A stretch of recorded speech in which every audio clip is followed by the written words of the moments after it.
Hi guys, hi Maggie. How are you, Maggie? Long time. How are you doing? Clara, long time. How are you, Clara? How are you guys? Linda, how are you? Patience, more privilege. Neria, how are you? Rachel, did he say SC, how are you? Poshia, how are you? Tatenda, how are you? Andizoti chando chauya here Maggie kana kuti kurungotonhora zvekungopfurawo. Queen B, how are you, my daughter? Long time. Patience, should he say Elista, should he say Edmo, and how are you? Guys, ninga pretend hangu ningaita sei. Guys, ndanetsa nokula zvinhu zvisina basa, guys. Guys, and it's cold today. But guys, kwese kuruta imi. Chando chauya here guys kana kuti ndezvongouya uchingodaro. Spilisiwe, how are you? Mary, should he say Ingidzai? Linda, how are you? Tembekile, Rebecca, should he say Sister Rebecca? Molina, how are you? Edesi, should he say Nai chauya here chando na Edesi. Chauya here na Maggie kana kuti chingodarika wacho because kwakatonora wena. Yanzina Linda chauya. Hi. Because kwatonora, kuri kutonora. Kune zuva pati kuchicheka. Kuchitonora. Hanzi notaka unyepedzera kwecho zouya. Saka apa chichadzokera kusama here, chichadzokera kupisera kuti kutouya. La comfort, love you too, my sister. Thank you, love you too. Utilia zviri sei, Brenda, how are you? Kwaita ita the date. Ini kwete kuti nokuda zvinonaka Maggie. Ndanetsa nokudya jangisha mwari. Ndanetsa nekudya. Yesi mwanangu drain ndichitokufunga ufunge nasi kuti zvandine vhiki rose sinambodzana nemwana wangu apa ndakafasiwa sei kana kubatikana singabatiki zvokutodaro. Kana wena ndachitokufunga wena choti ndichadzokubata kuti mwana wangu ndagatsa sinambocheka kuti mwana wangu zviri kufamba sei. Guys, kana kwakatonhora mazuva kuwa kuti makumba akaoma kuti gwamai mwana zviwoko izvi. Kwakatonhora guys. Kana. So guys, muri sei hanzi kunoziva tanzwa. Zvenyu guys. Hanzi ndoya sei kuinbox kwenyu. Unoya kumessenger. Kana kuti kuWhatsApp ukati sapana pa namba yangu ya WhatsApp iripo. Manje ndoti ndikatsva guys kuda ndo inonzi perimenopause iya. Ndikatsva ndotonokwa. Ndotsva ndotonokwa. Kuda ndiyo perimenopause yacho guys. Ndinotanga waenda inonzi perimenopause. Usati waenda. Kuda ndiyo togozvizivira epi guys. Ndikati kutsva ndoti kutonokwa. Ndoti kutsva ndoti kutonokwa. Asi ndine malaria. Zvikufamba sei? Tinozodzidzisawo guys nyazozati menopause kana yazouya full time. Zvinofamba sei tinoita sei? Because kana tichiri kuona period kade chiti pamwe kuda hatsati but maitura zvakuita. Yeah, I think so. Immaculate, I'm not yet sure kuti chando chatouya here full time but ndikufunga kudaro handizivi. Hanzi ndokuti kuchando zvemadha tatenda. Hai kana. Haiwa. Yesi farai kuri sei, right guys? It's been long guys. Muri sei guys. Ndikutaura ndanetsa kupretenda kudya zvinovashata guys, all in the name of diet guys. Izvozviona mbambaira guys, dzisinganaki mbambaira dzekuna hadzinaki guys. Dzongove mvura, hamuna ndatodla afu ndikasiya ini. Unongodla wosiya guys. Unongodla wosiya hadzinaki guys. Hadzinaki. Kuti sadza ndave nenguva ndisina mbodla sadza guys kubva paya patakatanga diet sadza letu tangoronera mumhepo. Mai mwana mangwana ukafuma ukati inkanari mashizha ndofunga pani charega diet andichafi ndakadla lettuce futi guys. I don't think kuti I will eat lettuce ever again. Ndawa izvi ndatowa kungotsenga zvekuti ngwega ningotsenga ndokuita sei kungodumburisa ndopedza nokututira mazimvura guys. Haumwi drinki, haumwi juice, haumwi unongochingomwa mvura guys. Apa kana uchitonhora imwe munozati mvura haimwiki guys. Mvura haimwiki guys. Mbambara hadzinaki idzi guys. Kungoshata wodini because dziri kunzi protein kudi ameno ndiyo protein kana kuti ndiyo chi ameno. Tungodyawo asi guys tinotowa kuti chidumbuka mudumbu munenge muchitorembera kudai.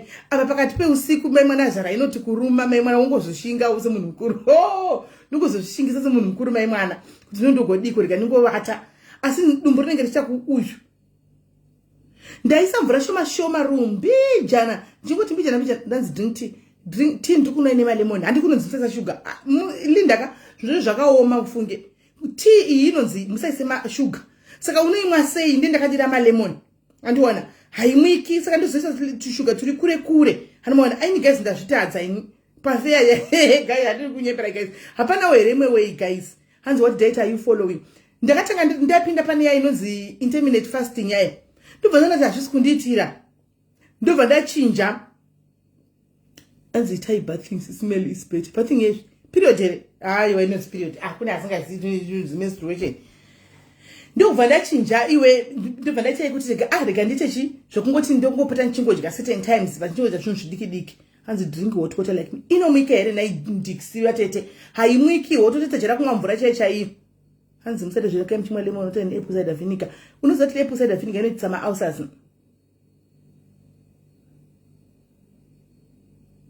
Pure apple juice you can get in Morrison's is about £3. Hakuna chinonzi juice. Hakuna unokumwa mvura. Apa mvura china haiti. Don't take cold room temperature. Ndotenga hangu doro. Doro futi charwira ku next door. Kwai kukuma. Machips haadyiwi. Masips haudyi. Machips effect haaidiwi starch. Starch inindi zvinhu zvondikonfisa zvejimizvi. Kwai starch haiko weight loss. Starch inonzi haidyiwi. Asi ukatasa mamwe vanhu kiri maprogram anoti starch inotodiwa. Kanzi macaps anotodiwa for gym. Like kana uchijima pa because guys pano muti pamwe nchita makuseni nchijima ka pito ngindoda kudofenda neshara chaiko guys. Remember ningo watoka la mashishaya. Womuka makuseni oranga kurova 45 minutes dzokujima usati wabuda mumba. Nduti wakuti ngenda torembera chaiko guys. Hands you need to steam up. Dzinozojika here. £3. Chaitsvaga komoriso dzkwachona elkeli chaitsvaga. Plastic mambaira in microwave. Plastic. There's some plastic, there's some microwave. Hence the trick is to have a lot of protein.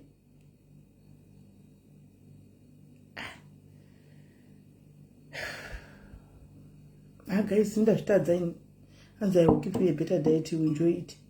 Start you eat during the day. Not during the day, not manero.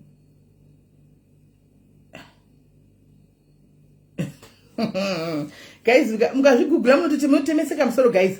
Zvinonzi hazvidliwi uku. Ukuonekwa chichidlai. Uku kumwe zvisale izvi. Kuna mwanzoti idlai zvose. Asi portion controls. Saka ushiye kuti toita zvipi. Indasvapa kuti guys ndakungocreate yangu diet ini. Hanzi aiwa papo ndakatenga butter chaipo. Ndakacreate yangu diet guys ndaona kuti konzi musadye ukuonekwa chichidya. Ukumochidya zvese asi portion control. Ushiye kuti saka ndoita sei? Fana tendai kudya tinoda kudya asi unozopesera kuona futi kuti body iri kuenda kusiriko. Handiona. Asi ina ngoda ngozvigamuchira ini. Ndakapatiza kuda ngozvigamuchira guys. Ndakudzona zvigamuchira tara chokwadi guys kuti I will just exercise, keep myself fit. Hameno zvinenge zvangoita body chona kana kangodiwa ndikoko as long as ndiri fit. Better day smell in my delicious dish. Do you want a pin even buy? Do you want a pin? Quite pushing control if you are maintaining. Imagine that discriminate that doctor water. Upon that donate guys. Could you donate that donate guys? Could you donate that donate guys? See, Ashaka Oma. Guys, hi Clarice. How are you, Clarice? Good to see you too. Sister Rena must say, I guess not just don't create young diet guys good quite my fruits you know fruits and quite sugar mkati ukaenda name diet konza fruits iwaye lie anotodi ushe usakatodlei naimi ushe usakatodlei zviro zvangooma guys but anyway it's been long guys tisingabatiki guys saka ndachingotenderera hello kundi kuti ichi muri kupinda maswera sei munguda zvinhu kuAfrica tikuteverana nazvo kuno kuEurope kuda kuhimaswera sei unonzwa hello baby hi sweetie hi lovey hi go and wash plates the plates are waiting for you please can you go and wash the plates I switched it on nai kuno kuda kungoteverana nezvinhu zvokuAfrica kuti zviuye kuno kungoda kungonzima kaswera sei inkana ndimiwo guys unonzwa hi baby hadi guys kana ndimiwo munitsvagirawo zvisekuru zvenyu guys zvokuti zvinonditiudzawo masuti nonsense zvisekuru zvenyu munitsvagirawo zvinenge zviniti hello sismelau baby I love you baby tasiwa kudziwa izvo zvezvo mude hadzisi kunaka mambaira idzi muri padiet here munhu lemambaira wedu wedu shamwari ndiri padiet munhu lemambaira edze padiet ima ndimulasadza Mambere diet dziripo pachirongwa aiwa kunyima mambere dzipachirongwa mune nditoruma kamchidaenda mborume inyi kunongopai hai kumbira ishi yelo ayo lei mwatoguta nei ndichagira zvinoba Oliver muti kwai ndiri kuvatsvaka umira ndirume ndikupei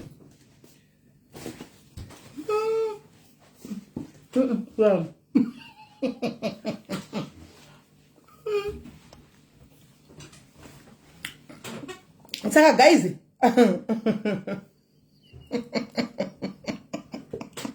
ndivavandisevani zvobuda pakamera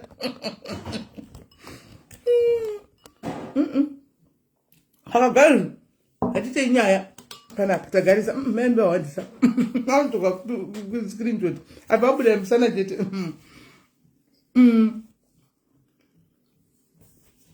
inzwai guys. Hi Innocent, how are you? Kabishi ndinaro guys, kakabishi ndinako mudzi baba Innocent kakabishi ndinako. So guys, ande kunyaya atimbotanga nyaya dzemakuwa. Hadzinaki kingodyira kuti charanda wane nzara bva kusendisina kudya zvena ndikuzama ndisirime. Guys, kuzama ndisirime zve guys. Zviri kuramba. Zvakaoma. Mchetongosera kubayiwa yewo majekiseni aya chete ndizvo tongotoita. Guys, ndandapota ndichabayiwa kutongobayiwa zombikiria. Ndakutongoribayiwa kana. Ngai ndobaya zvangu hai. Saka chinzwai guys, ngatitange kutaura nyaya dzedu panapa. Tine nyaya dzakati hanzi face yabuda aiwa face hainabuda. Face hainabuda. Vabuda side view. Ndakatarisa.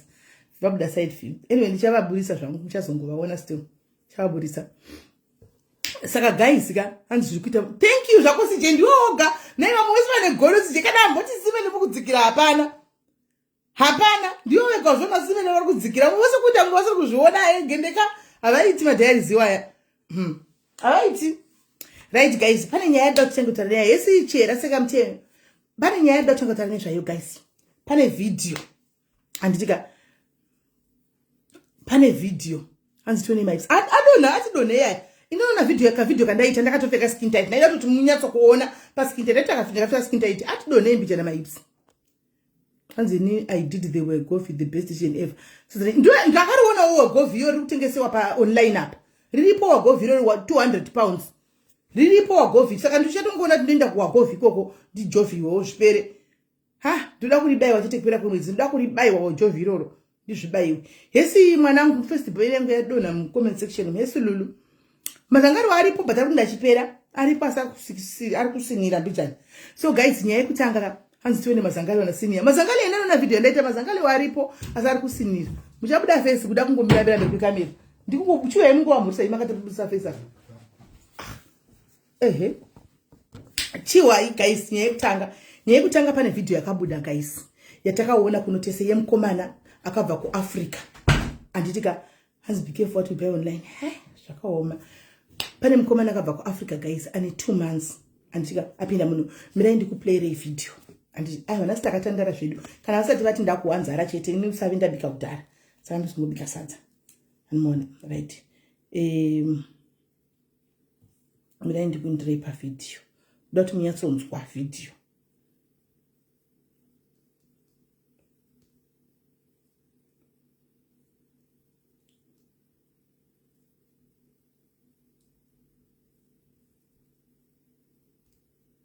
Freeman shithole, yeah? Yes. Yeah. Okay, cool. Nice one.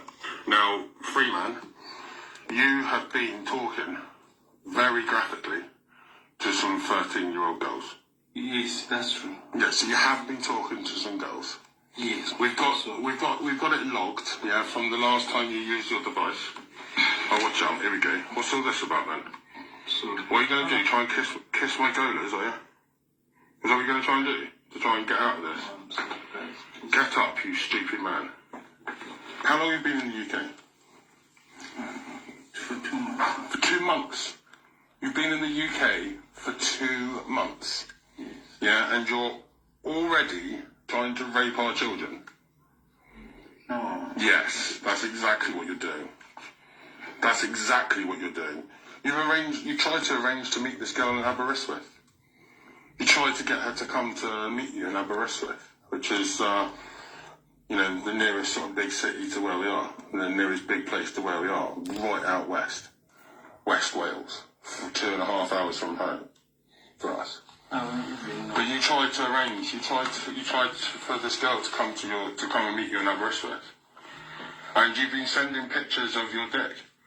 I mean, I don't want to, say anything out of the ordinary here, but the dick that you've been sending to children is mammoth. It's about as big as this town, isn't it? It's huge. Yeah, the damage. I'm not giving you a compliment. Yeah, please don't smile. I'm not giving you a compliment, but what I'm saying is the dick, that you have sent to these children is huge. Yeah, and the damage that you would cause, not just mentally, but internally to that the child. dick that you sent this child is too big. Will seriously ruin her. And her message after she said her age is, do you want to see my dick? Yeah, do you want to taste it? You're asking other people's children to send them pictures of themselves. So the police are on their way now, which is brilliant. This is a great job done. I mean, what's going to happen in a minute? Yeah, you're going to get arrested, shithole. Yeah, you're going to get arrested. Oh, here we go with the shoes again. Yeah. I'm beating you. Can you stand up? Can you stand up? Stop being a dickhead. Yeah. Be a man like this. Yeah. You've been talking to children. You've been trying to rape our children. And we are a group of concerned members of the public, shithole, that are here to stop that kind of behaviour. Yeah. We are here to stop you from raping a child. Yeah. Oh, like that. Oh, brilliant. Right. Oh, back on your knees again. What have I told you? Get on your feet. I would say for this kind of chat, for the stuff that you've been saying to this child, I would say that you will go to jail for it. You'll go to prison. And then, with any luck, you'll just get deported back to Africa. Because we don't want risks like you in this country. Right. Maiona ka ndofunga Miracle ari kuti ndisekuru vake anyora kuti sekuru vake Miracle. I don't know tichanza zvizere naye.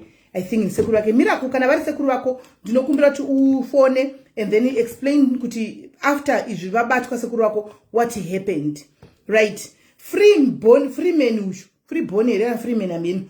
Ane 2 months apinda munyika. Akauya nekosi obviously kosi kai. Apinda munomu ndokubva achitenga kunyenga vana ndofunga kuti akabvazvudza kuti ndoda kumbotestawo varungu here kana ndoda kumbowaodza varungu amen ndokuchitanga kunyangira vana ma 13 years ini kufunga wangu ndonatsa kuti vana vekuno vahombe guys ndoona kuti vana vekuno vahombe nenyaya dzebhodhi dzevana ava probably akaziva kuti vana vadiki but kuti 13 ndifunga daiza 13 amen ndobva atanga kunyenga vana ava achitumira big dick yataugwapa hani mashona atoudzwa kunzi waitumira zunhu rako ziguru kuvana and that means vana ava vatori wakati vakanganisa mentally handwana because waitoti do you want to test it handika waida kutesta hanzi wangofa usapose kusangana nemwe mwana hamene pepa unosangana naye waida kuzodonomurepa saka kuvanhu ava vakarungu ava kwakutonzi irape hanimona whether he knew makore evana ava kana kuti he didn't know makore evana ava but the fact ndekuti vana vaitaura navo ma 13 and he was told that I'm 13. Okay, I don't know. I didn't see where he was told that he's 13. Ndangotera zvataurwa pavideo. So I don't know. Indutaura zvinhu zvandanzwa pavideo, I don't know. Whether anga achiziva kuti whether anga asingazivi. Right. Nyaya yangu iri kuti ma 13 years kuno anomuka way older than makore awo. Zvoti ukatonzwa kuti mwana 15 not 15 hana 25 years. Ma GMOs ari kunoko. Kunoko food kunoko zhinji yacho na processed food. Hani makoti. Right. Hanzi you know it's grooming. All right. Nyaya iri pana ndekudai so guys. 2 months apinda munyika yevanhu. 2 months. Guys miraituza nechokwadi. Whether une 25 years uri muno, une 50 years uri muno munyika. Kana ganda rako richingori dema chete, hausiwe muno. Unogona kuona mapepa ako akapiwa emuno nokuti wakagara munyika yavo mutemo kuti vanopa mapepa. Asi hausiwe muno. Ku Zimbabwe ko tinana achimwene. Tichinaona nasala chimwene ku Zimbabwe ko. Vakauya vane vana vakatozvarigwa ko vana vatombozi chinonzi malawa kuti kudini. Nasi chiri kungoti ana chimwene mwenda kadoma kune side. Kadoma ento ne side rana chimwene. But avambofita kavati vanhu maZimbabwe ndosaka tichingobati ana chimwene. Because vakabva kwani kwakabva. Muno muchiro chakaita 50 years urimo guys. asi iwewo muno munenge uchikokonzerwa kunzi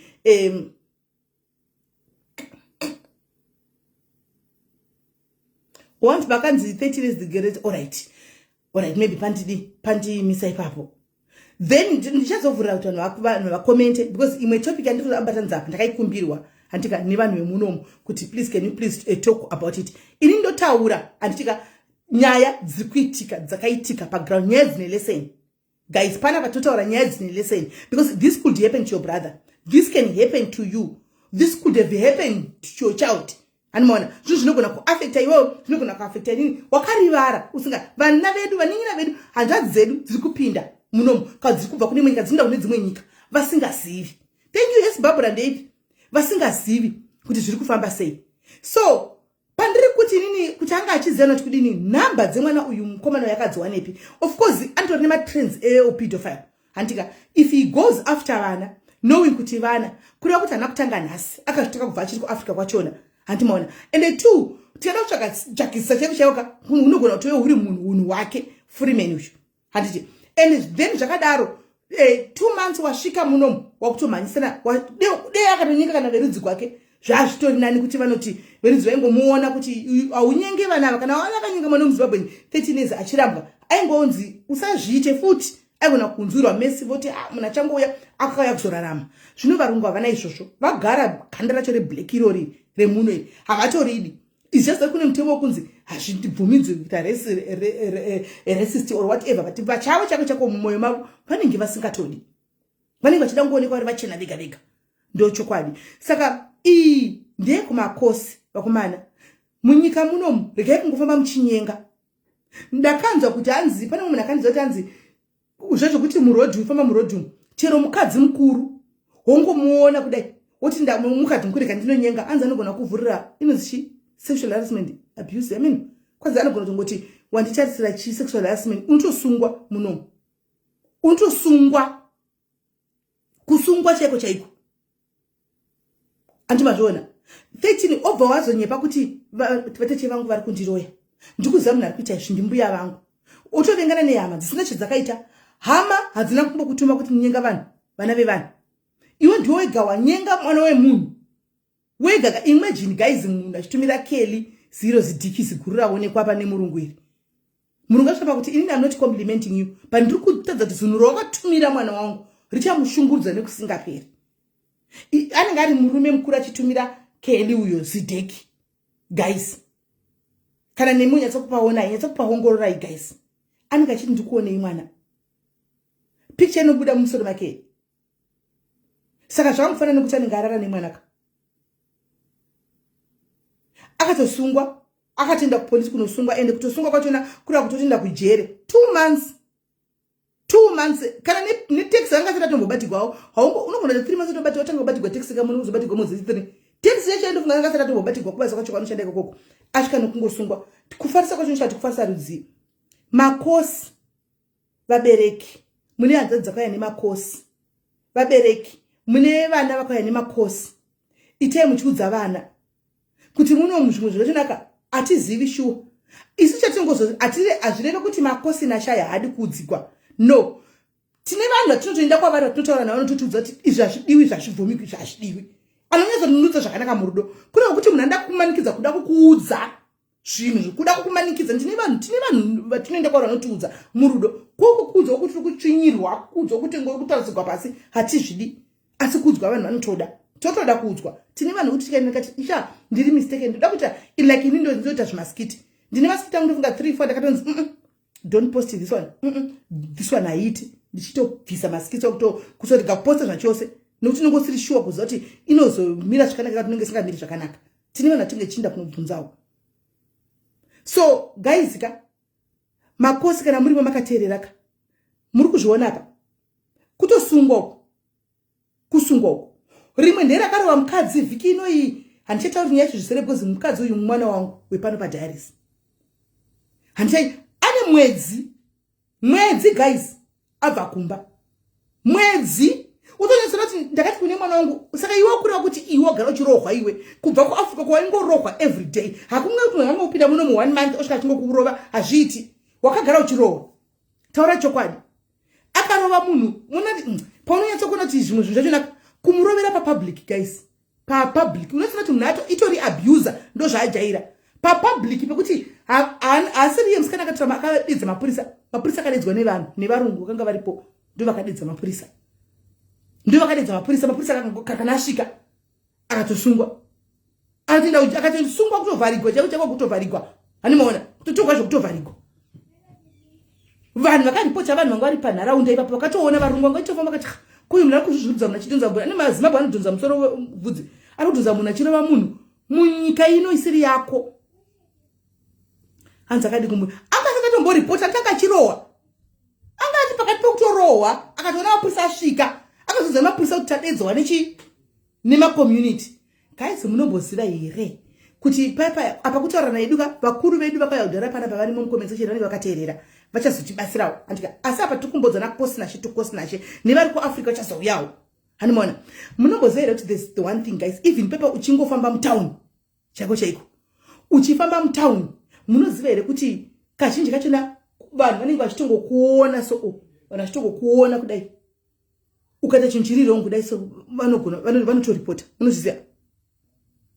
munozviziva let's say mira ndikupe example andichika ndaishanda kuK ndakashanda kuK uri kufamba muroad anditi neservice user uri kuiabuse muroad anditi kazhinji munenge makapfeka mabheji enyu do you know kuti vanototora vofonera kubasa kusenda kubasa kuti pane munhu anga neclient kana kutogwa picha usingazvioni vanhu vemuno vanotoripota. Be very careful and mindful pamunofamba paya, because you never know who's watching you and who's taking my pictures. Ekuti vatumire abuse yaunengochita, abuse yaunengochita kwa vanengochifamba navo vaya. Ngari makazviziva izvozvo. Mangwana mosenga kuti tiri kureverana kubasa, mota kuvengana kubasa hapana. My residents chao ataona uchipusha service use, akuona uchishauda service use. Vanozoti vanhu vari vulnerable, vanotozviziva kuti ari vulnerable, vanotongotora and send. Woshaya kuti zviri kubva nekupi? Woshaya kuti zviri kubva nekupi? Makosene nazvo vakurume vakomana kabva kuZimbabwe. Mudi kudziwa tozviziva, tidi kudzwa tese, but apa tikuzana pachezvedu manje. Guys, listen, tikuzana pachezvedu. Sometimes kunyarira kusikupusa. Do your work and go home. Do your work, go to work and go home. Izvi zvokumanisana nevakadzi kana mada kunyenga chinyenga yenyu vakadzi kumusha kwenyuko. Ava vakadzi kune marudzi ava munongoti amutli kusvikira kavari kuzamba vachikusvikira vakadzi. Nokuti munongonosvikira kuti hey baby munosungiswa. Unoenda kujero kutanga kudedza kuti vakanditumira mhepo. Hakuna mhepo, mhepo ndiwe, iwe utori mhepo pache zvako. Yes, Mama Grasta, how are you? Ndiwe utori mhepo pache zvako. Zvimwe zvinhu guys siyana inazvo. Honestly speaking, zvimwe zvinhu siyana inazvo. Makosi. Kurova vakadzi hakusi kwabushu kuno kuAfrica kwamunenge uchingo 2 minutes bagam mukadzi, 2 minutes bagam mukadzi, 2 minutes bagam mukadzi. Hakusi kuAfrica kunoko unopinda bisi akasungwa. Pane tsinoti mwana wangu yagara chiabhiswa wona zvakaitika guys. Murume achasungwa. Anditi asungwa tovharirwa kamurume. Mapurisa totora munhu atovharira hatambi atovharira vakabva toseparatewa mukadzi akanisa kwake ega murume akasvika mukadzi achinzi statement. Hasiri yaripotwa nema residents. Auto statement. Auto statement. Murume apa statement dzinogona kusafanana ka because umwe atoiswa kwa umwe atoseparatewa same time. Andiona kuti chero statement kuti aiwa ndandisingamuroga ndasingadini man residents areva. After 2 days mukadzi ambaona murume akavharirwa murume asitodzoka. Kumba andifonera because smeli murume ngamuzati nyaya yakatosungwa saka ndita sekta abude muzani ndakaperekwa guys ndibatsirewo smeli kuti abude ndikati abude atonga uchiro waiwo mapurisa akununira saka kuti abude zvikanzi akana smeli ngabude ndikati shamwari ina ndizivi kuti ndita abude sha inozoti mapurisa anazongofunga kuona kuti nakwana mhosva kwenda kutochinja statement ikati hauna statement inochinja sha because asiri wakaripota hauna SDJ isatume ndikati hau si wakaripota akaripotwa ma residents saka ma residents ndo ma complainant unonomubudisa kuti kudini murume akavharirwa guys nanhasi utaudo svika mwedzi urimo mukati urimo murume mukati kuti amirira deportation. Muzati kana mwana wako kauya achikuudza zvinhu ukamuudza chokwadi haachakuudzi zvimwe nokuti anenge asingazvida, angada kuti umuudze zvanenge achida. Hanomuona? Saka unotoziva kuti saka varume vakabva kuAfrica vachiabhusa vakadzi. Okay, pabva paita kola, regai titore makola abva ataura. Hello dear. Hello Sismele. Yes, kuri sei?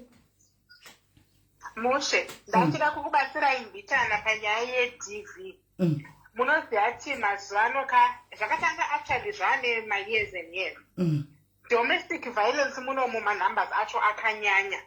Especially pa-COVID paye ma-numbers akaita sky high domestic violence. So mazuva ano imimi muri ipapo handiti toti morohwa naFather Darius izvezvi handiti.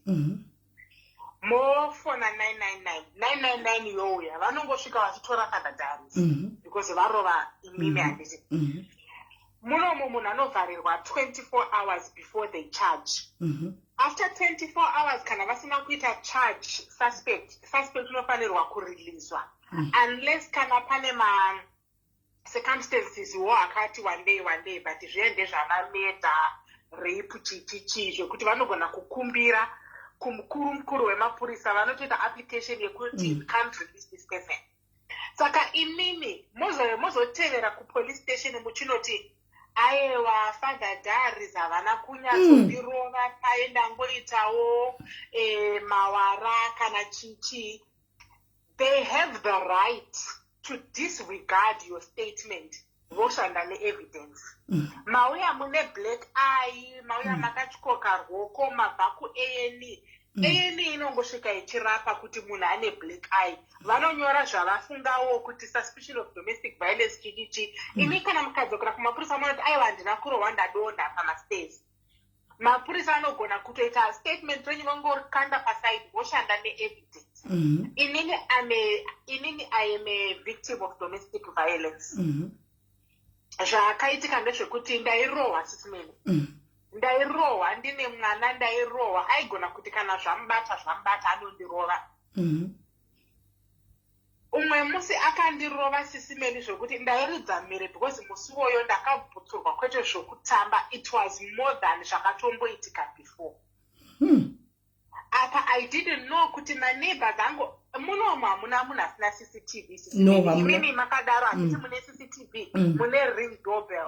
I didn't know kuti maneighbors angu vaichengeta evidence iya. Vavafonera mapurisa. Sisimeli kwakasvika motikari 4 nevan 1. Saka in total pakauya motikari 5.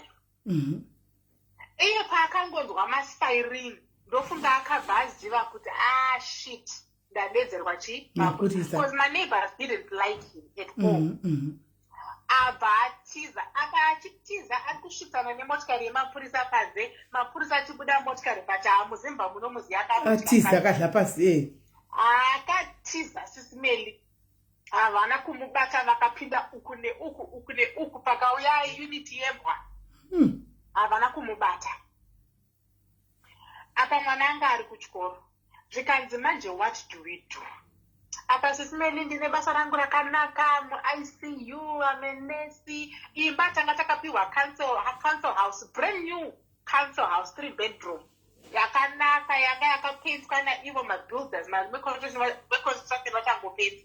Sisimeli, mapurisa akanudza kuti panapa kane evidence yatapiwa nema-neighbors ako.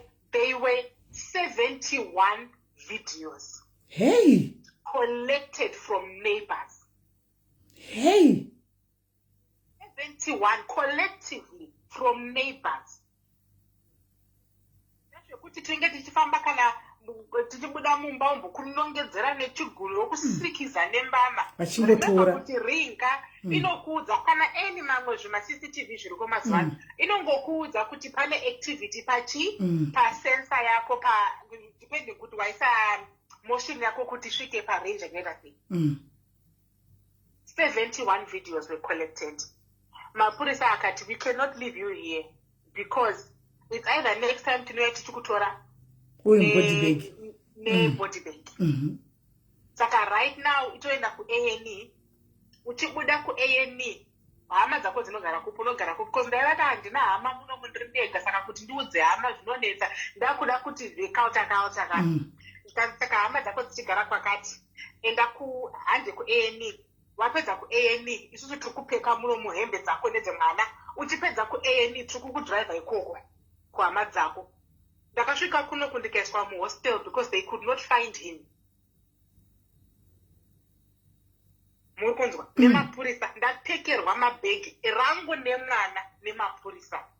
I had to leave my home, I had to leave my job, I had to leave even mwana akasiyiswa chikoro ndikaunzwa kunoku kune hama ndikaiswa muhostel ndikagariswa muhostel 4 months but ndaibhadharwa kubasa still full pay svika ndapiwa another house necouncil. So domestic violence is taken so serious. Sisimeli zvekuti kufona 999 inini right now ndikafona 999 zita rangu rinotobuda because I've had this number for years. Zita rangu rinotobuda kumapurisa kuti ningi ndiyari kufona. So domestic violence kana mukadzi uyu arohwa akuda kunochinja statement she must just know kuti one patologwa kuti mukadzi uyu akamborohwa nemurume so it's up to them the police to use the evidence yavari kuona kuti mukadzi akarohwa kana akakurohwa. Maprisons akazara, yes, as we all know, tiri kuona panews maprisons akazara saka anogona kupiwa inonzi suspended sentence. Suspended sentence ndeyekuti we are giving you 2 years and this is, but we are going to suspend these 2 years for 4 years. If you do the same crime in 4 years ukupinda mukati. So she must not even bother kuenda kumapurisa kunochinja statement because mapurisa akushanda neevidence because they know. Ini ndakaudzwa ndiri kuhostel kuti domestic violence hanzi it takes an average woman 7 times kusiya murume wake. Sure. Tiakubvunza papa kuti pawaipondwa ipapa waidi kubuda nuri waitomuda ndiwe tinonyingerera wapedza kurohwa. Sisimeli anotapedza kundirova obuda otanga kundifonera kwaanenge ari achichema. Ndine mavidhio sisimeli nditumirwa mavidhio kurumekura achichema. Sorry, ameno ndapindwa nei. Amen, saka ndouya kumba here handina kumwe kokuenda. Chichi kana uya anouya netumachokoleti nechichichi ofonera hama dzake dzese please taurai nemukadzi wangu please titichi iwe ofunga kuti pamwe munhu ari so wakuregerera pai till next month. Till next month. Saka it takes average 7 times according to my UK statistics. So musiye akadaro uyu musatombomudza zvekuita but chasta chinosara zita remurume ratonyorwa uko mapurisa anoshanda neevidence nyange vakamusiya achienda it will happen again next time because ndo zvaajaira. Hakuna munhu anorovera munhu in public sisimeli in this UK which means kuti munhu asingasatya. So it will happen again, she will report again. It will happen again, it will report again. Svika murume anopinda mukati and achingobuda imomo chete achingobuda kumusha anenge ticket rake rinenge rakatobhukwa havana kana basa nazvo. Unongochinzi uya uripoti hamusiri makaisa vhidhio remukomana uya here sisimeli ainzi uya uripoti akarepa uya. Pane vhidhio rekamwe kamukomana ndofunga ndika kuNigeria anga ari mukati for rape akabuda ainzi uya every week to report. Asvika papolice station umwe musi zvikanzi aiwa uyu muhombeda ari violent ari chichichichichi vakamuti vachibvise tag kunoko vakauya vakamubvisa tag bvavamuti shamwari nyaya iripo panapa ndeyekuti titori nedeportation order yako. Hey. Zvikanzi ndokumurofondera mama angu akatofonera mai vake zvikanzi mama you sitting down ndakudepotwa just like that. Saka avasiyei zvavo.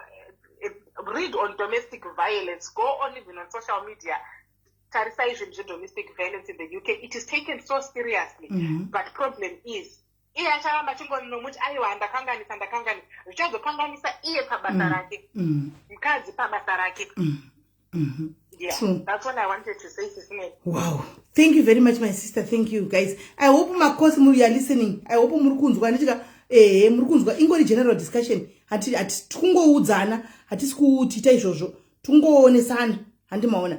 Kana uchirohwa, guys, uchitamba nekuchohwa. Uchichohwa. Mumwe musoro chogwa nemburi body bag. handichika don't wait for this. So murume ina nasa ariko amene mapesa ari kufunge naye ariko akangobata mapesa mukadzi atambura kushaya kuzana kuti ndoita sei ndoburisa sei isati ziwo kuti unomburisa munhu sei kuna choko mumwe guys kwasara niko Africa nongonoti tonyo kuseri motonzi mangwana anobuda kuna izvozvo guys marungu ndo anenge akakumirira hautombozvitauri zvokuti kwanze ndoda kutonyora kana kuti kudai. Saka panyaya dzevarume especially nyaya dzekunyenga idzi please garai nemhuri dzenyu handichika garai nemhuri dzenyu musanyenge vana vavanhu mumastreet umu muchiti kwanze toda kuhwa varungu munofira mujere muno kufira mujere chako ndokwamunotoita umwe atoenda kujere wakatoenda kujere uku izvozvi tachapuwa makore mangani agozobuda agozodai hatizivi hani muri kuona right. Poita tataura yemukomana uyu kawo tikataura yeabuse yemukadzi wokurohwa uyu akavharirwa nditika koitawo ini guys ndinongotaura chokwadi nokuti ini ndinotaura nevanhu ndendisina nguva yekuya palife asi nyaya dzinde ndingotaura nevanhu kuseri ini ndisisi vevanhu vanenge vachingofona amtika kati ndizokufonera mira ndichakufonera after izo mira timbopedza ndizokufonera muzvipinda then pane vakadzi toda kungotaura chokwadi guys pasina kumbota fefa kana kuti kudini varumewo vari kuno guys ka vazhinji vachona vari pataiti guys handidi kunyeperai mufunge varume vari kuno kuvakauya nemasiwo esi vari pataiti guys zvikadzi zvamuri kuona izvi zvakaine masiwo esi zvapanduka asikana vabiyanguka aningina vangu vana vangu kana muri vamheno madzikoma imo mumukawo itaiwo zvimwe zvacho muchizvidzora asikana varume vai vari pataitiko zvino guys tinozviziva kuti kuAfrica kwakune ma-unfinished businesses guys tisitaive nawo ma-unfinished businesses but pane mapo tinosvika pakungozvona kuti no man let me just pray, let me get over this handika tingotanga a new chapter tichiona kuti chichi kuda kuitika hanimaona iya muri kuzoitai kuti mavaonesa fire kudai sevakomana vamuchinyengwa nevamwe varume vevakadzi vakauya kuno kudharava muchishungurudza because vamwe vari kunyatsoziva varume vamwe vakauya vakaverenga vakazati domestic violence muno mahitwe saka vakadzi vanyatsoita chazozati hapana zvaanondiita ende vari kuvatoonesa fire maimwana pane mumwe murume akandifonera mukadzi wake anenge ari kuTikTok akuita malive kuTikTok anga hatozika mune kubata malive kachita mafoni kudiko ino ave champion nemalive kuTikTok anenge achitaura nevarume ari pambida dai murume akati pasaidiwe murume akati anopesera sumuka obuda akandorora musitting room because anenge ari pafoni nevarume vekune dzimwe nyika achiita malive video anenge achitaura nemagana. Hello dear. Hello, it's Mary. Yes, Murisei. Hello. Yes, my sister. Muri right. Mushe kanjani? It's Mary nyaya yenyu ndakatanga kuinzwa iko zvinezvi. And last night pane ka video kandakaona kemukomana wekuZimbabwe anonzi Freeman and something alichaze second name yake achinzi anga achiinterviewa nemurungu. Mukomana uyu aitextira vana vevarungu ma15-year-olds achivataridza zvombo zvake saka anga atoronga kuti vanosangana somewhere nevana ava amenoti anga achida kuita sei nevana ava agotanga kupfugama murume uye pamberi peningini pemurungu yemurungu akati kwete haundipfugamire stand up and be a man unofanirwa kubva kukuripira zvinhu zvako zvavakaita. Vanhu vari kubva kuZimbabwe they are not knowing kuti kunokuka yekubata vana vadiki especially kwete ngoti vevarungu chete vana vadiki iye aitaura nema15-year-olds 15-year-olds apa ane 3 months apinda muno muUK saka izvozvi atofesana nejesi nangoti muyambirewo vakomana vari kuuya iko zvinava vari kupinda iko zvino munyika ino kuti nyika ino haizive kutamba nayo sesemere mazvita maita basa vakoma maita basa. Thank you very much. Andi mazvinzwaka musanyenga ma15-year-olds munosungwa musanyenge ma15-year-old mapinda munomu handiti kola vanonoka kusvika zvavo havana kungaziva kuti tanga tatoplaya video kudhara but anyway she means well handitika she means well ndosaka vanga vadini vanga vafona zvavo nasi team UK yakaita kutimisa pakona kuti dzva takaita kubatwa pakati kudzidzvarika tivape mukana. Hello team UK. Yes, it's me. Yes, Murisei. Ndiwe handisi kuziva kana nyaya ndaida kutaura nemukomana uyu wekuburitsa gumbo rake kuda kuisa mwana yataurwa bhozi ndambobva palive. Ndo yatati chitotaura. Tauraini? Okay. Zvavanoita manje kuvabata haatombori mwana aitaura naye mukomana yayo. Mukada akamubata ndimunhu waitaura naye sechimwana chidiki. Okay. Ndo zvavanoita. Itori timu vanotobetsera mapurisa kubata vanhu ivavo. Alright. Dzese all over UK, kuWales, kuScotland, kupi kunotori nevanhu vanotozviita izvozvo nokuti kuda kubata mapedophiles. Alright. Hakuna mwana waimbota vakatoronga handizive kuti vanobatana ndaimbofolowa madocumentaries avo vachibatwa chino paTV vanomboisa maprograms iyayo. Kana kuti they used to do my lives pano paFacebook kana vakunosvika kunomubata munhu iyeye vanonyatsoronga naye ngatisangane pakati mupaki chichi achitanga ari kutaura nemwana iyeye izvo ari kutaura nemunhu ari kutonomubata amaona. Saka vaisimboita malive tichitombozviona palive kuti panenge paine vanhu 100 something k watching vanhu ivavavo. Saka ivo vanotozviziva. Saka muchiona hana marambiro anokwanisa kuita bhozi vanenge vaine information yese ndiye munhu waanenge achitotaura naye. Ngavatongora zvavo vanhu varume tovaziva kavarume vekwedu havakanda shoko chero kune chakaita havavhunduke ndavazezi havavhunduke. Ndinoona hangu iri yekuti vakauya vasingazivi iswe chenyaya ndosa takandovhunduka patakandozviona tikativaudze isusu vamwe vavo makosi tiuzane pachedu orit nokuti vakaudzwa nema20 vanobva kuti motiudza chiko magarisa chibve apa chitega tichiuzana pachedu orit imi muchitsigira imi motitsigirawo tichiuzana pachedu nokuti zvisaite musindo. Kunoku ndoro zvamuka especially kana if you are a professional uine basa rako zvakanaka uine mhuri yako nechekudhara yaunotoda zvako even though uchizoda hako mujoro beta utosiyana nazvo because upenyu hwako hunopera just like that. They will strip you of dignity yako zvawakadzidza zvese neunhu hwako ende vanokusungaidika handimukuzidaitika zvino nyangwe vana vedu vatakazvarira munoma mateenagers aya tinoda kupinda pairi tikupindako tikuuya ikoko kumateenagers tikuyako hasati asvika hedu tikuuya kuzimbabwe hatombokuziya hana kana connection neikoko kana kuti maybe kana makamboenda kuholiday once or musitomborina but mapete ake ari ekuzimbabwe kana kuti africa kunongori musiri muno muuk akaita musikanzwa ungava mhando ipi yemusikanzwa unomusungisisa vakudhipota kumusha kuvabereki vako vabereki vako vachisara muno kwausingazivi. Kunotori ne2 vandinoziva mumwe wacho I know vese zvavo vakadhipotwa. Let me just say before covid pazvakatanga mwana asina kumbobve yanga iri nyaya yemadrugs yomumwe wacho I think ndiyo yekurara nevana yekurara nezvana zvidiki iyo sexual vanoti violation what zvinoita futi chimwe chavanofanira kuziva nechekuti vana vevarungu vanogona kuve vari kudanana nevakomana vechibhoyi nokutongovadawo asi vabereki vavo kazhinji kana vaya vate ganda vaya vanosarira ganda akazvidza kuti mwana wake ari kudanana nemubhoyi vari kutoita sexual activities vanogona kungomupotera kuti akarepa mwana wangu. Saka ndiwo imwe yekuti maparents ngatiti vane vana vakomana ngatiudzei vana vedu matambiro acho. Nyaya yacho ni so infunge zvakatongooma zvokutoti it's hard and so difficult. Chinhu chinongoripo ndichokuti munhu zvibate. Munhurume munhukadzi zvibate. Chanayo vakadzi vava vari kuita zvo mujolo nevavarume vakauya kudhara kuno vane mafamilies avo kudhara vemakosi just hold on. Handiti vachiri kurima ike zvino they will reap very soon.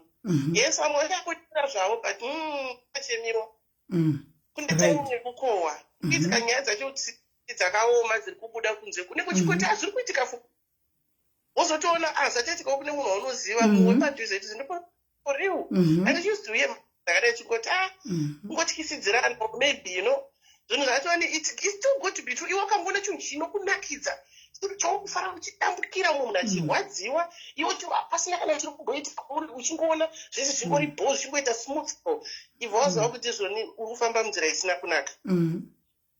Kuna zvinhu zvakadero hakuna ndozvanango zvangu nditaura hangu about mujaya uyo wokungarikira kokuzosekerera achinzi chinhu chako chihombe kuzofara.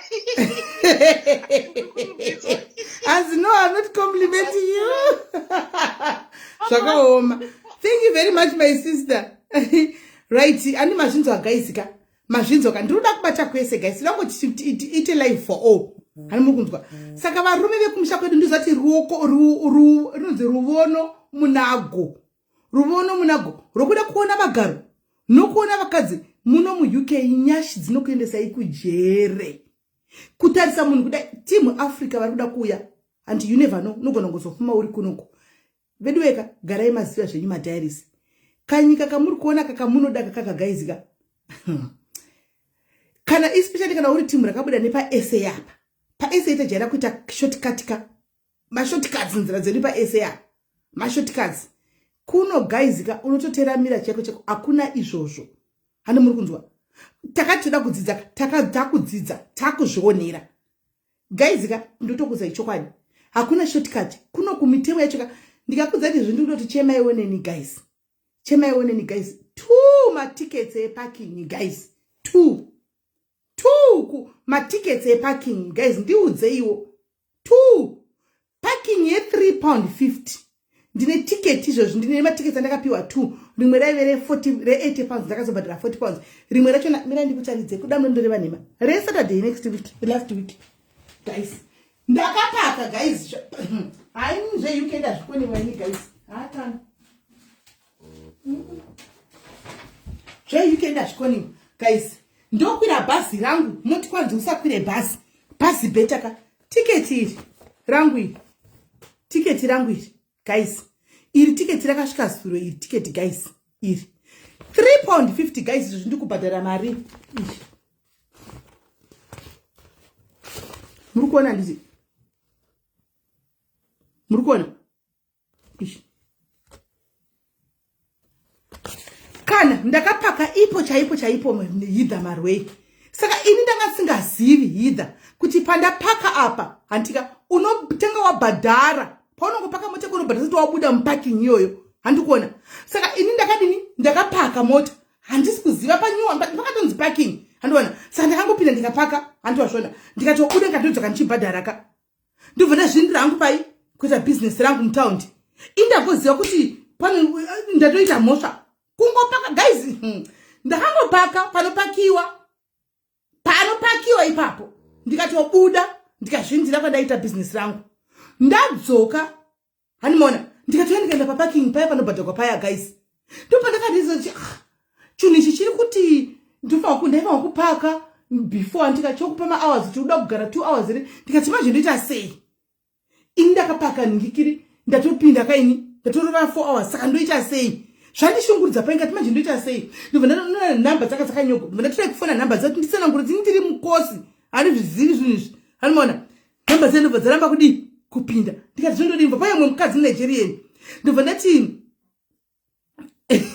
ndobva kwa mukadzi ndikati nei vasikana zvikanzi ko namba ndikati namba dzisikuita. Zvikanzi I don't know kuti muita sei. Ndagugula company yayo company yakayo kwaipakiwa wati company handisi kuiona. Ndikati nai Mwari. Chiona zvandakaita manje zvandakabva ndaita. Hapana noti pamota here. Papa sina noti pamota hapana noti irimo muparking. Maparking yanorendwa andifunga vanhu vanenge vakatenga nzvimbo voita maparking. Hanimona makamera anenge achingoema mukati. Saka guys ndikati chikiribdi pano right handi zvine pane kamera iripo. Saka display your ticket or you can download the parking app. It's easier because you're running.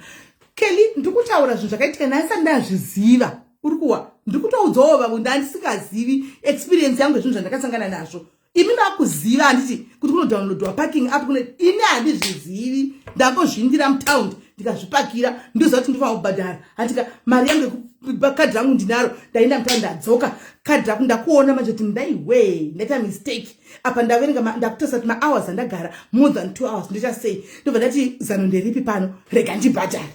At least musystem number plate yemotikari iyoyo inobuda chete vanenge vanayo.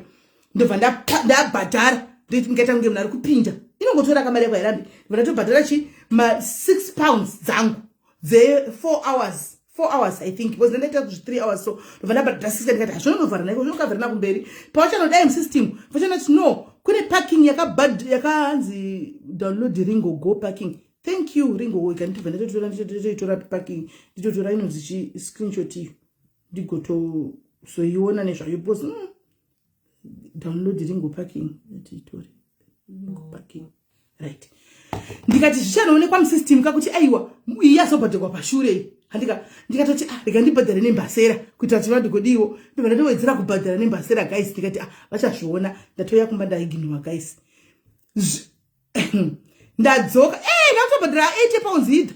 Ndadzoka paya ndatogara kumba ndatoti ndatotaura nyaya yacho ndatoita ndikati ndibvudza vabepa ndikati zvandaita taona taenda paparking asi parking yanga kubhadharwa chi tabuda muparking saka ndazobuda tina kuzviona tazozoka takubhadhara zvikanzi saka madii ndikati trai kufona but pane changa singaiti saka sindazobhadhara ndikatochengeta zvislipu ndinazvo zvislipu ndikati zvislipu ndainazvo ndangoita tichi vakati ndikati vasirakaendera mhara guys.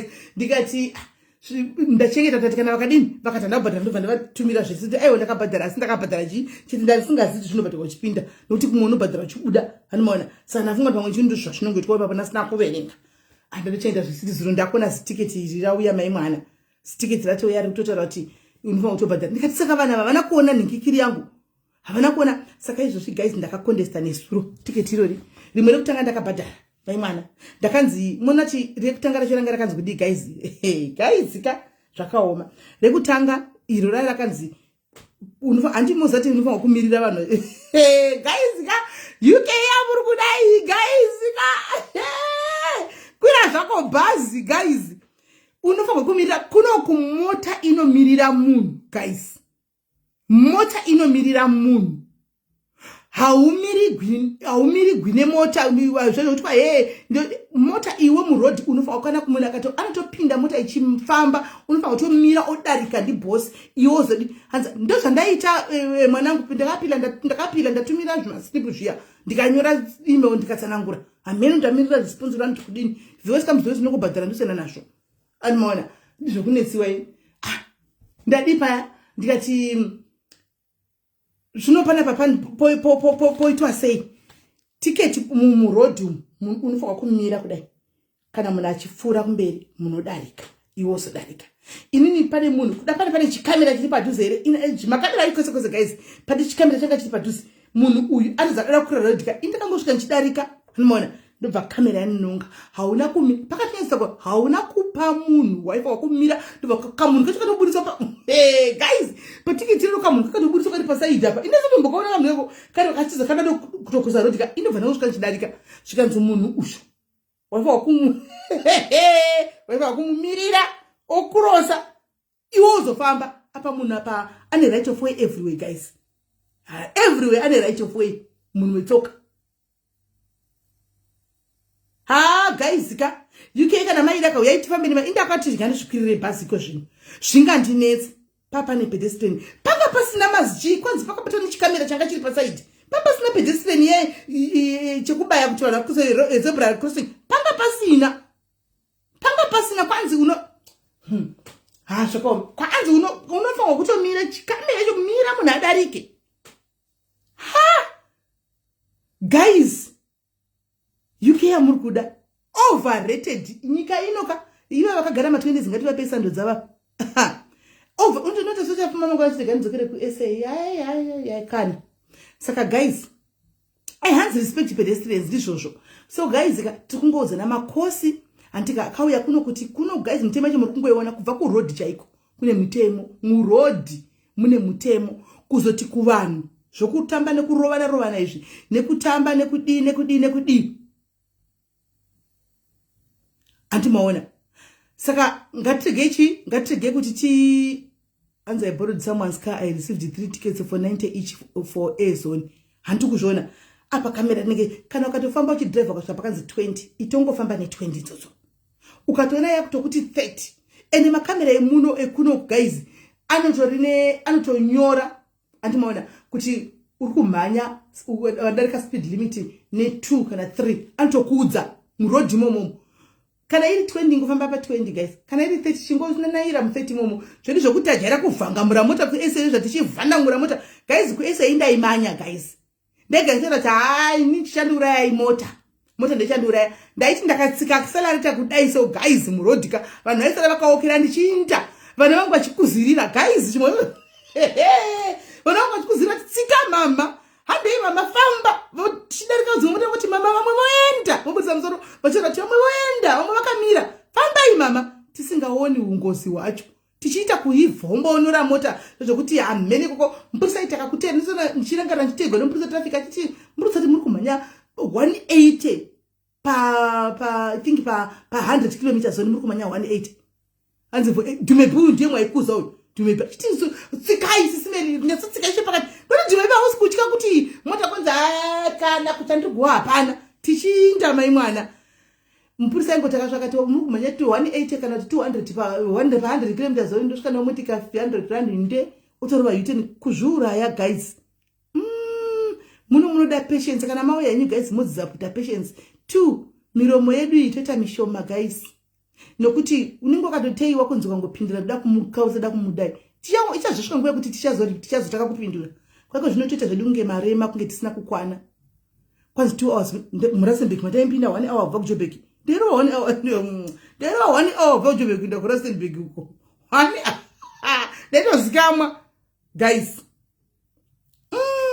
Saka vedu weka ngatidzidzei kuti tingoteereri mutemo yacho kana taya kunoko. Andi kunoko zvina kumira zvakanaka ende vakosi vakadzi varume venyu vamuri kushungurudza ava iko zvino muchiita yamuri kuda ishi every day. Muchivatisa muchiita zvokuti pa TikTok munenge mine varume vekunana Congo, Ghana, Nigeria, India. Muchitaura nawo muri mari pa side guys. Mune unfinished business. Yes, itozviziva. But the way you are going it kamuri kuno crash guys. That's not the way to go. Guys, and the thing nda kutipira izvangu vakadzi vari kuhura vamakaine varume venyu mirai ndikudzei. Chihure chinonakidza uri pamurume wako. Murume akakubata akakuti buda mirai ndikudzei. Biure kunoka uri wega masino. Funzai vacho vakagara kunodhara. Ima kuzviziva. Biu iri uri 1 masino. Ukaona memchuda kuti ubatsigwe. Handitika uningoita like una murume atochirega ndite zvokukava mabhiuzi ese osigwa mari but vashomaka.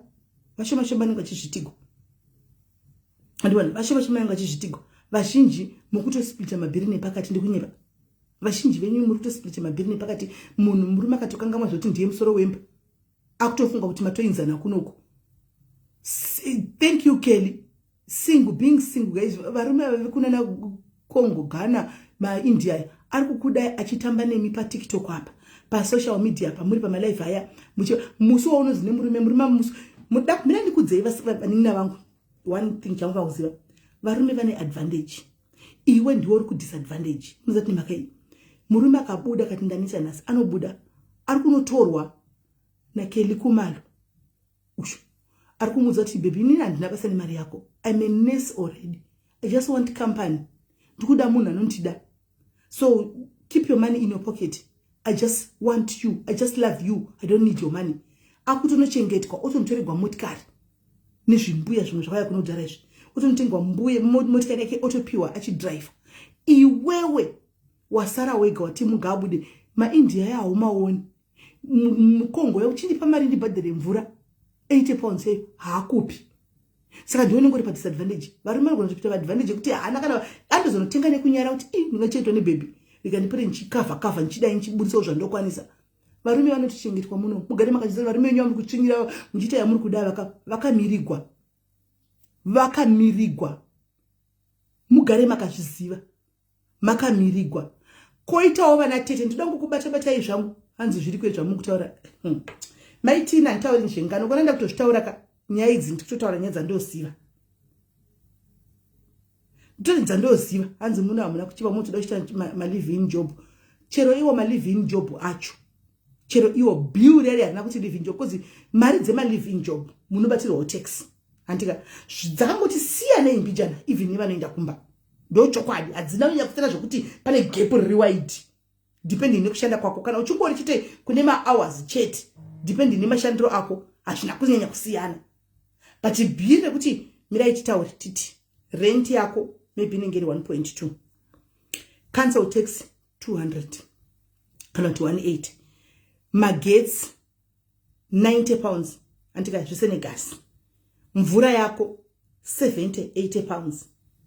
Motor insurance 160 or 180 ameno kozoti tax maybe 30 pounds. Wi-Fi 25 pounds.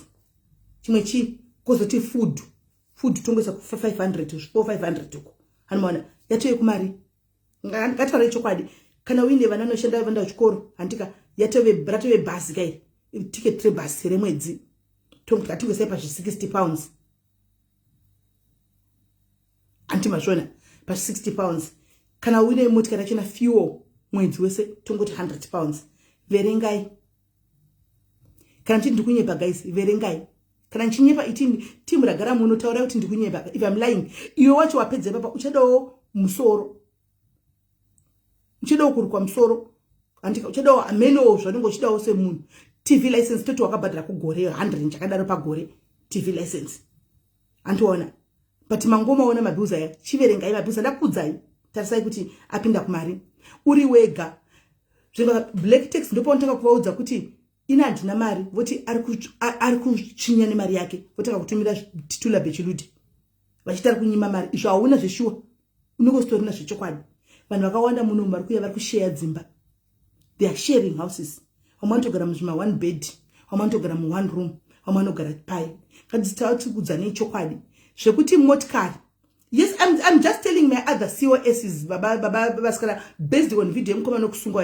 we are just telling because tinoda kudzana pachedu hatide kudzwa nemima 20 years because munotiudza muchitichinyira handiona hamugoni notiudza nerudo munoita kanga kuchinya so kamina saka let us talk pachezvedu tichionesana wifi ndaitaura saka munonyatsa kuona kuti zvinhu zvinenge zvakumira zvinenge zvisina kumira zvakanaka andiona so pamari yacho inongo chitambira ipapa yese yaenda kumabhusi uri 1 inosara nei my school uniform saka iwo murume wako atogwa aenda kwafunga isoko aenda kwafunga imaruta ari tonobatwa bho utunzi nafungai you know what baby I've got a car that is parked in the garage I'm not driving this car you can use it because ndogara kubasa I don't need a car kana ndauya you drive me murume wako akutopuwa moto ekufamba nayo simply because iwo uri kuflata nemagana nemaindia nemanigerians kutiktok uchifunga kuti tine unfinished business murume nda kumuonesa pepe achabuda my sister achabuda oyenda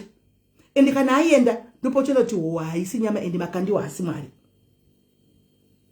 hansa inyebera wifi mahara hakuna wifi mahara hakuna hani mashona saka varume ne unfinished business ramuinaro garai pasi taurai nevarume venyu imimi varume munotozviziva varume vakawanda kuti munozviziva varume vakawanda kuti munotori ne unfinished business kuafrica mebata vakadzenyu kunge zvikorobo kuno kumakauya kuti mangoya muri mhuri but pane business risina kupera my brothers it does not hate azvihate just to say kuti mukadzi wangu ndakakutadzira kuafrica kweka ndinozvisiva I am very sorry start afresh on a clean slate because vakadzi vari kukuonesai pepe varume vakanda vari kundichemera kuferuko vari kukuonesai pepe ende kuti mubude muchizvitaura azviiti because vana baba vasikana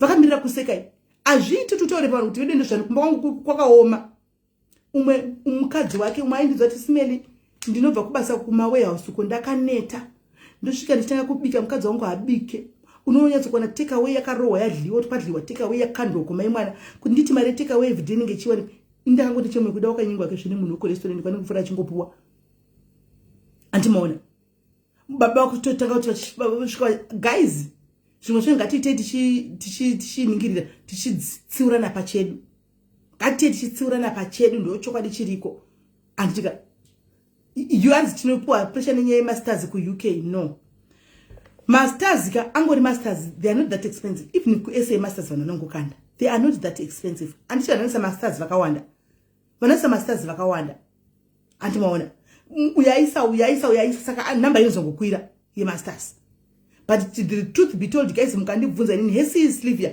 mukandibvunza inini guys ndakazvimirira ndiri meli ndakadai UK is overrated handi muri kunzwa guys UK is overrated South Africa yanetsa kuti crime munhu achibuda unongoona kuti ndoti ndamwari gedhe ravhurwa kuti munhu achivhura remote gedhe kuti ndadzoka gara richivhurwa anogona kusadzoka kwanetsa crime but South Africa is states iyo ndoda kukudza ichokwadi timu Africa South Africa is states United States of America ese iyo yawo machiti panyaya kuti crime plus pakuti home office Antika home office iri kubata vanhu iko zvino bepa rachona haribudi zvekumhanya. But besides that, ndosamira kuti vanhu vari kukauya kuno kudhara vari kutenga dzimba kuSA. Vanhu vakauya kuno vari kutenga dzimba kuSA. UK is overrated. South Africa is way better, guys, in terms of living and everything. Kuno kubvunzai team kana ndiri kukuzai chokwadi, guys. Bvunzai team iri kunoku. Unogona ta hembe dzako 4 mu wardrobe. 4 hembe. Ukaita 4 years chidzipfeka. No one will give you winda izvani mona kuti winda yakutanga kutondra kwauya. Tinenge makutinda pama live nema morning gown nema pijama. Gore rinogona kupera. Kokupfekera hembe ndekupi. It's just you go to work and you come back home. Zvekuti ndita pressure kunzi musoro kana guys mandona ndinenge yakadi musoro. Honai. Kwanza tell they don't come. No, kuya titakatouya mai vasikana kuya beva kuvevana. Kuya tinouya. Antika, but I'm just telling my other fellow vazive, and it's a requested life. Natarati is requested life. Antika, but it is the truth. Ora iti tetes bless. That's the truth. And mona. Kana wada kuna kauya kuno pavana is the best, guys. And kunyeperi. Pavana panove topic ya tukuzobata pambera hapo because yaka request kwa futi na ikumbirwa futi ne mamwe ma sisters zangu kuti nditaura topic yo tutopinda hapo. Animona kuno ku you come here it's good for vana ukona kauya ni vana vako kunoko mukagona kupagaraka wapavana life yakanaka pavana ndikunyeperi South Africa pavana atitauri nezvayo because mwana anopanduka zvokutopanduka chaizvo zvoku SA kune too much peer pressure muno umupa vana unenge waita best decision because vana kuchikoro vanongozvindira mahara ava bhatari school fees kungozvindira kuchikoro mahara kungobereka kungotenga uniform yako mwana udobereka bhegi rake wotoenda animaona ende mwana kana kasita musikanzwa akagona kuziva zvakafambira kunoko mwana will have the best life because kunoko hakuna mwana anonzi dofo hakuna mwana anonzi chirema haende kuchikoro kunoko mwana wese anotowana zvaanotoita anowana zvaanoitigwa even vanochengetwa vanonzi maservices achona ivo vanochengetwa vanonzi vari vanarepwa kana achida kuenda chikoro any minute ada ngononyoresa college andoenda college hakuna munhu wese saka mwana anenge akangwara wemuzimba anenge apinda munomu chaiko apinda munomu anogona kuita life yake hanzi it's not good for vana kana vana kokagona vakaziva chavakafambira vana vako will have the best. Ndaona vanhu vakawanda vakaenda vana kuno ndinotaura navanhu vakawanda page tine vanhu vakawanda vari panapa. Diaries is like a big family. Ndine vanhu vakandi inspire vana vavo they've turned out so well zvone chito nashakira hona tarisa one uchiona vana vavo vana mudzimba dzavo vakagara nevana zvekuti kwa 18 abva abuda vana vachiri pavabereki vavo vakura mamwe izvozvi vamwe maloya vamwe vakuru kuzvipatara uko vana vamwe vedu maZimbabwe muno they've turned out very well. So mwana akangoziva chakafambira akandika kuminyiwa nepressure iyoyi nechi for vana is the best. Inongoita the best decision ever. Asi kumunhu mukuru ungozva kuti wangogarira kuti ungagodi vana vachona ivavo zvokuti kwa ungati kudina kudi guys social life cheche social life kwa noenda mutauno kunodini hakuna kuti unotoona kuti kutobuda kwacho ndobuda ndichinde piko hapana unotochuka ugere mumba guys inongozita friend yako kana uri kumba eTV neFacebook ndo zvinokuita ndosaka mutona vanhu vakawanda vaine maghosti vari kudiaspora vanhu vakawanda vane maghosti kudiaspora because pills ravo redepression iFacebook so they end up being on Facebook vachita yesi yavanda paFacebook animaona vari mumaghosti imomo because hadi kusikana identity yake ndo inenge afriend yako chandakatanga kuudziwa panapa munomu. 1 don't never allow maZimbabweans mumba mako izvo ndakazvidziwa ende usafarira kuenda kumba kwemaZimbabweans ipapo ndotidzwa netimu rangu because vanokuitira inogara yakadaro usaita close mafunction guys mozati isusu tisitave tiri vakuru vemafunction paSA apa guys tichiita kumamaketa tichindopinda tichibuda ndakatozviudza ndaudzgarirwa pasi netimu rangu kuseri uko rikandiudza ndisati ndinouya I come here I market the shows but you won't see me there tinomaketa product dzevanhu zvakanakisa ibasa kai business but I'm not there andiko musi wamemcha mafunction ndakatozvivatira kumba kana kuti una TV kana kuti tikaninde kubasa chandakatozviudza kuti that way I think I will survive better. Usasangana pane maZimbabwe stereki, usapinde ipapo kana uchida kuti life yako ikuitire zvakanaka, usapinde pane maZimbabwe apa stereki apa. Life yako inoita peaceful life. Because Zimbabwe ragara rakangooma, mungotizivawo kuti takaita sei, takangooma, so takangozvogwa tiri pedo naSatani vazhinji vedu. Ani muri kuona mapata tichaunda edu ticharongwa edu yemafunction nemadiaries tongera tinofarawo sechemberedzi tikoko tuzvindira kumba. Ani muona kumoko aiwa techingohaipa zvedu chingokuhaipirai tiri kwatiri tikuona tikuhaipirai. And Zimfest, I was not there, I marketed it, I never went there. Mari yandakatopiwa yeZimfest vakati simeni matickets ndikati in cash, give me cash, ndipe zvenyu cash, I'm not coming. Mubvunze. I didn't go. So in the friend, mwana wako is your friend, your husband is your friend. Ndocho chandakaudzwa ichocho. So I am holding on to that. Right. Tabuda ipapo tataurana nenyaya hadiziti pane pandasiyere pamakosi patatanga pane pandasiyere pamakosi kuti tiudzane kuti pakati nepakati. Andimaona ngatisirane. Saka vakadzi vaye vari kuhura ndati vanhu vamuri kuhura navava vari kukudai mune varume vamuri kuita zvitoyava. Ndo vari kukudai muri papo. Kana mchida kunyatso kuona kuti havasi kukudai, chiregai murume yabuda inde ndopo tichakona kutevera kuti simeli tokumbonotswa nemurume wangu, iwadzinga murume wako wega nezvito zvako. Makasvika pakutora sahuno kuti even uri pamba murume anodzibika uko ndinozvibikira uko. Come on, you are at home, why don't you cook? Bikira murume wako. Yes, wabva kuri kushaisa late murume asvika pamba kubatsirana anobika. But ikabva wanya kuda kuzvitsa inini ndichiri kungostika pahuno watakabva ku Africa guys pafair. I know kuti vamwe vangu vakutozvita havo you know, but inini I cook for my husband guys. I cook for him. Mubvunzei. I cook for him. And hadisadzarakaiswa mufiriji riya. Hadisadzarakaiswa mufiriji. Saka ndinouya ndobika chisadza chiri fresh. Muriwo ndo wandikatobika zvaundounganidzira wangu mudhipu. Asi sadza ndotobika refresh. Ndotowacha. Ndakazongogadzawo kuti aiwa kunoku hatichaita zvekuti tinosiya sokisi patakagara. Tinonongawo tinokanda. All right. Paita UK iri kufona toda kupinda patimu SA. Hello dear.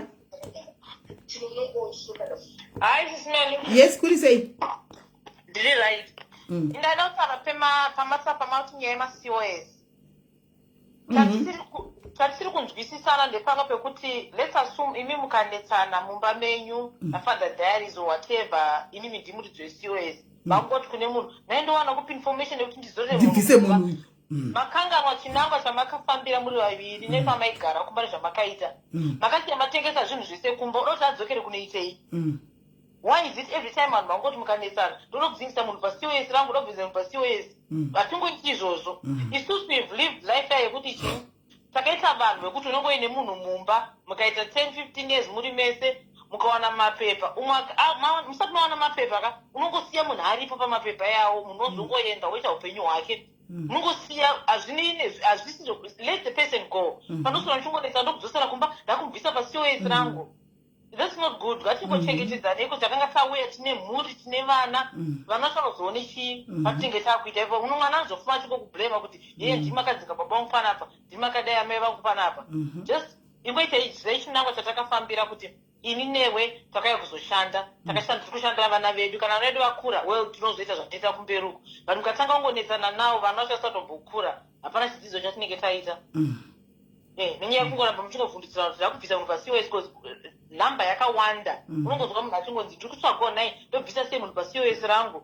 Whether wakuita musikanzi kana kuti wakuita sei, people vanongobvisana pamaCOS, which is not good. Right. Thank you very much Magiwaita bas. Thank you. Handi maizwa point yoka hanzi musatambire ngotobvisana. Ndati rega vabvise pamaCOS, rega vabvise. Asari nemabills ari wani. Rega vabvise. Asari na utigozona tanenge achizozvitaura here. Rega vabvise. Tigozora tinenge tichitaura here. Paya pana mbotsara nyaya yekurova iya. Last week pane nyaya yakatenderera hanzi ndasingadibika aiwa brown dash you have to dzokera go back to basics. Haumbofi 5 minutes because haumbofi. Muri kuziva last week pane nyaya yakabuda. Pane mukadzi wekuZimbabwe akauraiwa, akarohwa, akafa nemurume wake. Murume yaona tauraya mukadzi ndobva anozviwisira mutraki. Muno muUK makaiona ndizi. Makaiona yakabuda panews. akasiya uraya musikadzi ane 35-34 mumba ndobva abuda ndobva anosvikandira mutraki vakabva vafa vese vari 2 vanga vari kubhulawayoko vakafa vese vari 2 domestic violence iko kunoku kupi kana kuti kupi domestic violence handi muri kuzviona saka one day yes Walster one day munofa yakabuda panews akausiya uraya mukadzi akabuda aona tindauraya munhu akabva anosvikanda mutraki ndobva afawo handi muri kuona saka timu rangu rimasiwo timu ngatite tichidzora mabreak ngatite tichimira mabreak ngatidzorei mabreak right tichadzoka regai tijambire kuSA tozodzoka kune parenting yakanzi parenting in UK kuti vana muri kuvakudza sei kuUK vana vanokudzwa sei tataura kuti kune vamwe vedu vane vana vavo who turned out to be very successful and very are doing so well anditika vakakudzawo vana vavo sei vanhu vakawanda vane vana vakauya navo kunoku kuvana kuchichiri kunetsa kuvana topic yakakumbirwa titaure nezvayo asi sati taure nezvetopic iyoyo regai timbocrossa border anditika kuna Limpopo tinde kuSA timu SA paSA pakaipa timu Zimba paSA pari kupfuta apo ini ndinenge ndichiteverera zvese ndinoona hanimoona zvimwe ndichipiwa nevanhu paground timu SA kwakaipa kuSAU kumasivana vari kubvungudza vari kunonga vari kutora vari kufamba havasi kumira minista Munyuwani akaiswa aripo atori haasi kutoda autoda kuti vanhu ngavaende kumusha kwavo but chikundinetsa manje nini kuri kuita kunge kunongonongwa maZimbabwe kuseti tiri kuna chinonga manhingikiri marudzi naimi because nhingirikiri inonzi Nigeria rakabuda nyaya ndifunga makaiona video maNigeria akabuda achitoti tikutogwa nepolisi vakamira vakabata zvombo achitati we are going to fight back we are fighting mapurisa akatya kusvika padhuze vakadzokera pakazobuda umwe muSouth African muzulu achitaura kuti muri kubuda muchiti muri kuda kurwa neSouth African police as who munyika manje isusu tiri mazulu achitaura kudaro achiti manje isusu tiri mazulu kamuchida kuona kuti tinogadzika mudhishi tikawe chitongoti muri kuita zvamuri kuita Joburg Koko uyai paDurban apa muiti zvamuri kuita izvo akati kwaZulu Natal muone kuti munoenda muri pai akapindura chidaro zvikanza mu challenge munyika musiri menyu kuSouth Africa kwakaipa guys ndiponongona kuti timu maZimbabwe dzafanga kuti tiranotsinye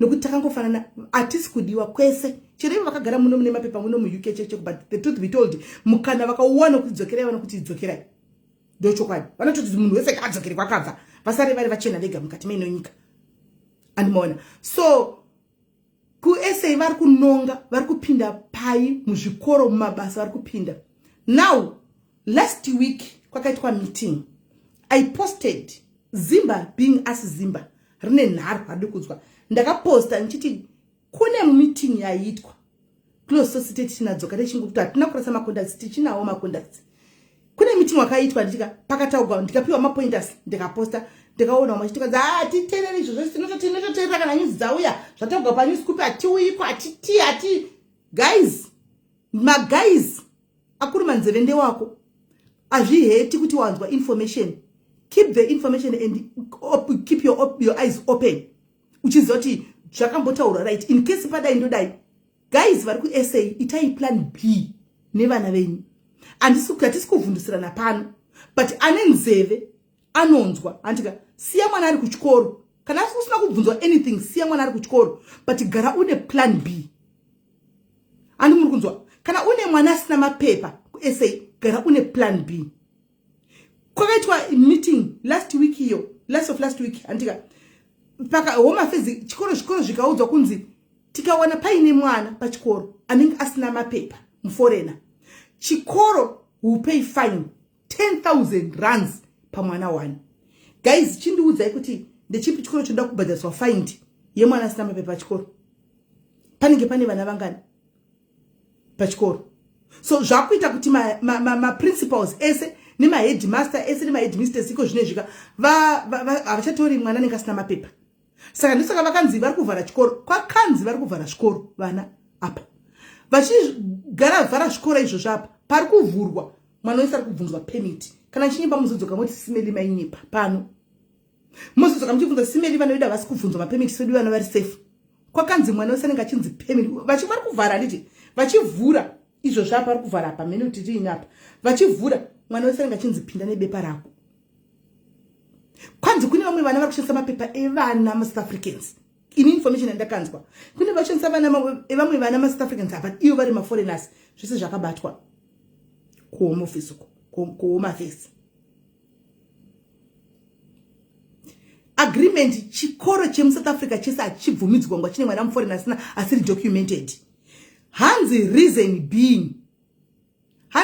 being pakanzi pari kuitika mhosva vana ngavadocument kwevese vakatopiwa matype of visas avakanzi ngavaapplyire vana.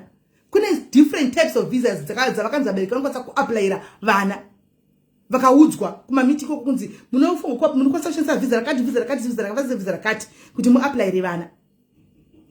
Anomaona but vabereki vanotya havadi ukatonzi ukaenda kuhome office hausungwi chero usina mapepa as long as uchida kunofambira nyaya dzekuti uda kunoapplyira mwana kana unobvunza information havakusunga havabvumidzwi kusunga. Unosunga wabuda muhome office kwete pahome office. Marceline kwakaitwa meeting last week papage pangu zvitori papa. Ini tinenge tine inside information. Ndikauya inside information musi waitwa meeting wacho ndakaposta papage apa. Vakatera vamwe vakatonditsigira mucomment section kuti vana vakatouya nemapepa akanzi uyai nemapepa echikoro nema-identification. Right, ndichavhura ngikiri line panapa kana vamwe ndo panonetsa ndo problem inonetsa vanhu. Uri kuudza vanhu ati kuchisidzira chimboenda kana tapedza kuchisidzira Marceline ozodzoka chimboenda kana vari kuda kuchisidzirwa tapedza ozodzoka newewo. Rega vada information vatora information vagare vachiziva zvikauya havhunduki. Chiri nani chii kuziva pane kurwa nesurprise. Chiri nani chii pane kurwa nesurprise. Hanzi takazvinzwa ndichavhura vane vana vakapuwa mapepa vauye pano. I'm just saying the truth as it is. Researchai zvinhu zvacho kana muchiti munonyeperwa kana kuti muri kuvhundusirwa. Hanzi tarisai consulate yanetsa kuti documents awanirwe kuno. Consulate yekuZimbabwe iri kutopira vana mapepa kuSA because of that. Umoya utanze kuti vhundusira. Consulate iri kupa vana birth certificate muSA. Iri kupa vana passport muSA. Zvanga zvisingaitiki. SA wako apply passport yako yobudira kuSA ikoko, wokoleja ikoko kuSA because of zviri kuitika. South Africa vanhu vari kusungwa. Nasi ndanga ndichitaura naBamnini pafoni tichita video koka vachiniti maiguru honai Bamnini kana muri pafonai muRustenburg kutaunduko tichita video nayo ndichivatuma kuRustenburg vachimanya vanhu vachimanyiswa nehoma vachiti honai zviri kuno maiguru vari mumota mavo. Nasi kwete kuti nguva iyi ndikutaura pano Bamnini kana muripo confirmai ndikunyepai. Nasi kuSouth Africa kuri kupisa guys. Saka isi tungodzana sevamwe vedu pamwe chete anti because anzi chokwadi zvakataurwa muchikoro wamwa kuti ndikunyepa ka andiona wamwa kuti ndikunyepa kana musati mataurirwa relax asigarai makaziva kuti munogona kuzobvunzwa zvinhu izvi. Vamwe vakatotaurirwa kudhara vamwe kanzi ushiregai ndipinde thank you Messi thank you muchapiwa umoyo Messi uyu hanzi mwana akati anebepa rakanzi uya nepemiti kuchikoro. Saka I don't know tikamchiti techiti tikukunyepera ipapi is the truth. Tinenge inside the info guys. Kuchinzi udzai vamwe venyu tokuudzai futi moti aiwa sati zvoto zodai chingozvinzwa take with a pinch of salt. Antika womira wakadaro zvikaitika unenge wakutoziva. Andiona kuti takamboudzirwa. Pane nyaya iri kuitika kuSA yema 3 months. Pane nyaya iri kuitika kuSA yema 3 months. Hanzi tu Rustenburg chaka chaenda tichiza kubasa ndazviona ndega nemeso pavideo call naBamnini Makuseni. Pane nyaya yema 3 months kuSA. Handiti vanhu vanga kuenda nopiwa ma 3 months kuborder. Zvokuti unongochiti ukafamba nepassport yako ine 3 months une madays ka you are legal in the country. Saka unofamba nemapepa ako wotaura kuti mapepa angu vakati passport unobudisa ine madays. So pana journalist atinganyi kumshora because he was doing his job. He was doing his job. Animona, he was doing his job. Saka akaenda wakanowonawo information iyo ameno vakampawo information akazoyenda akadini akaenda akati akabudisa information yekuti vanhu vari kupuwa ma3 months vari kutenga ma3 months abhodha vakuzi guys do not give him a bus. Ini ndikukupa information, take it or leave it, it's up to you. Andika ndinotora nguva yangu kutsvagira information kuti ndikupei handingositiri vanhu vamwe chete kusaida kana kuida iyo yako tora kana kuti siya zviri kwauri. Musatenge vanhu musapa vanhu vemabhazi muchibhadhara mari kuti munopiwa ma3 months ayaya. Ari kurowa bhani, ari kurowa bhani. Ukonga uine 3 months right izvozvi nemapisira kuita kuSA ukabatwa uine bhani uine 3 months mupassport uri kurowa bhani. Pina nopiwa mwedzi wako wouya kana wapera woona toita plan futi musapiwe 3 months. 3 months iri kupisa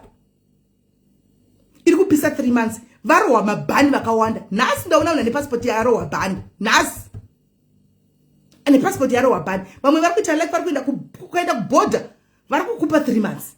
Chokwadi chakanaka kuborder vari kusvika kukupa 3 months idzodzo hanimaona. Asi muroad umu ukabatwa nevehome office kana kuti mapurisa akati 3 months vakuti 3 months zokadziwana sei. 3 months ziri kupisa. Be safe. Ipiwa 1 month yako ubuy time ne 1 month wona to wait sei.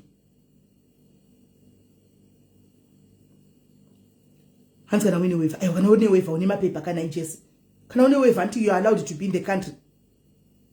You are allowed to be in the country. Hands go ku airport vari kwa 3 months here. And I don't know about the airport. Ndikutaura zveroad. Hanzi ku airport ndokurikiswa mabhani. Mata ichita ingoita yauri kuita. Hanzi hadzina formula. Ndikokudza zvinhu zviri kungoitika right now poshi muroad. Ndizvo ndingotaura. Hadzina formula but you just know exactly also what is happening. Chingogara wakangosiva. Chingogara wakaziva. Whether zvina formula just to have the information. Does it hate to have the information? Kana zvina kusangana newewo Mwari wako akakuputira. Kana zvasangana newewo unongoti zvakambotaurwa. I don't think it hates just to have information. Wongochengeta information, kungoteera information, wongomira. Ese yakaomesa zvinhu zvaiko zvinhu. Hanzi 9 years ndiri mumjoni iri kupisa ndofambira kumamo. Guys, just be careful. Nyaya dzekukomita crime. Pane vakoma varume vari paSA apa vanotokomita crime zvekutodaro vandozikama kuti ava ndimi muri kutoparira vanhu imimi. Because kukoko kumeeting koko kuri kunzi kwakanzi kumeeting koko kuri kunzi kwakanzi hanzi reason kuti munhu wese ngaite documentation. Andika kune vanhu kuri kubiwa macables emagetsi. Kuri kuitwa crime munhu anonga asingazikama kuti ndiye ani. Haukwanisi kuti uzive kuti munhu ndiani because hapana documentation iripo. Saka for us tizive kuti ningi ndiani munhu wese bepa. Vanodaro zvakuti munhu wese bepa but anonga achizati bepa iri hariwani zvokumhanya. Avaburisi bepa zvokumhanya. Panyaya yema 3 months iyoyi hanzi ndindapiwa 2 months last Saturday. Amen. Panyaya yemapepa iyoyi guys, yemapepa acho futi iyoyi yekuti mapepa hanchika pakunodhindisa passport yenyu be very careful guys. Vamwe vakaenda kunodhindisa izvo kuri kupisa kuSA. Passport usangope munhu passport. Vamwe vakapa vanhu vemabhaza waanoziva ikadzoka kaiswa stembe pastemuti. Stembe dzinenge dzakafanana idzi but iyi inenge iri fake. Chinozobata kuti iyi fake musystem painiswa musystem paya haimo musystem. Haimo musystem. Onzi vari kupuwa ma 10 years ban. Chidino chipasa iwe unongosingazivi uri innocent. Pamusoro pekusigwa ban wakatobhadhariswa mari naconductor webus kunzi ndipe 1000. Ukampa 1000 rand ukamtrust ukampa passport yako kuti unomuziva anoshanda kubhasi rakati. Akaenda vane mastempu avo. Sorry yenyu ane mabhazi but it is the truth vanhu ngazwe chokwadi. Vane mastempu avo vanhu vekumabhasa. Avanotofamba nawo mastempu. Avanodhinda mapassports enyu. Hanumani yodhindwa. Iwe unotogara nayo goro usingatozivi because zvinhu zvakafanana.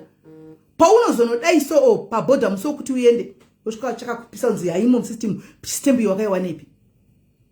Wakaiwana kupi stembi. Chakutokala 10 years ban. Varikurova 10 years idzodzo ban. This one kwainzi ku home office home affairs kwa minister munyuwani. Pakaiswa handisati nanzwa gore ndichakudzai. Anzi pane kutangira pane gore ameti gore ripi ndichakudzai kudzoka kumashure kusvika zvino patiri pana pane mapepa ese akapiwa maforeigners, be it Nigerian, be it Zimbabwean, be it ari kunzi averifyiwe. Handisi chitanga pagore ripi kudzoka patiri nasapa. Ari kunzi averifyiwe kuti vakamawana sei mapepa. Saka ukaona munhu ku home office guys right now, mira ndikubatsire, ari kuti nindo kuitira mapepa backdoor pasi pemuti usanzwe. System yeku home office yakachinja. Hani muri kunzwa zvakuita masignature system password dzakasiyana, ukabuda system ya uyu upinda system ya uyu zvakuenda neprotocol. Kudhara munhu 1 hanzi smeli ini ndakaposererwa passport kuboda ndikanzi ndanodhinda kuboda remoza kwaunosidhinda. Antimaona ndachazinaida zvatichi ndandiri kuti pa border pari kunzi pane passport chaongororwa kunzi vakamawana sei ema-foreigners, because pari kunzi pane vanhu vakawana passport sizvo, ende kana wakanga ukaona kuti ndikutengesera mapepa eko zvino ndogona kuita ndikomo. Kudhara kuhome office waitigwa mapepa guys, munoshanda kuhome office aikurovera dhiri rese ari 1. Yesi isvagilo aikurovera dhiri rese ari 1 kuhome office munhu 1. Iva vakuru venyimba aitosvika utoti ndinotora mafingerprints ako, otoga mafingerprints ako kwai yakachinja ndo patanga tiri alright. Onzi ndinotora system yako apo, ndinotora mafingerprints, otoga mafingerprints ako. Handi oya kwaari okuitira zvese. Handika otoreceive message pafoni yako yotaura kuti home office has received this. Handiwana zvese that mapapers iwane macertain is going to be verified. Vototi otowana message and everything. Handika zvese uchitoita zvese mu home office. Handika otopiwa mapepa ako. Zviri straightforward. Right now ukaona chirane nyembe dzakasvika uku achikuti ndokuitira mapepa usanzwe unodzirwa mari. Unodzirwa mari because system iyi yakachinjwa iko zvino, yakadesignwa such a way kuti munhu 1 hakwanisi kuita zvakwenda nema-departments neprotocol. Kana uchitora ID ukanzi waita fingerprint apa infa kuenda yobva kwedini, ende mapassword akasiyana, mumwe nemwe password yake, hakuna vanhu papassword yake. Sezvokuti unoitigwa mapepa hazvichaiti guys. Kunenge kuri kunyepa tanzi ndaita mapepa anenge ari fake. Unoitigwa chipepa chinenge chichitadzwa kunge original but musystem chinenge chisimo, inenge iri fake because munenge unacho but musystem chinenge chisimo. That means unenge une fake documentation. Chenge chakafanana exactly but musystem hachimo. Saka be very careful guys. Ndikudza ichokwadi from the home of information emukati. Helmon, be very careful. Muri munorowa bag and vanenge vachidedzera 5, 10,000, 15,000 uchitofuta handa wana mapepa kudai. Scan inonzi iscan ichiko chavanochecha scan inonobata zvakafanana nembiwa mwari kufamba muSouth Africa vane mapepa antika vane vakaisa mapermits ezvidhura yaya, ukasangana nehome office vauzoita nda passport, usaburitse passport yako. Kana wakaisa chidhura chechiya zvinonamigwa nevakomana izvi, ukasangana nehome office antika unogona uchiburitsa kumapurisa because mapurisa haana scanner, anoona nemaziso. Kana wakaitigwa nemunhu uchigona chaiko vanogona kuvhaisa. Zvakafanana nemalicense, kune malicense avanotovhexika iri fake kuti ndiyo here haisi here, ndiyo here, vanoziza kutoverify kuti vanoti ndiyo here because inonetsa kuona nemaziso kuti ndiyo kana kuti haisi. Saka kana uine bepa iwowo muri unotoziva bepa rangu iri ndakarisigwa pasi pemuti natongai. Handiwana ukasangana nehome office viga passport, tell them kuti handina mapepa. Simple. Zvinani uendere mhosva kunzi hauna mapepa nekuendera kunzi fraud. Wonga uine mapepa fake ifraud kai. Zvinani kuti uendere kuti hana mapepa. Usvika wese wako kulindela uko. Kana uchizobuda wobuda, kana uchidipota unongonodzokera kuboda.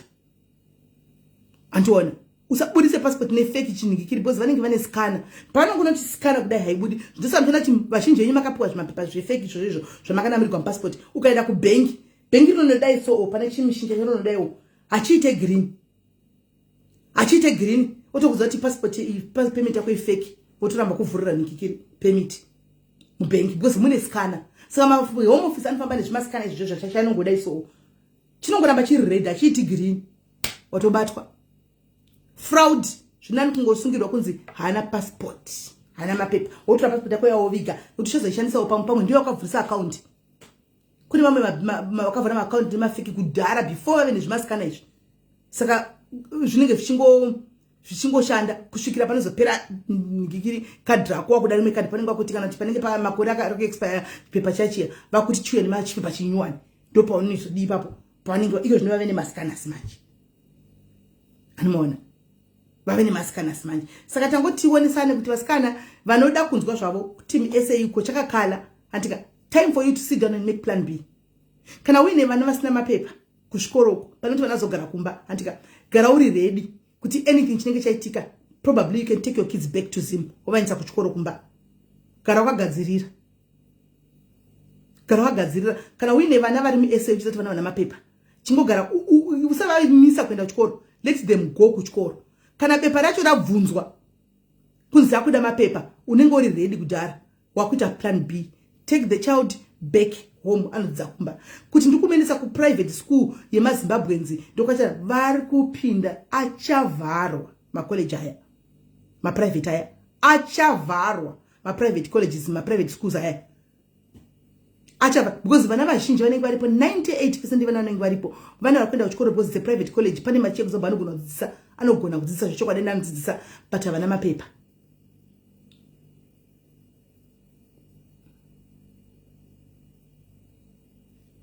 Nekufamba kwangwana zvichazopera v that's okay but right now tikutaura zviri paground.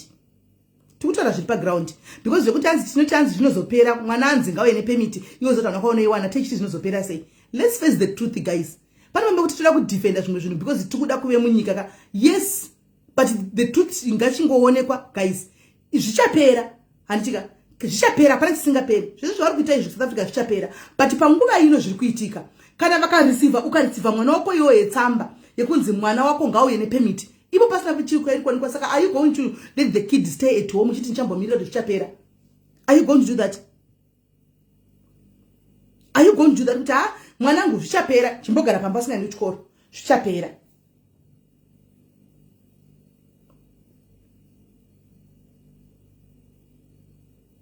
Are you going to stay at home mwana ugara kumba wendi uchikoro iwe zvichapera chete? No. Ndosipandiri kuti papo gara uine plan B in case zvaitika zvikuru sei pavana. Munhu mukuru unogona kungorarama uchitiza. Guys, South Africa iyi takaigara tisati tomborima mapepa achona taingosangana nawo tichirova mboza wotoziva kuti kona yakati worova mboza wona kuti kona yakati worova mboza wotodzidzira kupfeka munodzidzira language wodini. Munhu mukuru ka unoita uchitiza but kopa mwana iko zvino hanzi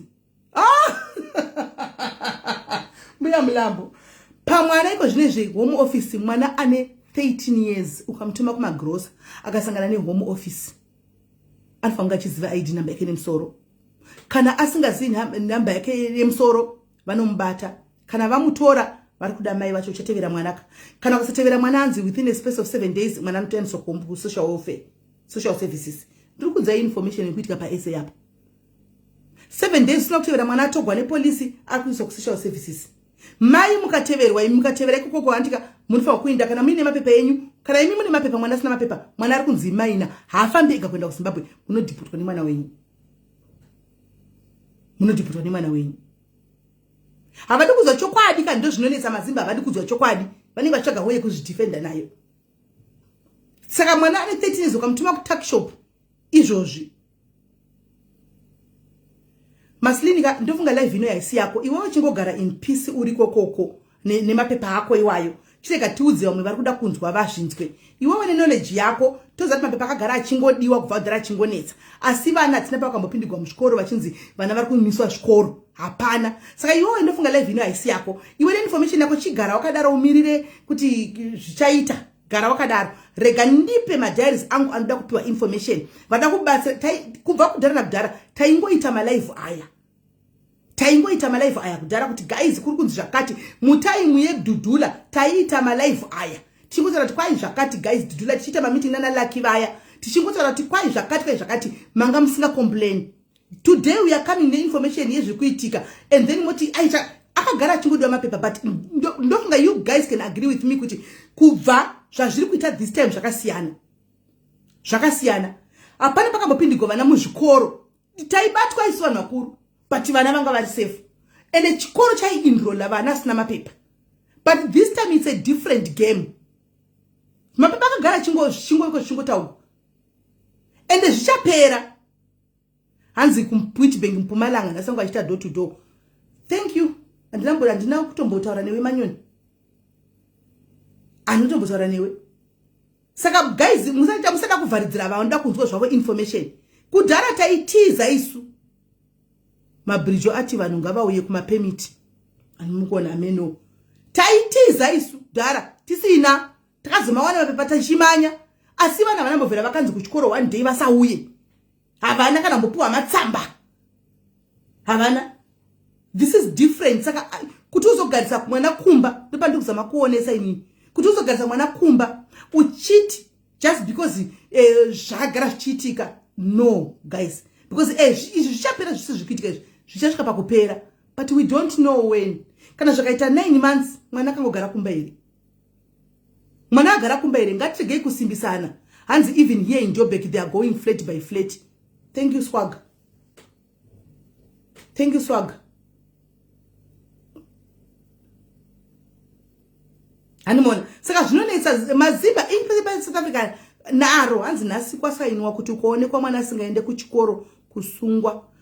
And I don't know that one. I asati ndainzwa andimona saka zvinonetsa tikungozaonda kungonzwa guys. Aina ndina kuti bvisai vana venyu kuchikoro mundinzwisise ndatiregai vana ndio chikoro, asi iwe mubereki kana ukapanoraigwa mwana washe mrandateerera gara uine thank you Sibongile, thank you. Ndozvandiri kutaura pano exactly. Kwakanzi chikoro mwana kwangu asina mapepa chikoro chafainiswa mari. Andika chakufainiswa mari. Havapindi kuchikoro kunobata mwana wako, havabati mwana kuchikoro. But chikoro hachisi kuzotora mwana kuchiindula pachikoro because akabatwa asina fine. Ndachitosvika wasati wauya pano. That's what I was saying pano. Ndozvandiri kutaura pano vari kunyetuka indi kunyepa. Mapepa achanonetsa kwana ru, but tiri kuti isusu andika hanzi nezuro vakasunga vanhu kuGeneral Hospital in Joburg vasina mapepa. I was not there. Aiwa hapana kukumba watinomboita EV tinenge tiri muhotel. That's a hotel dear. Ndiwa kutonyora zvinhu zvisina nebasa rekuvhundutsa vanhu zvisina nebasa rese. Animona. So guys, indoda kuvhura line topedza todzoka back. Andika kunyaya parenting in diaspora. Should I say diaspora? Not parenting outside Zimbabwe. Maybe kuti zviaccommodate vanhu. Saka guys, maadmin isai number depending nekwauri. Andika kana uri ku SA kana uri muno mu UK, come and give it. Tataura kwese tatanga ne UK tikaenda ku SA. Andika come, it's just an awareness. Exactly, it's just an awareness. And nakuti visai vana kuchikoro kana kuti kudini musazondikote wrong. Ndati iwe mubereki zvakanaka kuti uve ne current information zvinenge zvichiitika munyika. News dzakanaka kuti uteerere kuita kuti if anything happens unenge uine plan B. Haurohwi neshoku kuti saka ndotangira papi. Anomaona kuti saka ndoita sei hauchangiri papo. Ndosaka vakatanga kuti tukubhadhaza fine ku Department of Education ikoko. Ndosaka vagarira ikoko. Right, ganimbo edge ava vanyora vaisa man kirima I hope imbobuda udzoke nyasha. Ganimbo try uitone. Sanopendera. Havadi kudzwa vanhu.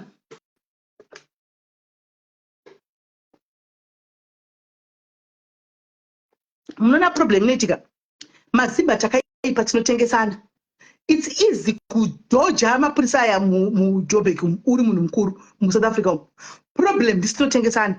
Muri kuona kuti nango ene strategy yavo yakanaka vakati iko zvino tinopanana information. So kana mapurisa nje takamira pakati tinotaura kuti guys zuva riri kupisa so riri pabridge reapa kana kuti pana briga pari kupisa zvisingaiti neshona kuitira kuti maSouth Africans asanzwe because vanenge vari pese pese. Hanimona vanhu zvanga zvichifamba zvakanaka, vanhu vachipanana masignal nenzira idzodzo, vanhu vachitoavoida zati okay kwanzi nhasi mvura iri kunaya apo hatisi kufamba neuko, zuva riri kupisa uko nhasi kunda neko.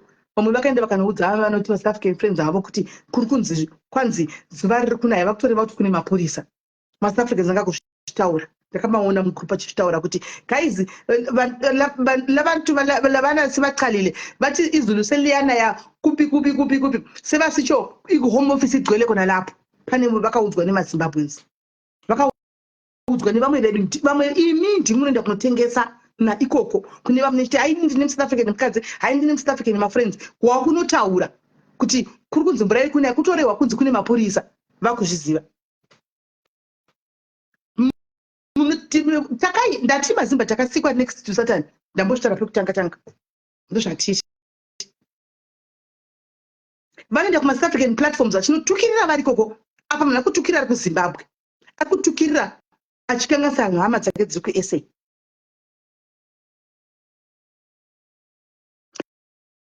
Hanzi soka aiwa Canada handina information yeko, handina kana information, handina kana information. Right, ndachitira kuEdha aramba kupinda. Fonai guys, number yaiswa iyi. Fonai, vane zvada kutaurawo, fonai number iyi. Tidzokere kuparenting. Vada zvada kufona, fonaiwo guys, vada kufona number iripo iyo. Fonai. Hi dear.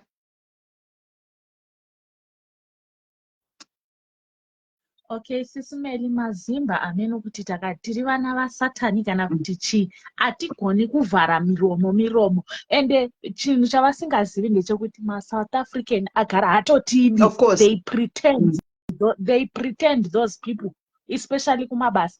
Isusu kumabasa patinotoshanda takatoudzwa kunzi kana usina paper famba because Mulungu naye ari kutoshedzera kuti hapana zvandinokwanisa kuita. Because they would verify every paper.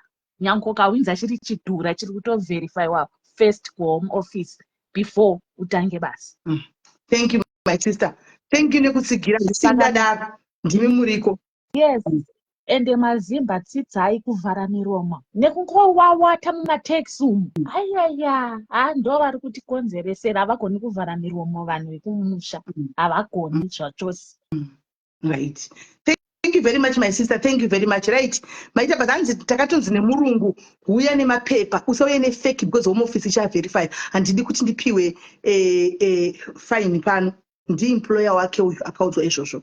Fona iwo vamwe tinzwe namba dzakapinwa apo. Hanzi vari kufaindisa makambani. Musoro ndakaona achibata muspa. Fona iwo tinzwe dipendi nekwamwe kuti zvakamira sei. Mazimba anoti kuropana kugwira varume murodhi vachirumana mazamu, ukone vachiumburudzana murodhi, vachiumburudzana murodhi kunyika yavanhu vachigwira murume. Hanzi ndarequesta aisati yasvika request, vachigwira murume. Unoti kuda hameno zviri kuitika ikoko, kune zvinhu zvikukutu zviri kutoitika. Kugwira murume murodhi yavanhu South Africa, kuumburudzana pasi kuumburudzana. Murukesheni imomo. Amen. Havachadi. Kuda kurera mazamai vachigwira murume. Amuna kuiona video yamai vaDhafu vakazorogwa nemurume yaya. Dhafu achigwa nemwe musikana, so vachigwira murume wamai vaDhafu ivavo. Muanganyenga musikana uyu. Vakarovana vile mai vavo vakadirumwa zamu iri vakadambugwa Mazimba kuJoburg uko. Mumwe muzimba murume ndiye akazouya, mumwe muzimba murume akauya neshamhu akavarova vese vari tu, akavarova vese vari tu, vari mutinyadzisa munyika. Masoro achizotokuzirira akamira kuti yesi mbambe mulume vachitodaro. Esika muchata tinotongozama ufunge vati vanhu havadi kuwadziswa chokwadi topanonetsa.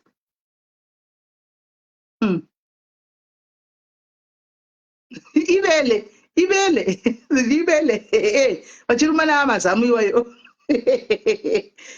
Guys, fona itinzwe guys vari kuSA tau, uyaiwo mutaure utinzwe guys zvikuitika kuti what is going on here ichinyasha. Ndaiona request yako tonoti tinzwe kuti what is going on kwamuri. Kune vakareceiva here tsamba idzi dzehome office, muriko here kana kuti ndikungoumana pano? Uyaiwo mutaure.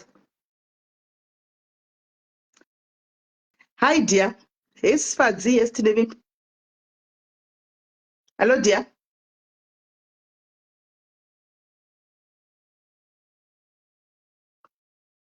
Hello. Hello dear. Hello. But guys, inini ndakazvitarisaka minister vaiva I may know guys. Chandoziva inini hakuna nyika inorarama isina maforeigners guys. Hakuna nyika, because kazhinji munyika kuti nyika inyatsofamba economica, foreigner ndorotenderedza mari guys. Ndakatarisa paSA apa vari vangadzinga havo mahouse girl, vakadzinga havo vanoita manual jobs aya, magarden boy, vanovaka vanodini. Ndiudze muSouth African wamuri kuona imimi gedza achinda kunovaka. Imbondo South African wamuri kuona imimi achienda kunoforera parobot pepa achienda kunovaka. Imbondiudzaiwo. Ndiudzewo muSouth African achapedza zuva rese akamira murestaurant kubva makuseni na9 kusvikira na12 usiku achisevha vanhu chikafu. Imbondiudzewo kuti vangani zvaitwa nemaZimbabwe chisezvi. Ndiudze muSouth African anodhiraivha chibhasikoro cheMr Uber cheuber eats chiya achiswera akapaka pachicken licken paya achinodhilivhara vangani musouth africa anogona kutodlawo kudze vanhu guys pafea chaipo chaipo musouth africa anogona kuti apiwa nandosi chakazara nzodhilivhare 4 maorders anogona kutopaza huku dzidzo akatiza kana kutopaza huku dzakana kunogara kumba kwake havanei nazvo havagaye vanhu vaya ndochokwadi havagaye ndimoona ndeupi musouth african mukadzi achanoudzwa nomumwe munhu kunzi iwe toilet haina kuchena suka toilet ndiani wamunoona imimi achiudzwa kunzi toilet yangu haina kuchena suka toilet mumba memurungu south african anohayiwa nemumwe south african kuti aunishandire uvakasavata naye mumumba imomo nabosi ndiani pachanetsa regai avate dzungu asi pane disaster kumberiko. Hello dear. Hello Sismeli, muri right? Mushe kanjani? Mushe. Sismeli South Africa kwakaoma. Chekutanga maZimbabweans atidi kuudzana chokwadi kuti tione kugadzirira. Ndopaunotanga kuudzwa kunzi kundityisidzira he hakuna izvozvo he tagara muSouth Africa for years and years zvichiti. But ngatinzwisise kuti pakapinda varungu. South Africa yekudhara yekuti waifamba joni ririmo mupark station musina kana fani. Muri kunzwisisa Sismeli, ndicho chekutanga ichocho. Vanhu tikufanira kugara zveshuwa vanhu vaine plan B. Because pakaipisisa kana usina document. Number 1. Number 2, Sismeli, foreigners they are needed. Magadina, machiwese, maids, yes. But the thing is, look at Zimbabweans. Chataura izvozvo zvevanhu vanouya kuzorwira varume vevanhu. Ndo vatoma major mukaenda downtown Joburg. Maskati Sismeli haupfuure nemunyarikani vakabvisa hembe vakagara chijoki chakafumuka chiya handi muri kuona Sismeli. Then unonatsoona kuti mbavha dzinoba kana muri semuJoburg chaidzo anti kuti yes my guru. Yes. Haukuona South African anoita zvezvikwama izvi. South African vanoita zvekudhura mazimotikari. Vanorobha, vanoita zverobhari chaiko nekurova ma-ATM. Vanotageta ma500 and above. Havatori mari dzina basa zvemari dzinone basa rebenzi. Even South Africans havakutoreri foni. Even manigerians atiri kutaura anenge achiita dhiri rekuti ari kuibhagura zveshuwa mabhenki and everywhere. Agura batorwa pasi kana kuenda kuUK kana kumba kwake because atosikowa apedza basa. Zimba ndisinourayira vanhu foni. Yes, akabatira zvinhu izvi pamusoro. Ende crime ndokubva yakwira yekupusa yenzara. Muri kunzwisisa? Ndiyo yakakonzeresa kuti even maSouth Africans asvike pakunatsotivenga kusvika pekupedzisira. Muri kuona manje.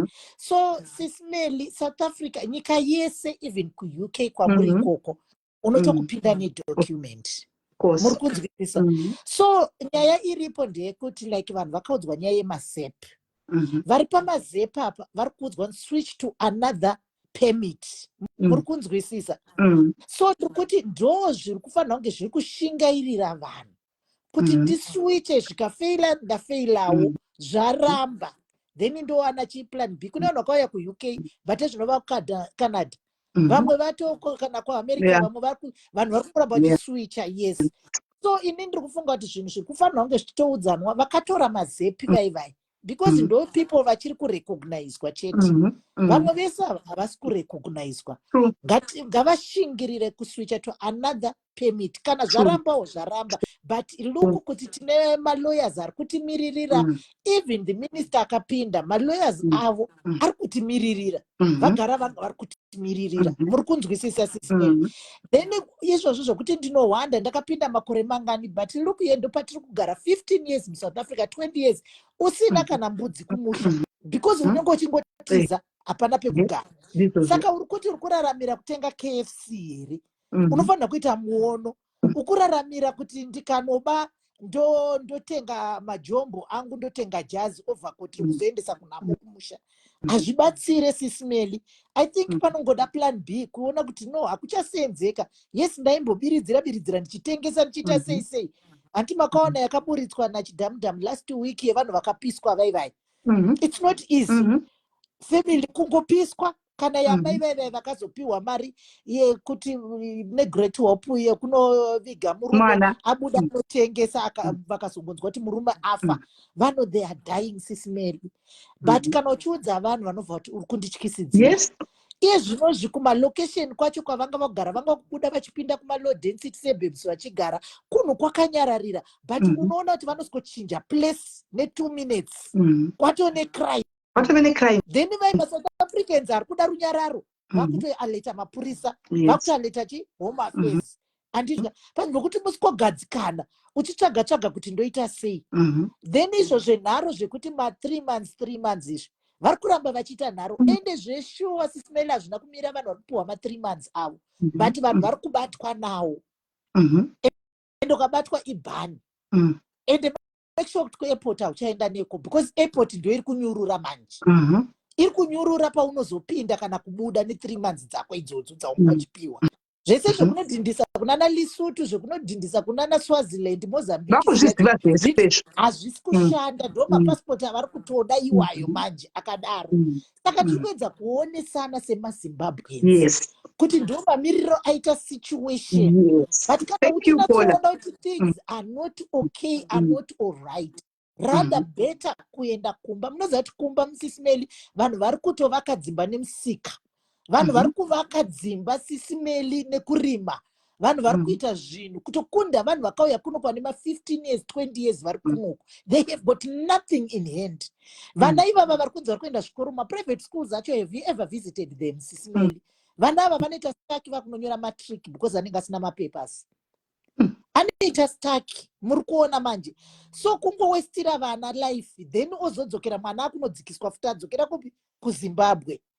So ndiri kufunga kuti vanhu dai vangozvinzwisisa. Mwana wangu inini vana vangu vakazvarirwa kuloko vane mapapers kunoko, kampani kwaanosenza ari kuHR akatonatsoudzwa kunzi don't employ a foreigner with or without papers. And akati 2 months ago ana yemunhu akapinda accountant certified, iye aiti ndi certified chartered accountant but branch ranga riri Cape Town. Then ndokubva atopinda kubva apiwa salary yake yakanaka, everything, benefits number and everything. Then iye she was on leave last week, ndobva atofonerwa achinzi mapapers emukomana uyoyo anga asiri genuine, but anga ane 2 months ari pabasa. Muri kunzwisisa? But vakaverify and aiva kuti mami I'm praying kuti dai vakasangomusunga avo vangomuburitsa basa. Saka ari kuverifyiwa mapapers, ngatiregerei kungoita nharo. Nezuro kwaitomhanya mamessages ekuti vavhara paNewtown, munhu aipona ane pasipoti yake ane pemiti yake nakabata tiketi mumaoko, tiramba vesava vaiendeswa. So ine ndiri kufunga kuti hazvishande because iye zvino zvinogona ngochiti ndinorwira ndiri kuconstruction kwangu, but construction ikoko wosvika vokureidha kumba unenge usina kana 2 rand, muri haina pekutangira, unotangira papi? Ndozvatisi kutaura kuti plan B havasi kuda kuzviwa. Uri baba namai nevana mese hamuna mapepa, rather better baba wasara vachipiya muri ngaiende kumba. Kana zvazorora zvatonhora vanodzoka semudzokero wavanga vachiita. Saka ngatibudira nepachena titaurirane. Ende chaipira South Africa yakasiyana nedzimwe nyika, vanouraya, they don't care. Muri kunzwisisa? Saka vanhu ngatibvume kuudzana chokwadi, ngatingoti patinoti pazviri kutaurwa ingozvigamuchira. Ende unogona ngochigara kumasabhabhu usingaone zviri kuitika mutaundi nekumalocations, ende unogona ngone very good job rako waka vanhu vakauya kudhara vane majobs avo and everything, handitika anogona kunge asiri kutombozviona kana kutozviziva.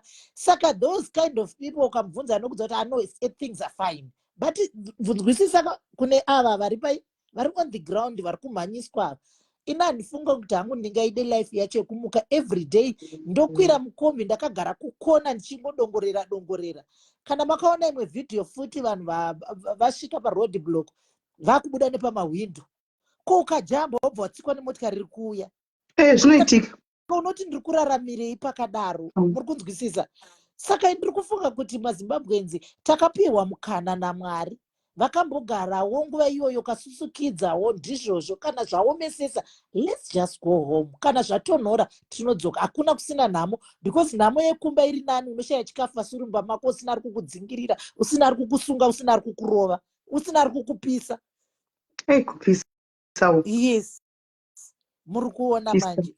So I just wanted to share kuti ngatigamuchirei pazviri kuuya pamaplatforms, and pamwe unenge usati watombozvinzwa, because vamwe one time yekuenda pafoni, asi kana wasangana nazvo obva wateerera obata kuti ho ndo mamirira aita zvinhu, vana kuchikoro ho ndo mamirira zvaita, ho vari kurenda nemacompanies ha ndo mamirira zvaita, nekumahospitals vakutosvika futi, vamwe vanopona nekunotengesa kumabhazi. Saka tiri kupanana vanhu, ngatingogamuchirai kuti tiri kupanana. Tiri kupanana information. And hatina mwoyo wekunzwirana because tiri selfish. Inini kana ndakagara zvakanaka, I have papers, ndinotoita simba rekufona kuti hei kunoku kune maZimbabweans ariko, utsinye hwakaoma kusvika pakadaro. You get what I mean? Unoenda kunotaura kuti vanhu vari kudhindisa 3 months zvakadai. Wafunga here kuti how many families have you destroyed? Wambofungawo here kuti wakuvadza nyika yeZimbabwe sei? Because vanhu ivavo pavari kudzokera kuZimbabwe vachinoungana pamba paamai nababa, pamwe havatori naimba. Wazvifungawo here? Of recent, have you seen the number of crimes that are happening in Zimbabwe? You see? The number of crimes, guys, because vanoita magedhe, vanoita maalaba, vanoita chi, vanhu vari kuita mari. Dzimba dziri kubanzi kuri kubuda line rese kwakarohwa kwakupadzwa dzimba 6 one night. Zvakanaka ndevanhu vari kudhipotwa kubva kuno kumbavha dzanga dzagara kuchimba kuno dzakaenda kumusha dzajaira, asi vanogara dzisina mari dzakunopinda mudzimba dzevanhu.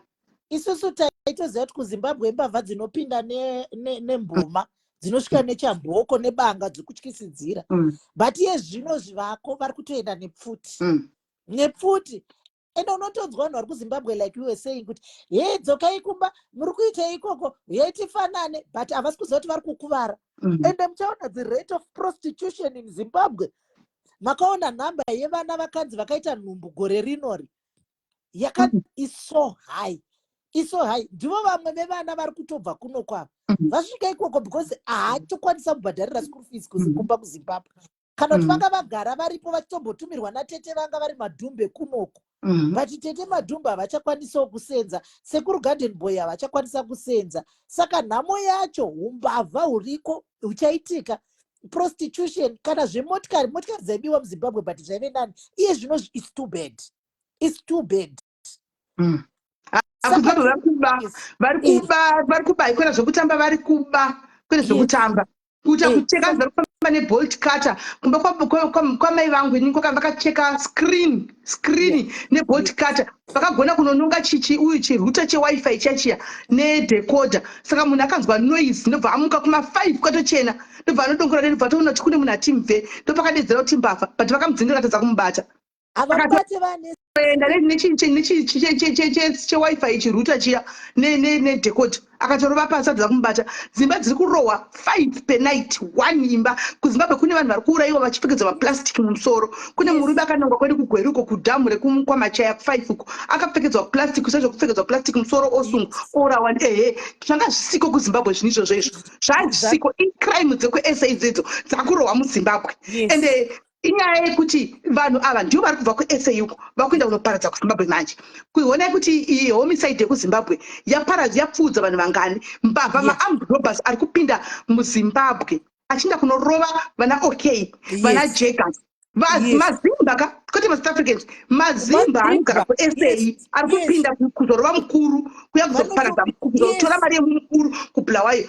Makavaona vakafa komana 3 vekugweru kwedu, makavaona vakarohwa nehomicide. Strategy chacho muri kunzwisisa. Then even madrugs avari kuchema nawo kuZimbabwe, the next 3 months vachanatsochema kudarika kuchema kwavari kuita.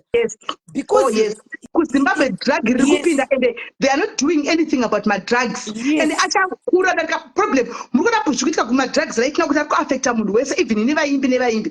Give them 6 months, 7 months.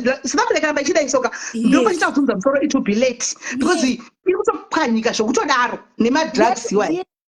saka vabva kunoku ana bambo ava havana pekutangira vajoina madrugs vakurecruita vana kuti kana tiri madrugs tonodai vasikana vakurecruitwa because vanenge vachinda kunoita prostitution. It's going to be nasty. It's going to be nasty. Ndiri kufunga kuti ane kashoma kaanako kekungoti anokwanisa kusvika kumba achitangira kana pamusika kana pai kana chii, vasina mabasa kunoko, vasina mapepa. Ngatimbodzokerei kumba vanhu hama dzinodikanwa. Yes, ende muone kumachechi muri kuona iko kumapostori kwavanenge vakazara uko vachiti vari kuda muteuro ndoko vari kunokukutirwa. Muri kusvibisa nyika yedu nemusvibisa kwenyu. But hazvidetsere sisimeli, tikuzviziva Zimbabwe yakaoma. Yakaoma, but ndiri kuti kuoma kwekunge wakatarisana nerufu nekuoma kunge wakatarisana nenzara chiri nani chii? Because kunoku kwacho watora une mudzimai nevana 4-5 kunoku, iwe oshudwa kana kuti wopiswa netai, vana ivavo vachasara vachiita sei? Africans hana tsitsi, imhondi, vanhu vasina moyo wokuti kupisa munhu kwavari hazvivhundutsi izvozvo, zvinovhundutsa isusu. But ivo necklacing havana basa nazvo, vanokudza kuti mbavha ngaife. So now ukatarisa ndopatinoti isusu system yacho yese zvayo haina kumira zvakanaka. And because of now, right now, vanhu vakade vachinzi vakanisiwa kumusha, and kunosvikawo kumusha kwamakambani achinzi ari kurana. Handimona vanhu voenda kunoforerawo mabasa kudhara kusezvaita kuna nababa vavoenda nabhata kuna naanois kuna nakadoma textiles vachinoti olivini vachinowana mabasa.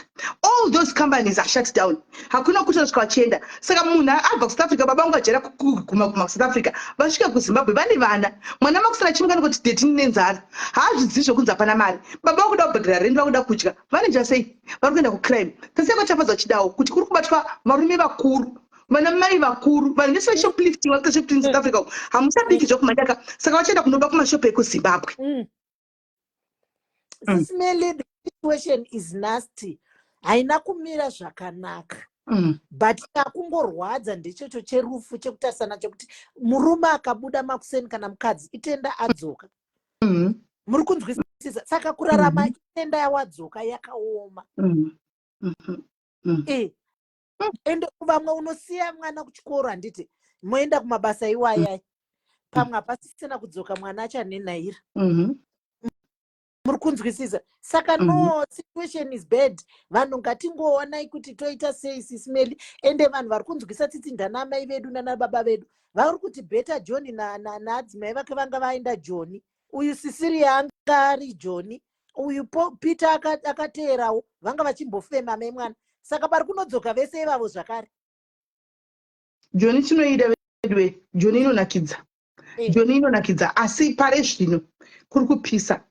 Ndochokwadi pare zvino kuri kupisa. Vanhu vari kuti we are making money, toenda kupi, we are making money. Hakuna ari kuita make money yacho, havasi kumeka money. Saka what's the need?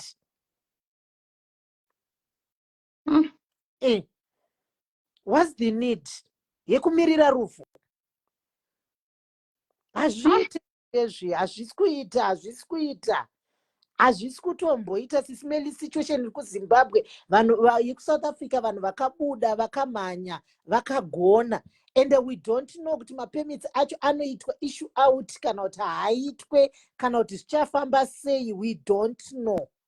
But situation ndiyoyo, ende zvinosvikutanga kudza munhu kuti save money anoiseva nei because haasi kukwanisa kuenda kubasa. Saka situation anoiseva sei, anda kubasa sei iyo iye achingotya kuti ndakamirirwa kunogona kuburiswa mukombi chaimo unodi muri kuona manje. All right, thanks Sisimeli for sharing. Thank you very much my sister, thank you for bringing valid points. Thank you for bringing valid points panapa. Zvakaoma guys, mangonzwawo apa munoona kuZimbabwe pandonyatsa kutoona kuti kuchanyatsa kusvika pakuoma kuZimbabwe ndiko kutika dei president vanga vachiitawo plan kuti makambani mamwe avhurwa kumana, because giving these Chinese macompanies does not help guys. kutaura chokwadi.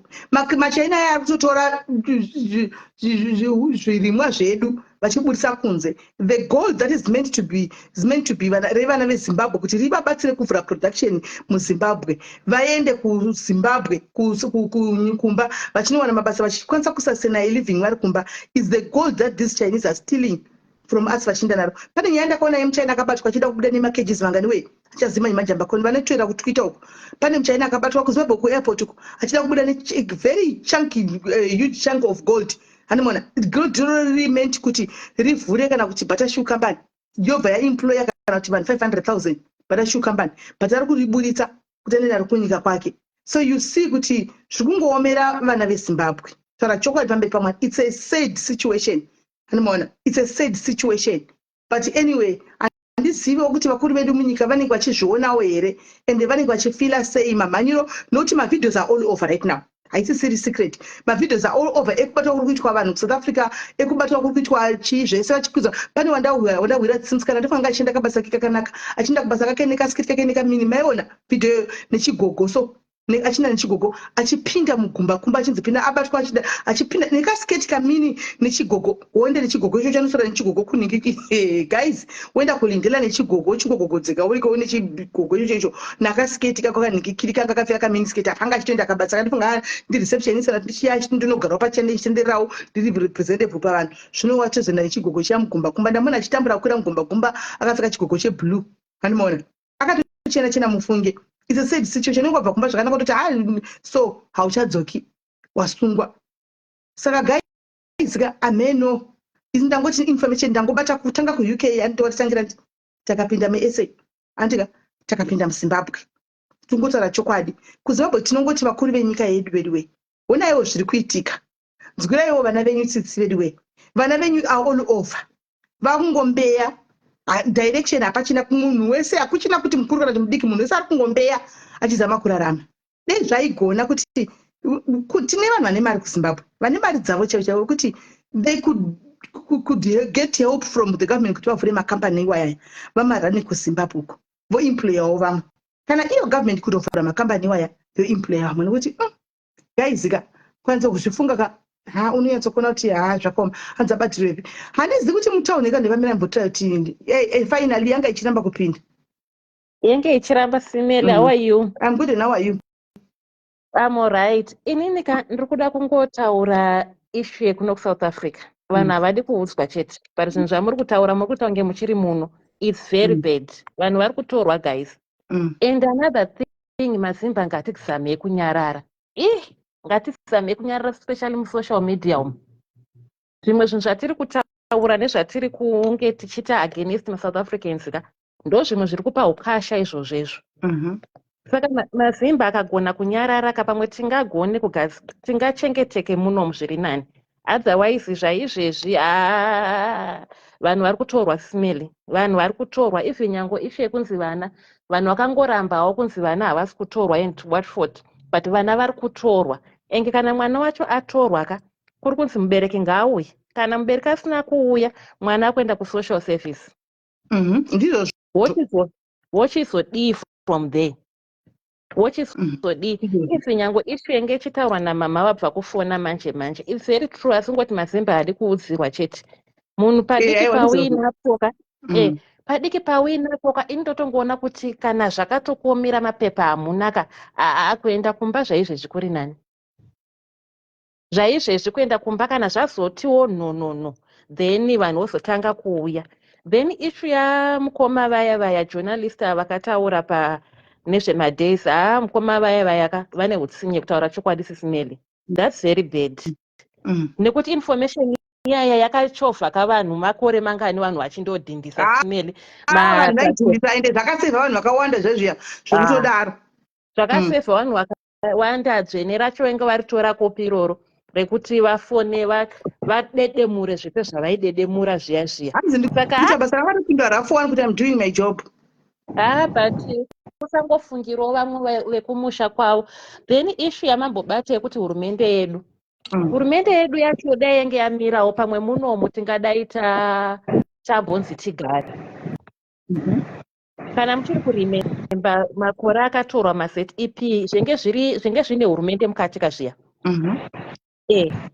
Saka ivo vari kunazoziva state yenyika yedu kuti tikandowanda ikoko mbavha and so forth zvinhu zvacho zviri kutoita wese. Dai vachimira kutombokumbira futi kuti nyika yedu kutaura chokwadi haisati yanaka. Vanhu vaivaya kunyanya vemaZEP vaivaya ingotibatirewo zvakare kuti makore tiri kuuya. Reason why ndataura kuti kuZimbabwe kwave necrime right now so that vakuru kana vachinzwa ndongwe kuti vaende kunokumbira vanoita dialogue neSouth African Embassy neSouth African government kuti imbovaregerai vapei kana dzimwe 3 months 3 years antika kuti tizame ona iti taita marodzi ona ita dai tachikumbira mape dzimwe 3 months because chokwadi government ikapindira vanhu vanogona kupiwa maZEP aya kutowedzerwa chako chaiko kuitira kuti noti ivo government ndozviziva kuti mafona ndati maritenderere vandozviziva. Even pakabuda maZEP waya ekutanga ayaya yenge isingori nhau yekungoti South Africa yakaita yega vakaita negovernment. Hanzi government yedu yekuZimbabwe kutodedzera kuti vanhu tinokubatsira kuenda kumba. Aiwa ndozvavari kutaura hanzi kana masvika tokupe chibage motangira mowana chekuti tanga upenyu.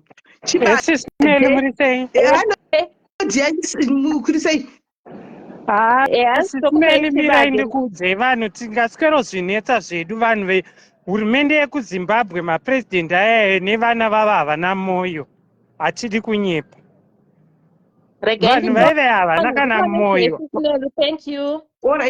havana kana moyo dai maimboziva kuti zvakafanana hakuna kunyika kuri kumbogarwa zvakanaka kunyange waenda kuAmerica waenda kuLondon waenda kupi vanhu vari kutambura vari kusafa munoziva kuZimbabwe mapresident edu haana kana moyo life yavanorarama ivo nelife iri kurarama rudhende rwese rweZimbabwe zvakatosiyana.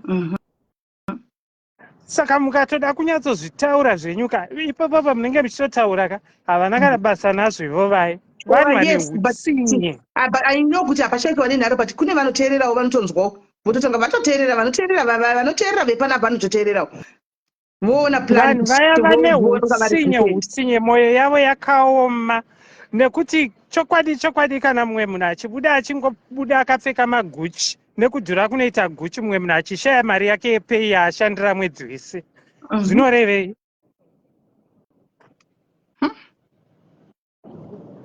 zvekuZimbabwe izvi ka dai vanhu vari kuSouth Africa dai varivo vatombokwanisa zvavo kutombokuzvikumbirira kuti vagare zvavo because fungai sisimele munhu unenge wakabva 15 years ago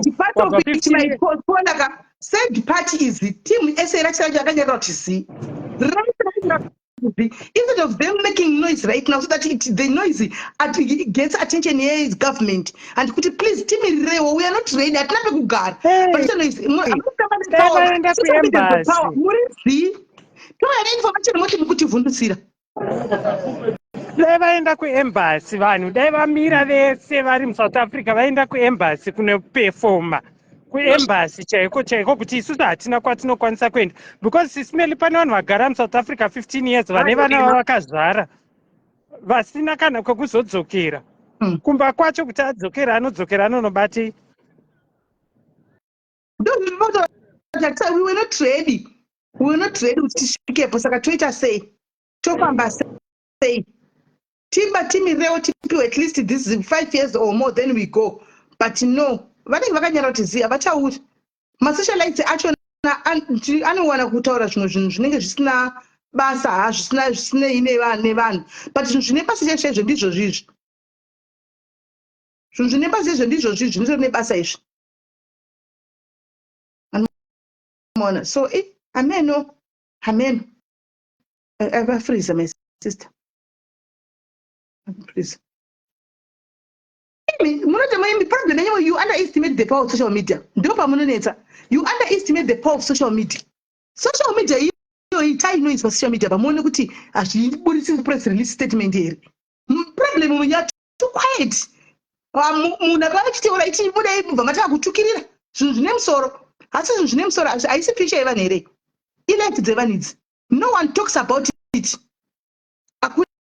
asi rikanzi guwa vanhu uyai kuguwa katitukane panapa vanhu vanenge vakazara so you see kuti mapriorities edu ari wrong hanimona we are putting our main priorities kurong zvinhu zviri wrong hanimona social media has got power how many stories dzakaitwa pano dzikapedzisira dzakubudisa press release statement kugovernment uko.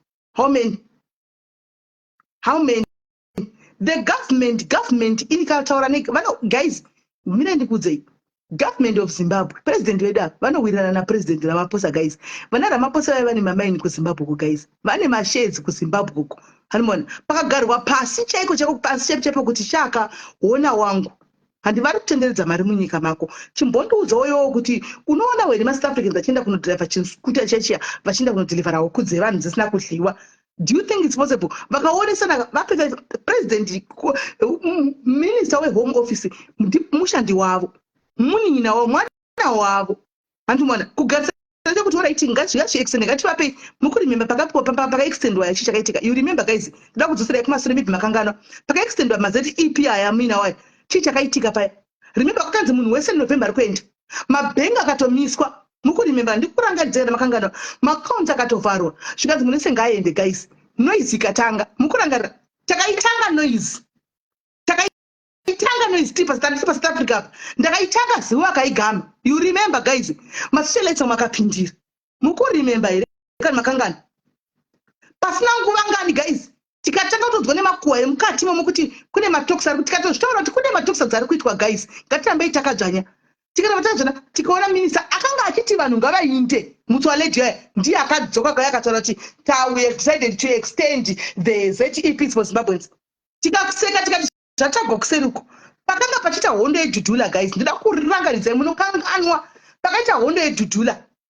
Takanga tichigwa guys, taiti South Africa paya. Tichienda kuma meeting aya nana Simba Chikanza. Mukurangarira. Nana Simba Chikanza tichigwa hondo tichienda kuma meeting nayo yainzani vayo Caterpillar. Tichienda tichidini chitinga tichizodzorana pachedu. Ngatige kwatuka guys. Hande koko kwavari tunotora nyaya dzedu zvakanaka tichidini. Tikaita ma meeting navo vana Nhlanda Lux yabvunzai Simba Chikanza. Ndikapinda meeting yaNhlanhla Lux chibvunza guys ndikatokudza musi wandakawa kuchinja tone. Ndikauya ndikata live ndichitaura kuti guys pane zviri kuitika. Nhlanda Lux nhasi meeting yataita kuseri kwako anga akachinja tone, anga akachinja side. Pane zviri kuda kuitika. Ndikachikudzai kana muchikurangarira pano ngati pane zviri kuda kuitika guys. Let's keep our fingers crossed. Hanimona. Jiki Nhlanda Lux akazoputsa video achitaura kuti guys but otherwise it's too busy ngoti maZimbabweans they are our neighbors. We should be targeting Nigerians. Ndikati guys pane zviri kuda kuitika. You remember? Akazobuda full time Alex said ndikati ndachokudzai atoudzwa negovernment kuti stop what you are doing kokoko. Siyana nasho. Akasiyana nasho. Nhlanda Lux akangoti ndiye ngari pa forefront. It was just an order, one word from kumsoroko. Kwarakangobva voice kuti kwawakuenda stop it.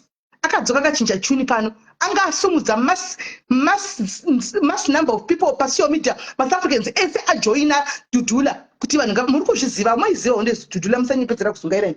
Honde Dudula mukuiza pasio media chigwa honde apa mozvizirani. Hanimona mozvizirani. Akangodzoka akangoti kunyarira kwakaita Lucky.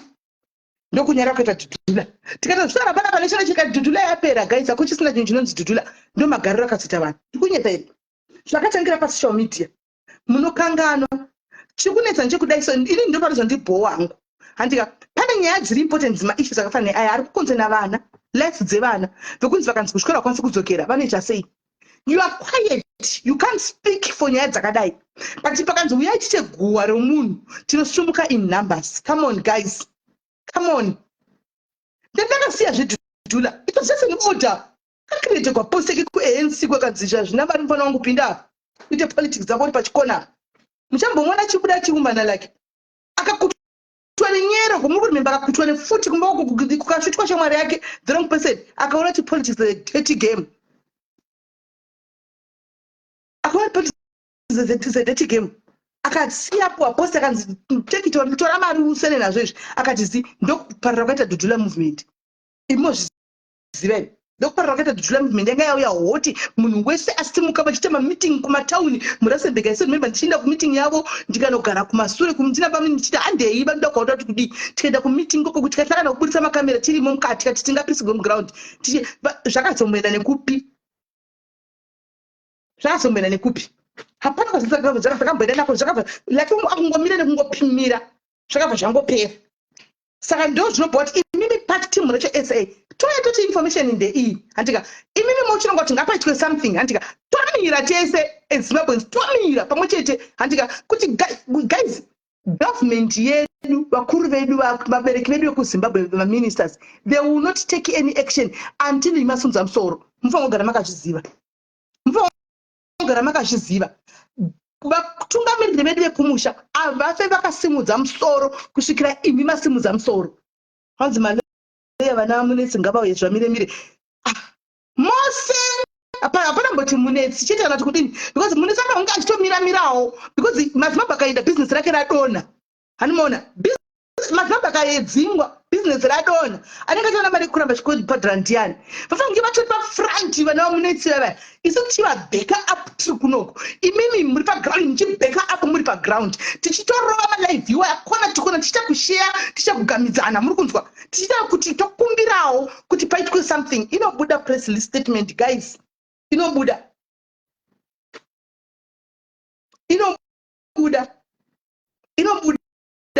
dololo z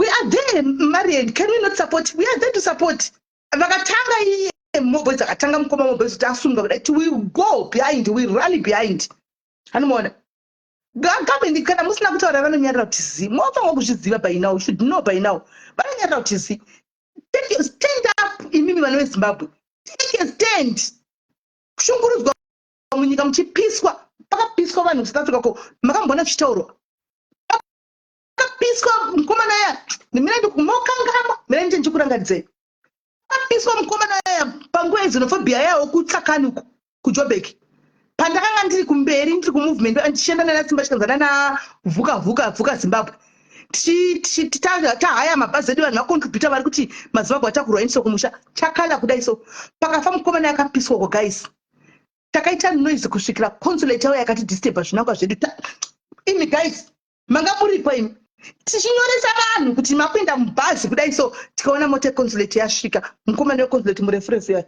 zvikanzi we are taking over Elvis Nyati thank you sisi Simanga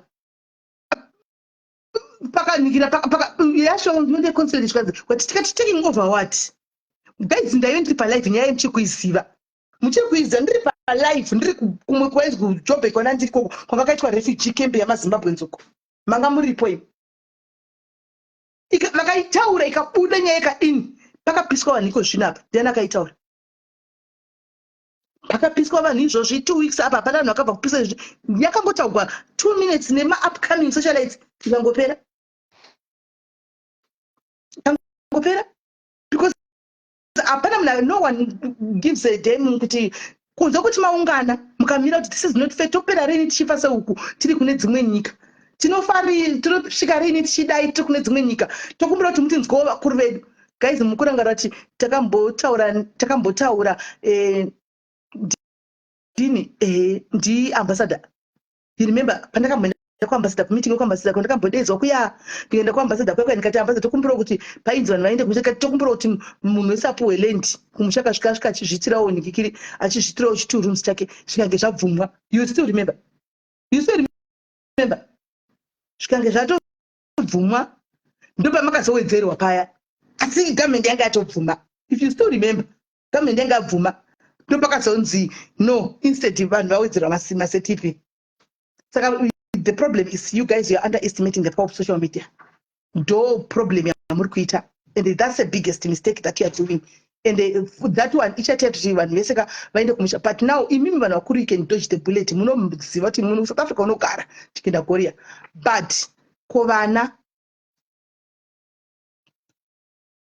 iri kupi futi dzakaunenzara iwe ndahla murume ngopotsunga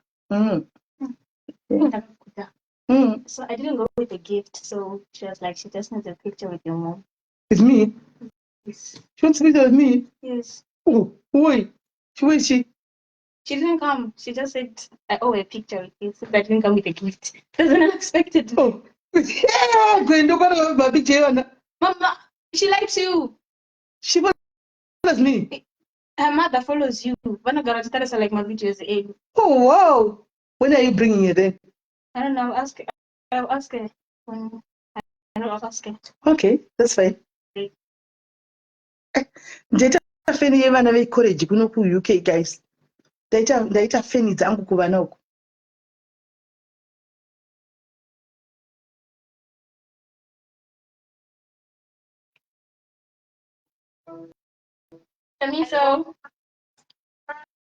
Chamiso.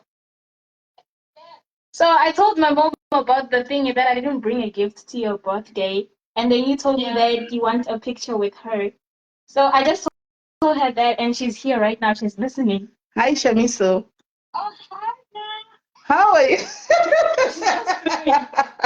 How are you, baby girl? I'm okay. How are you? I'm good. Okay, I owe you.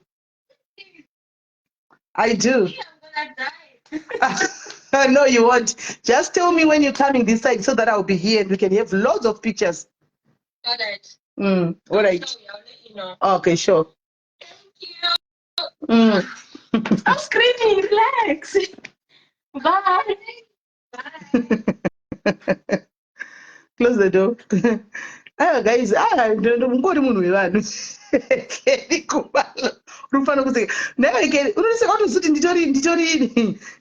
nditori ndingati chikwenozi chiko nditori motivator wavamwe vanhu vekutodaro nditori motivator nditori inspirational yevamwe vanhu vekutodaro ufunge musati just because iri munondidherera ka ndine umwe munhu wekutoti anotoziva kuti ndikaenda kuna sisimeli chero ndisina kupedza dambudziko rakandiona serapera kuti dambudziko rangu rapera nokuti achauya tikataura kuseri uku takachema tese anototi handigoni nemi ndinotori nevana vanotondida kudarika vana mai vavo funge ndinodzitakura kainyatorati mai vavo ndoti hatidaro bvunza vabereki vacho vari vemugomedzekeni ngovabhubhureu vana vekuzoripota vana mai vavo kwandinoti hako masisters kondeidikoi zvingori mandiri izvozvezvo. So guys, inini tiri kuti anyway I'm trying to educate. Tikuda kungoti tite chinhu one. Hi Ezo. Aiwa mama makandinyepera. Ndakamira Takaita live pano wangosipo. Aiwa mama mama ndanga ndiripo ndakamira. Maybe makazoita new live yenyu ndisipo hangu, but the days that you said ndikamira.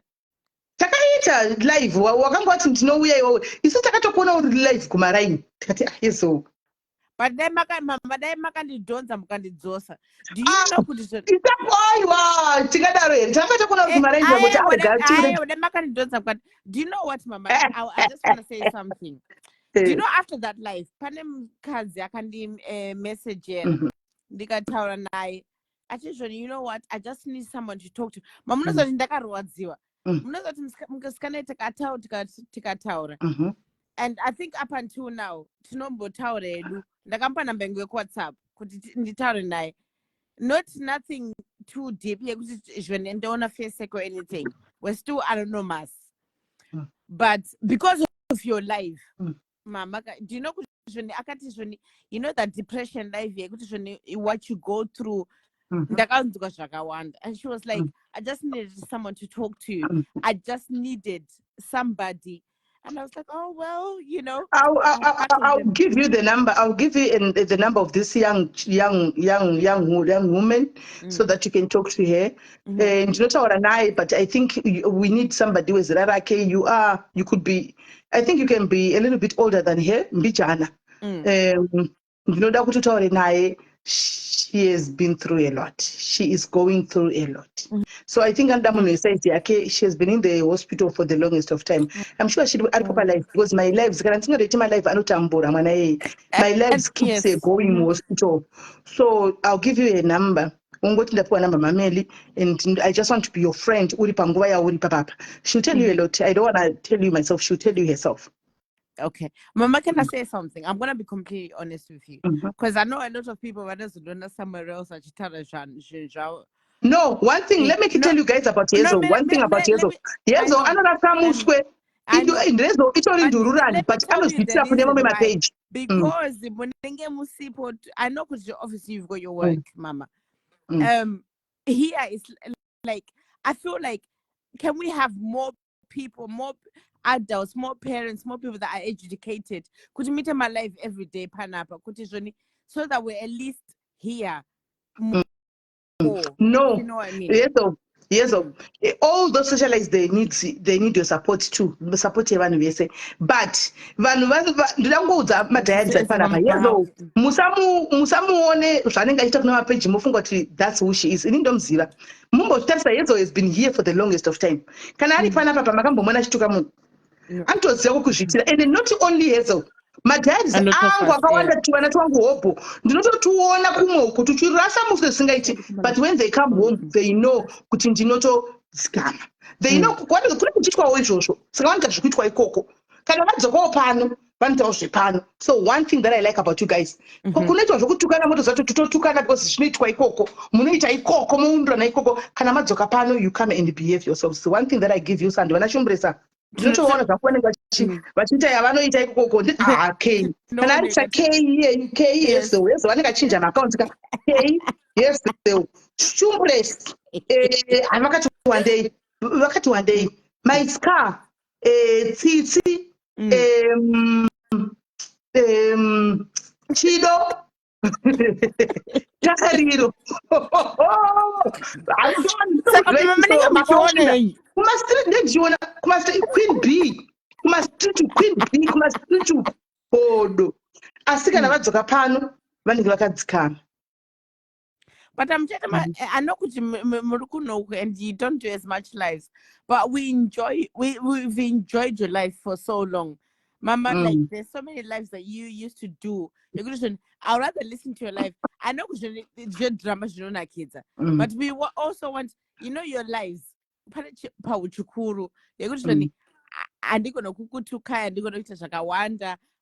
I learned a lot. And so do we go sometimes we go there tinotamba antika todzoka hedu totodzikama pano toita zvedu pana toenda uko tonotamba todzoka but one thing that I told myself sometimes ndonchingozoti maybe ndozolidha vana by example kutaura zvinhu vosara vachini ndozoti ndindatanga saka mazana ndongoavoida kungosvikako. I just avoid. But I'm kuma streets because we just know sisimeli wedu ndo vedu ndi mama vedu. Tinombotukwa kana tinombotukwa hedu mastreet but not that much anyway. Tinombotukwa hedu kana chakachaya but not always. Kana tingadi kungotukwa kumastreet just stay in ole. Autukwi. But mama, okay, maybe I blocked them because because of that. Mama kuti mranzi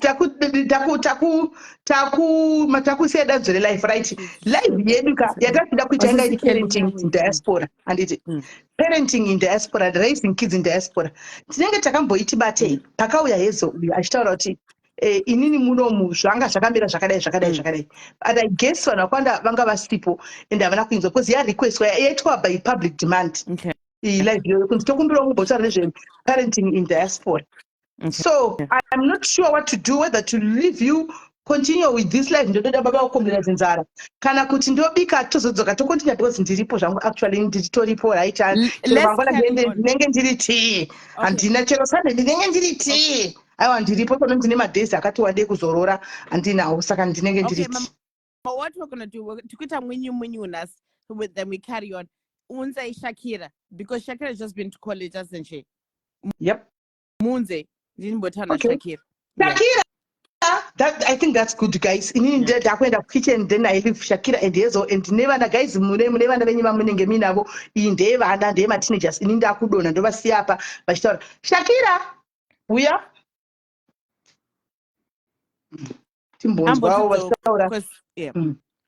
Timbons, we so. And guys, when them comment section, mukandona chivunza too much questions, nduze. Because I know, because obviously she's my baby sister, so sometimes I can be too aggressive. Tell me and everything. No, it's not simple. We are here. You are wanted for life. Yes, you.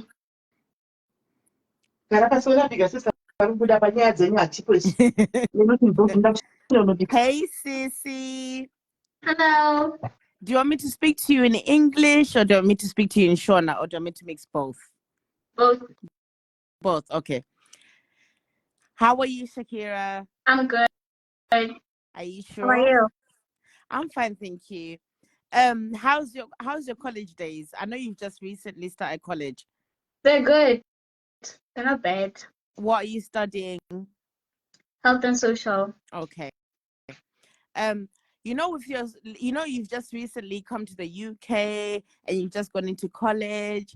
How are you dealing with it with friends and everything? Mm-hmm. How are you dealing, like, Neshangwari, making new friends? Good, actually. Have you made good friends? Yeah, and my mom knows them. She knows them. Yeah, But do and you feel like you've made good friends? Yeah. How do you know that you've made good friends? Because what kind of my friends when you was in SA, and some of them were not good friends, but now you've come to the UK. How do you know that you've made the good friends? What's different? I wouldn't say I'm 100% sure. Okay.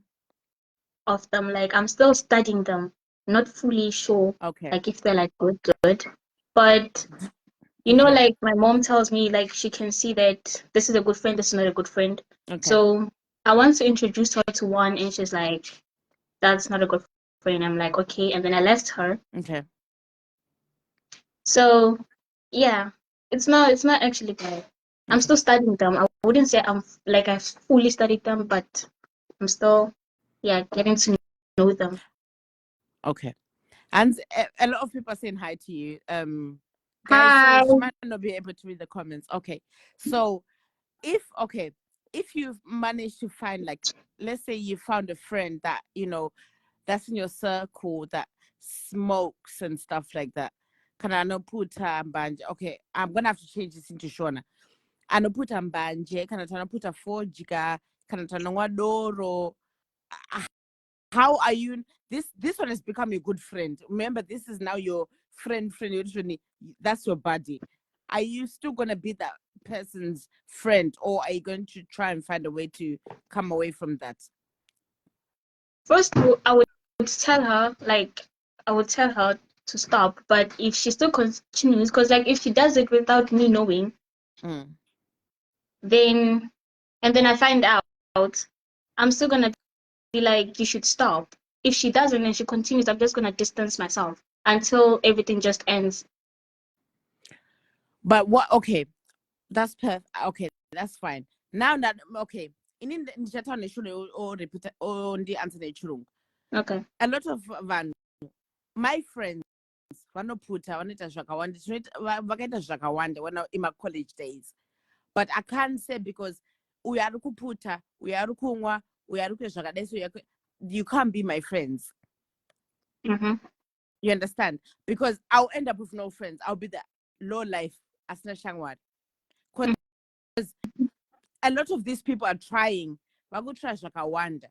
Once we're in college, we try a lot of things. Tinopia mari dzedu dzekucollege, pocket money to try a lot of things. And that's where we try so much things. Ma, how are you? Oh, is she calling? No, it's fine. Okay. How are you now going to? Because it's easier because when I'm going to stop with this one, I'm going to do, I don't worry, this one is not going to do this. That one is not realistic. I'm going to be honest. It's not realistic. Because your best friend could be somebody no put mbanje, but you're not going to do it.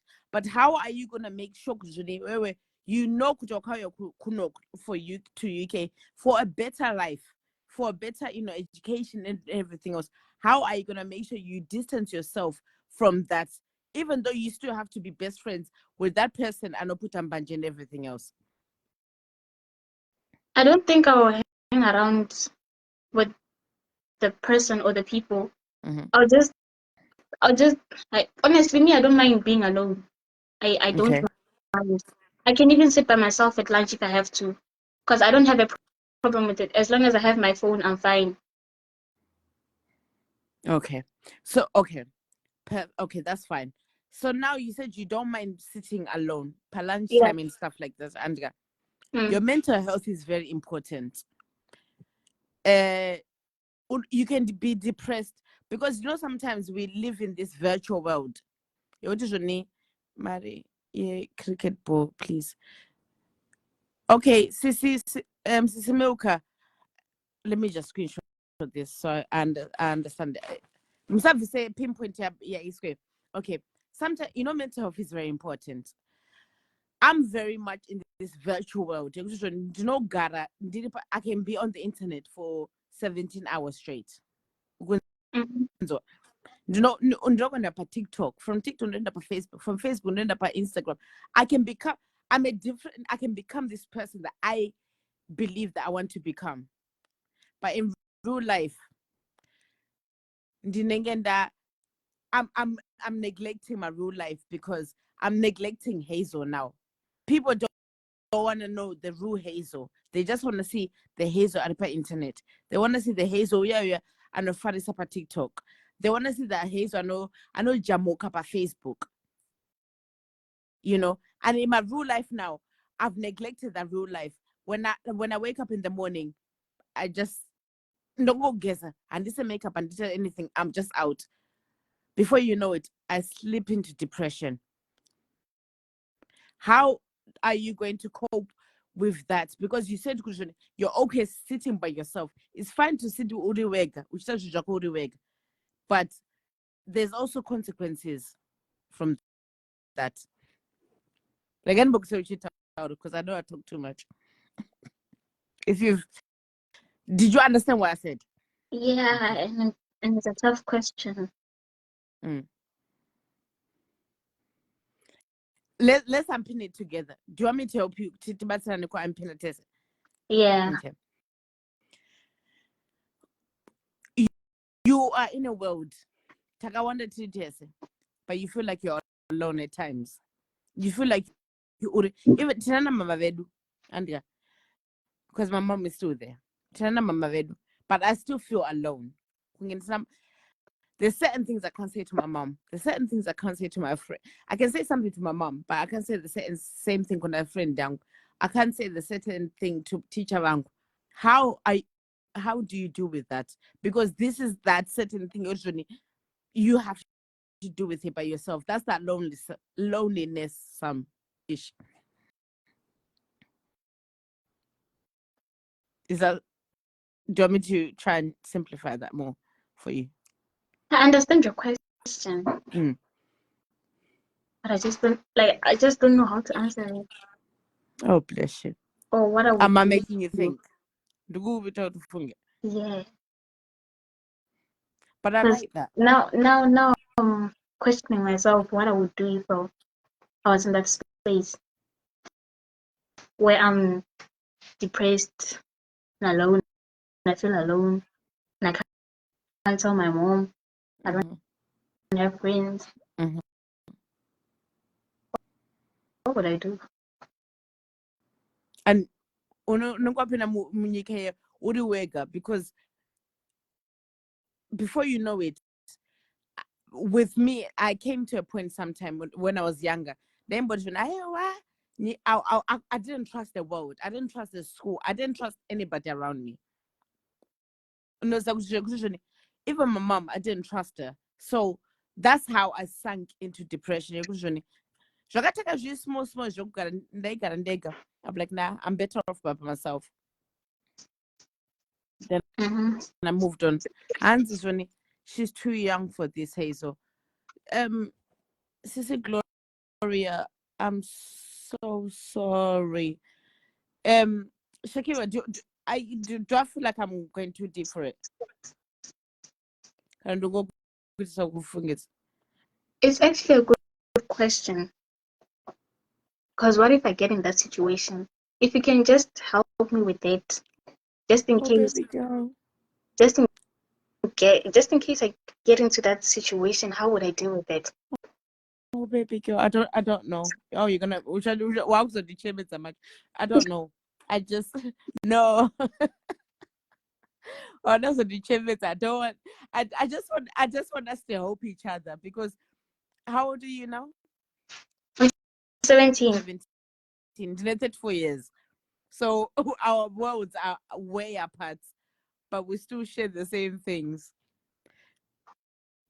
And a great conversation. Being alone at her age wouldn't necessarily trigger depression because she has a family to come back to. It's better to be alone now and also say with bad influence. remember birds of the same feather. Okay. But like they always say, birds of the same feather flock together. At your age now, you know that statement, usually birds of the same feather flock together. Mm-hmm. How do you feel about that? Good one. Okay, vano fambidzana vese. Sorry, shouldn't be so bad. Vano fambidzana vese. Vanoita zvakafanana. So, not. I don't agree with it. Okay. Why? Because as a person, you know what's wrong and what's right. So I feel like if you choose to do what your friend is doing, that's your choice. You can still be friends, but still choose not to do what she's doing. Because you know what's right and what's wrong. And she might know what's right and what's wrong, but still decides to do bad things. Okay. All right. Perfect. So now I'm going back to my first question that I asked you. Like your friends, you will remove. But now you've come to say, if you see your friend doing this, you choose to do it. So does that mean I can still stay with my friend? We are shangwana gonna put a forge, shangwana gonna put a banje, shangwana gonna door. Because you said personally, I'll still be alone. I'll distance myself. Because first of all, I don't like the smell of cigarette, the smell of alcohol. I just don't like everything about those things. So you know, I'm just gonna distance. I won't even come close to you. But I can maybe say hi, then you walk your way, I walk my way, like that. Okay. I'm gonna read a comment from Heavenly Rose. As a young person in the UK, do not associate yourself with people who do not illicit drugs. You can be arrested by association. You will soon find yourself a good friend who doesn't do drugs. Distance yourself from such activities because it affects your citizens' rights as a foreigner. She's right. I think Mama Meli, Sis Meli has already told you, South Africa, Zimbabwe. I know she says it. She must say it in a rough way. A lot. Yes. However, as much as she says it, right, she shouted and everything. That's the reality of it. To be honest. Even if you get a British citizenship, do you know they can still revoke it? However, I also want you to enjoy yourself being a young teenager in the UK. Because I know there's so much negativity from our parents. Hey, UK. But UK is such a beautiful country. Okay, England, because UK is not a country. England is such a beautiful country. There's so much to do. There's so much places to go. There's, you can go to my cinemas. You can go even Kulanda. You can do so much. Before you go into that stage where you want to try stupidness. Because I've tried the stupidness. I don't want to lie. I was one of those I tried the stupidness, and it was fun at that time. But guess what? It never got me anywhere. What it got me is I'm having to start again. I was here from 5 years old. Then in the 5 years. But I'm having to start again. Because I decided to do my stupidness. I never, and I've been a good kid. So that's a good thing. But yeah. But if like, like, I know there's a lot of people that are probably going to watch with their kids who have just recently come here and they're finding it. I feel like you've settled in. Do you think you've settled in? Yeah. Like really settled in? Yes. How did you manage to settle in? And what advice? Like, the and they don't have that same support network. Because I know with you've got quite a big support network. What So, advice go on. well, you can continue. No, I was just gonna say, Kutushani, what advice can you give? Kune, maybe the parents, what they can do, the children, the things that you've okay, this works, this doesn't work. And also who are still in Africa, kind of Zimbabwe, South Africa, and stuff like that, that maybe their parents are bringing them here. What advice are you gonna give them? Because this whole settlement. Okay. I would say if you came to let me say if you come to UK, right? Mm. You should know why you're going there and what you want to achieve in the UK. Mm-hmm. So for me, I would say I've never earned my own money personally. So I started earning my own money because I now work. Okay, girl. So I get to spend my own money. I don't even have to ask mama. So I would say if you come to UK, go for why you went to UK. Stay on that thing, on that point why you went there. Don't put other things now, pressure other people now are telling you this and that because someone is doing this and that you want to now join. No. I mean, college, I'm going there to do this course and focus on my future. The rest I'll see it later. And then so basically what I do, I just go to school and work, come back home. Work, school, come back home. That's my everyday routine. Okay. If I don't go to work or school, I'm at home with mama. If she's not here, I'm alone, I'm watching TV or I'm just with my phone. So I would say if you're going to another country or wherever, know why you're going there. Oh, baby, you want to make me cry. Okay. Oh, bless you. I hope you stay like this. Peter from my house is 2 hours. Okay. There's another conversation that I read because you're a bit older, so we can make sense together. Yeah,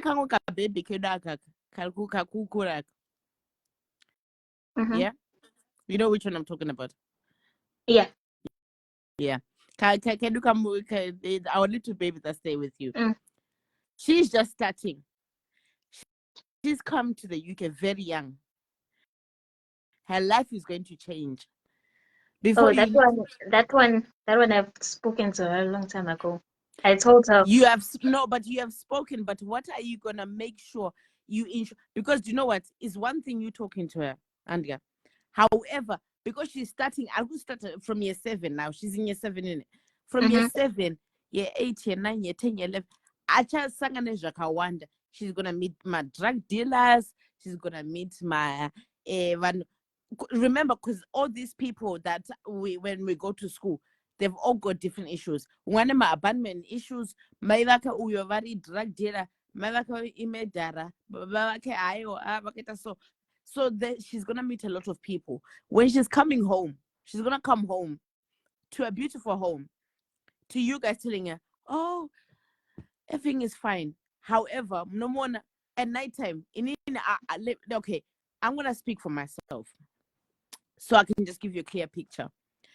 My house was a Zimbabwean house, so mama and everything else. Ndoenda panzi pewindow paipai ndoputa fodya yangu kana mbanje dzangu ndovati.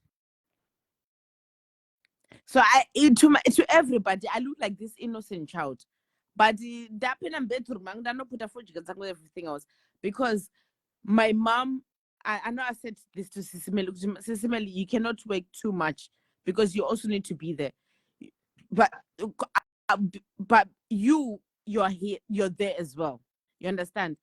So you as a sister, how are you going to make sure that our baby here is not going to, obviously she's going to take the UK thing and everything else, but how are you going to make sure, Kudishwani, you are there?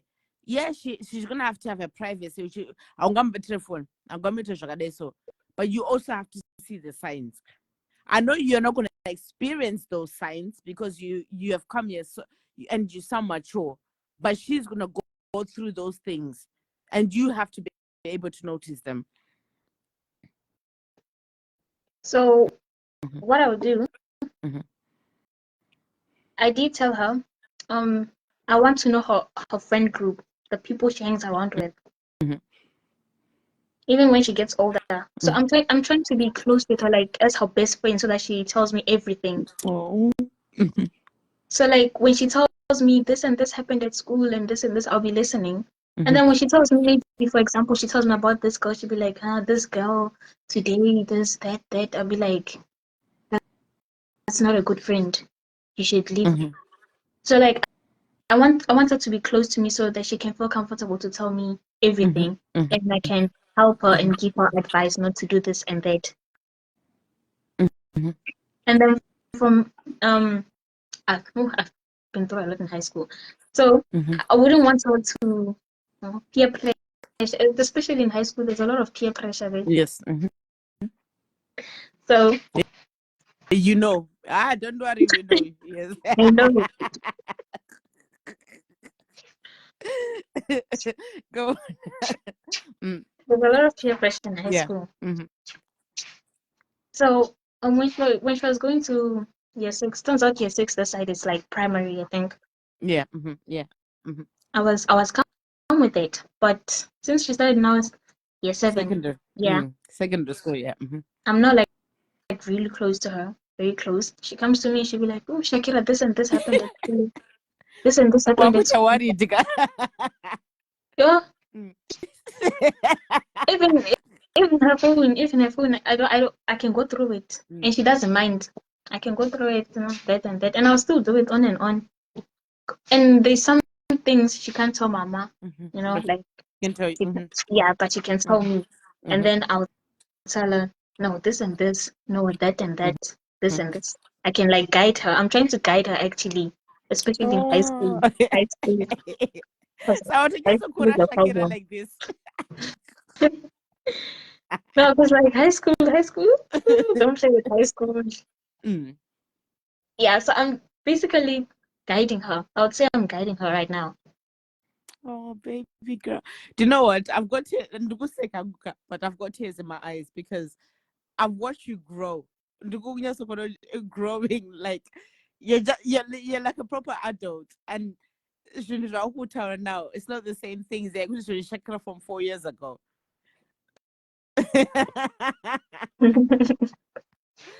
But no, go on, carry on. Sorry, you're trying to guide her. Yeah, I'm trying to put her on a straight line. She must not go through the corners.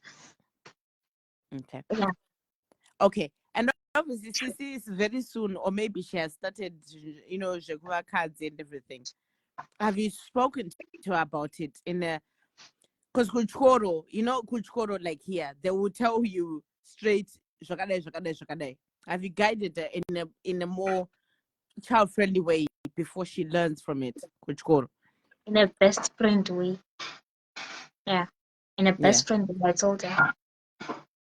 Okay. I told her, Mama told her. When Mama told her, she was like, okay, okay. But when I told her, when I tell her, she'll be asking me more questions, like she'll want to know more.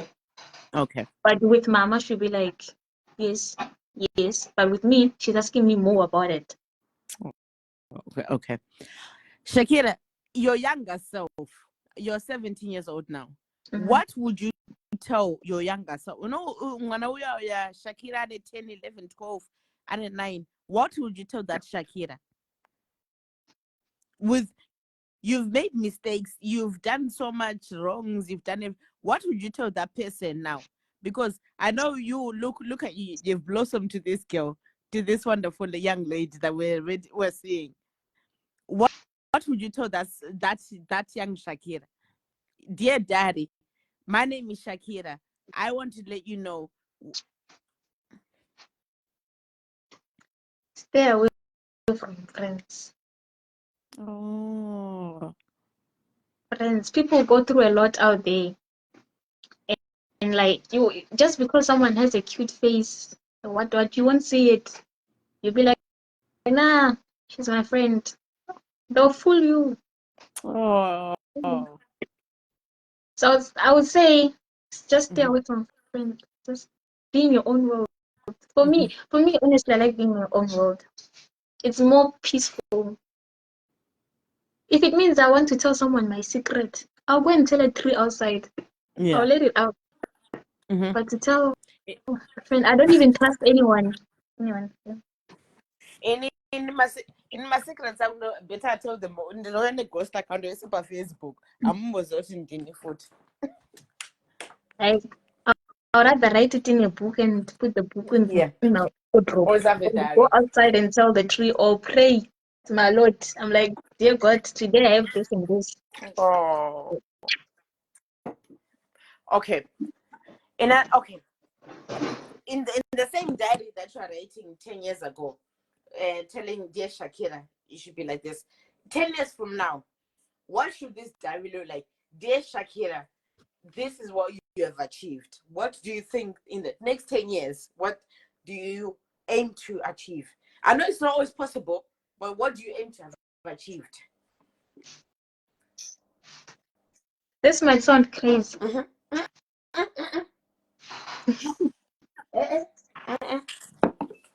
It might sound crazy, but like, I want 5 companies under my name.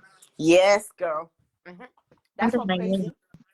That's not crazy. That's you working hard for it. It sounds crazy when I say No. it, but like that's what I want. That's what I want. That's my goal in the next Okay. years. Something. And my goal What? right now, I'm saving up for my first car for next year, my 18th. Woo! Woo! Woo! Woo! So are you gonna be coming to see me? I will. Yeah. Don't ride from Peterborough to my house is 3 hours. Which I put a motorway because got to AK. Well.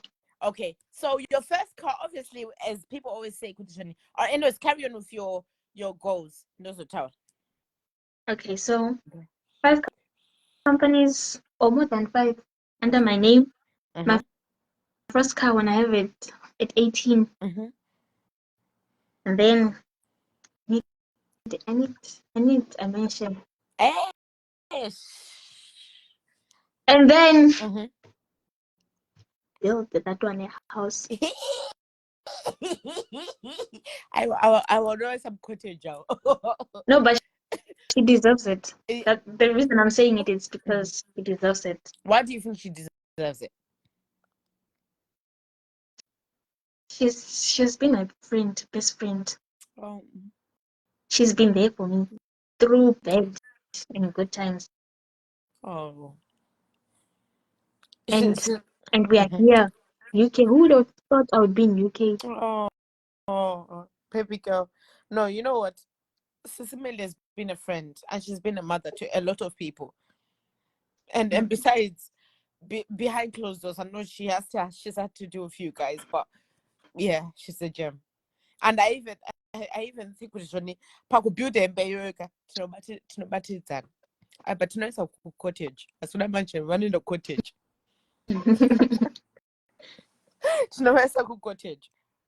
She's been a gem, you know, and she's absolutely built you to become that gem. And I hopefully day by every month to know more these topics to say and everything else, you know, hopefully next time Pacheta this talk to people our age guys. When I say our age, 17 to 36, because I'm 34. So we'll be bringing these people, teaching what our tests and everything else, you know, just helping each other. Shakira, we've seen your journey. It's not been easy. Shakira, I'm going to put the question here. It's a question. Call my boyfriends because I was going to put on a show. What gone with those ones? Hey. Maybe in some next coming years. Well, that's what I say is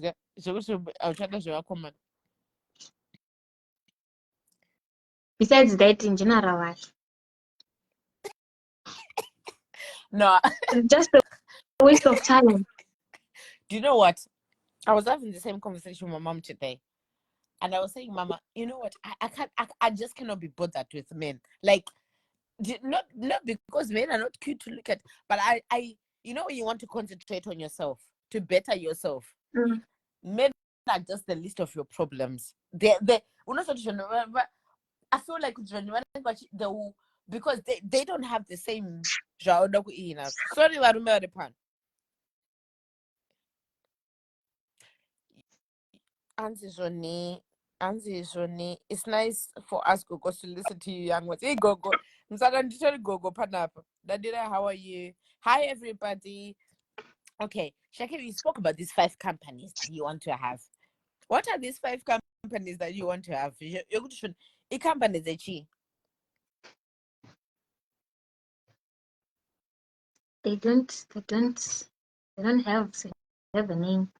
As long as no. they're companies. Okay. But my passion actually okay, number 1, I know Number 1, yes, that one. Okay. Makeup by Shakira. And makeup. Then since I'm studying health and social. Okay. Yeah. Yeah. Mm-hmm. Something to do with health.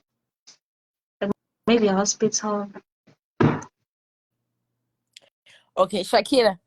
Iwewe gatise beji andika indakasela zvevana euda kupedza social care. I know the diary is here. Come rain or sunshine, we will force the by fire by force. Tono builder a nursery school inenge nekago hospital kevana. Wapeze we. Let's do that together. You finish your the you know the diaries here. They will help us build the necessary neka hospital kevana for Zimbabwe. I know you don't want to go back to Zimbabwe, but we have to give back to our community. We'll do that one by force by fire. Don't worry. I know Sisimeli, you're not gonna delete this life. I will come back to you guys. Do not go force it by force by fire, which I build a chat.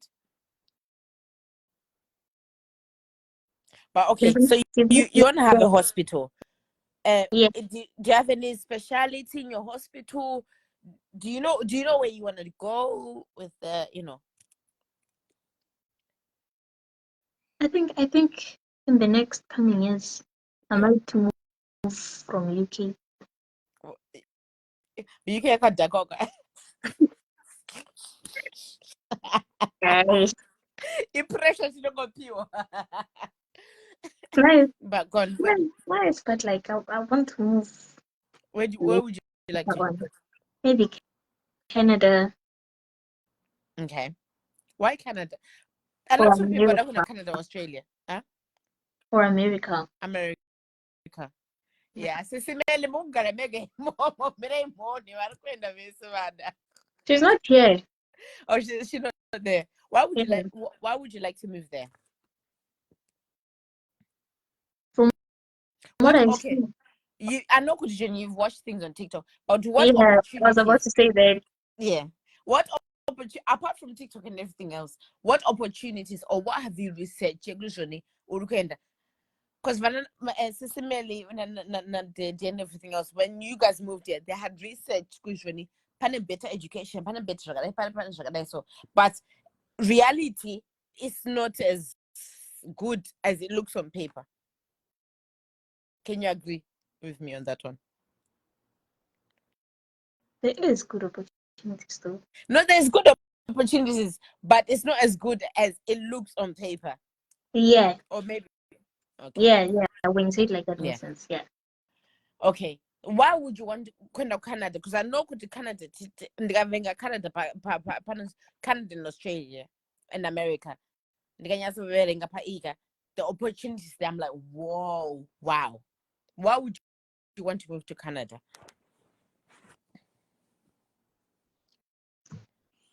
Wow. I would like to like live there, as in like start my journey day. Okay. Like start everything I was saying, like my business. Yeah, day. here it's education, get my things, and then I'm out. Okay. Yeah. Okay. In regards to education, I want to ask you this question. I know that Kuduruni, vanana mama vese vari ku UK vari kunditeerera. It's going to sound very controversial. Are you going to be going to uni after you finish? Are you going to be going to uni, or are you taking the route to apprenticeship? I want to go to uni. Why do you want to go to uni? Because, okay, perfect, guys. Please, I'm just asking a question. Why would you want to go to uni when you finish uni you're going to be in debt, whereas you can have an apprenticeship and you're working on your job and still get the same qualification? Ooh, the question.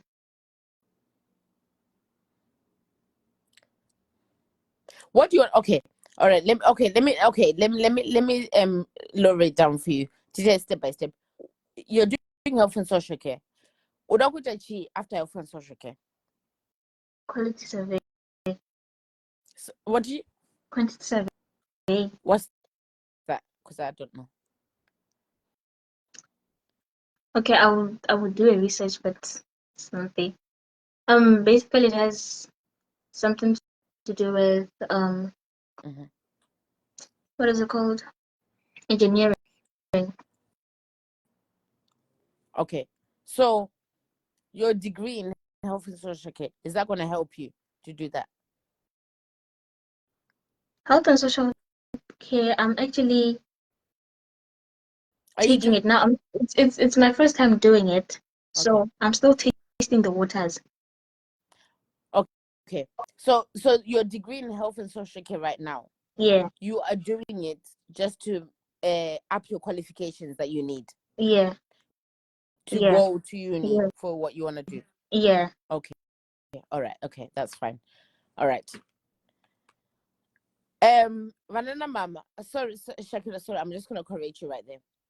Vanana mama, stop putting Vanavedu in stuff to do with health, because you think that health but everything else. Allow us to do what we want to do. I always scream this all the time. Stop, because what you all want us to be is nurses. We don't want to be nurses. Aiwa, manurses gara ikoko maita basa renyu ita zvamuda kuita. Allow us to now venture into what we want to do, please. Sorry, Shakira. Mama, sorry. I'm so sorry. I just had to bring that out. The I reason agree. why I brought I agree that with health you and 100%. the reason why I brought that health and social care course is because I'm going to be honest with you, Shakira, and I wish Mama was there to listen. Don't go to uni to go and do health and social care course. Don't do it. It's absolutely rubbish. There's nothing you're going to get out of that course. All you're going to get out of that course is working in support work as a team leader or a manager at the most. I'm so sorry. I'm sorry, guys. I am so sorry to say this. Maybe I've said I'm sorry. I know my mouth is very open and big, but don't go to uni to go and do that. Is the most pointless course you can ever do. I know you do it at college, gain the credentials that you need, and but go and do what you need to do. You understand? I went to uni to go and become a teacher. I love kids. I went and I did it. Why? Because I enjoyed it. Because that's what's in my heart. No matter, do you know what, now? Even like I don't want to become a teacher anymore. But guess what? I can go in different places, you know, so I never should say. But one thing I always said, I will never do nursing. The reason why I'll never do nursing is because it's not for me. I need nursing, Shakira, you know, I can't. It's not for me. Nurses are very good. I love them. I love going go. Oh yes, nurse, but it's not for me. But I've seen a lot of parents who have advised their children to go and do nursing. You have to do this. You have to do this because you know, but there are so. No. Prepared. Listen, I know okay. Sorry for my bad advice, but you know, guys, which I'm gonna give Shakira. You're gonna be living here. You're gonna get your citizenship here. Your life is gonna depend here because Zimbabwe is here or take where if you decide to go. You know, even if you choose not to go Kubasa, you will still go. Even if your job, your you will still get my benefits and everything. I know, sorry guys, I know that's not a good thing to say. However, don't go doing a course that you feel that you don't want to do. Health and social care, yeah. You cannot do that at uni. I refuse. Ningatukane now. You need to go and do something that you want to do because it needs to be in your heart now. We're young. We're not like do you know what is vanana medupa kwa kunoka vaida kuti zvoni aiwa kuZimbabwe tofana kuvaka pane minde ya kumaramba shauko pane minde ya uku pane izve uku. We don't have to do that at all. And after COVID, our kids are now afraid to do nursing. Please, msamani kids, do you know what you want to be? Do what you want and what you're good at. What are you good at and what do you want to do?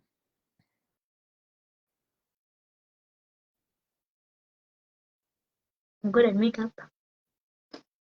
So you want to go into I'm good at anything that has to do with beauty. Okay. So you want to go into the beauty industry, of which we know our parents, that's a no-go area. It doesn't pay. No, don't say that. No, that's what I read from. Beyonce need to go makeup every day. Kashadi, and what's his name? Kim Kashadian. Kim Kashadian, or whatever her name is. Kim Kardashian. I need to go makeup every day. There's people that do makeup every single day. Those people that do their makeup. Do you think that they're just a £10 makeup artist? No, they're not. Do you think Beyonce makeup again is a £10, £30?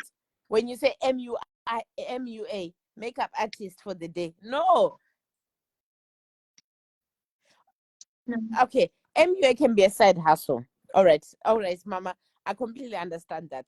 Until she's established and until she can get that thing where she is. Apart from your makeup, what else can you do? Because you know our parents, you need to make sure you've got that university degree to make sure that you have made it. You can have your makeup, your own, you can have your own beauty business. Okay. Apart from the beauty side of things, because I don't want people to think, Johnny, I'm making you go straight into beauty. Apart from that, what other something where university wise is considered? What else do you want to do?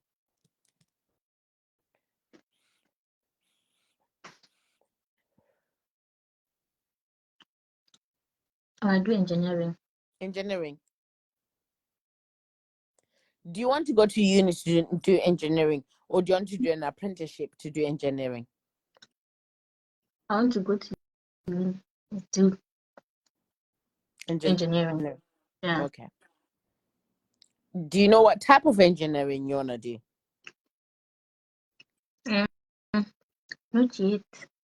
Ooh, that question. I need to do my research today. You do your research. what type of engineering do you want to go into? Because kuna engineering yakawanda ka. We can say the engineer. Okay. Sisi Mamamba who said apprenticeship will be best. Because do you know what it is? Some courses, see, this is the problem.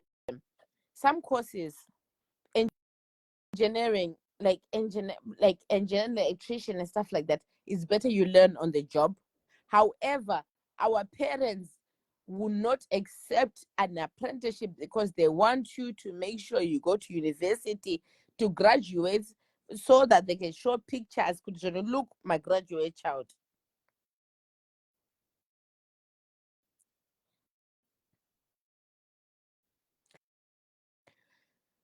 Okay. Answer, engineering is best when you do it as an apprenticeship and everything. Vanana mama, I know ndimuri panapa my advices and everything. Kana mune vana venyu vana kukwira and everything else, just so we can all share ideas. Tichibatsirano, you know. I'm a 21-year-old today. There's a 21-year-old. Okay, under apprenticeship, you can still graduate. My son is an engineer out of apprenticeship. Okay, so you still graduate, but it's just more going to it. Because I know in an apprenticeship, you get paid for it and once you're on the job.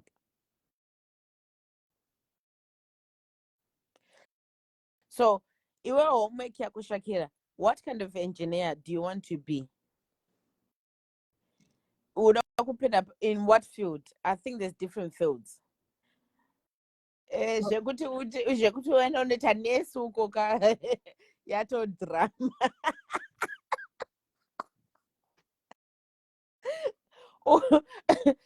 Ndatobloka mai vangu paFacebook and everything else because ndinoitukura nyaya iyoyo yekuti he akaudza mwana kuti aite engineer takaikuona kuti ite manesi nemadoctor. But ladies, you guys are so wonderful. Panama ladies, vakadzi vari panapa. Can you guys add so you guys can help us? Hansi, he has finished with the permanent job from that same company that took him as an apprenticeship program. You see, yeah. To be honest with you, at this moment in time, I think a lot of people are going for the apprenticeship route because 99.9% you're guaranteed a job. And as well, you're working, wash your eat, and you're not accumulating my debts. However, our parents, they want to make sure that you are in university because when they're saying, hey, my child is at university, my child is at London City University, you don't know, hey, my child, the day that you graduate, KPI may want to take a cap instead of you. That's what they want. Not because you worked hard. Why don't you take a KPI? And pictures. Was one and pictures. And pictures. You can graduate with no experience. What talk is the Auntie? You can graduate with no experience. What talks is the experience? Mommy, I beg to differ on that one because I've applied for jobs, but my jobs, some of the jobs that I've applied for, they've asked for experience more. Okay. So, Shakira, you like to do makeup. Are you able to do makeup on different faces? Like Varungu, my Indian, Shona, and stuff? Oh, Anzi, we want something for you see, Manda could change. Can you say, hey, that one is my daughter? Can you see? She graduated. Shakira, do you know how to do makeup on different types of faces?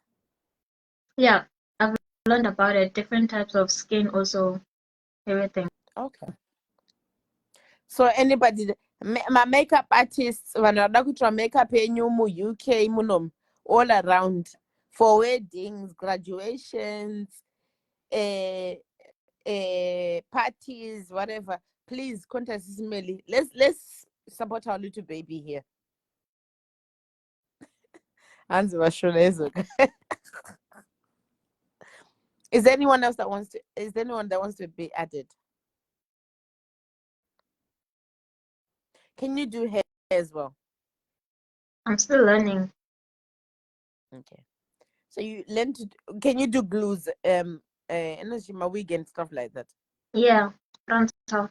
Also, you know how to do glueless wigs, Mm. that whatever. Okay. So anybody that wants to make sure you guys, instead of going out there, kana makawanda muri area toti munhu amukuenda ku Manchester muri 6, call her, let her do your make up your hair ene mari paside, let her do this as a side hustle. Tichibatsirana, she's a baby in that same process. Panonge achikugadzira makeup munenge muchimuudza muchimutsura muchimuita sei. That's how I believe that we will grow as children, because if you all don't teach us how to grow, we'll all be here. We'll become wild, I think. I believe. I don't know. Anyways, sorry, sorry guys. Hansi Vashona. Oh, see, I said, anyways, talking about more interesting things. Shakira, how are you finding it to mixing Shona and English? Easy. How are you finding mixing your accent? Because your accent when you speak English has changed. Yeah. Has it? Yeah, it has. I didn't notice. You sound like you live in Birmingham, but you're dragging your words now because it sounds like that. Do you have any Zimbabwean friends? Yeah. And I'm not sure. Or is it just English? English. Sometimes Shona. Just mix. Okay. If your mom was to tell you right now, Shaken the goods or Zimbabwe Mangwan, how would you feel? Or is it? Yeah, I would cry. Why? What am I going to do there? Oh. After, okay, I'll go back to school. Then what? I stay at home. I turn 25, still in the same house with my mom. Oh. So Shakira, what you just kura jogodaro? Sometimes. Shakira,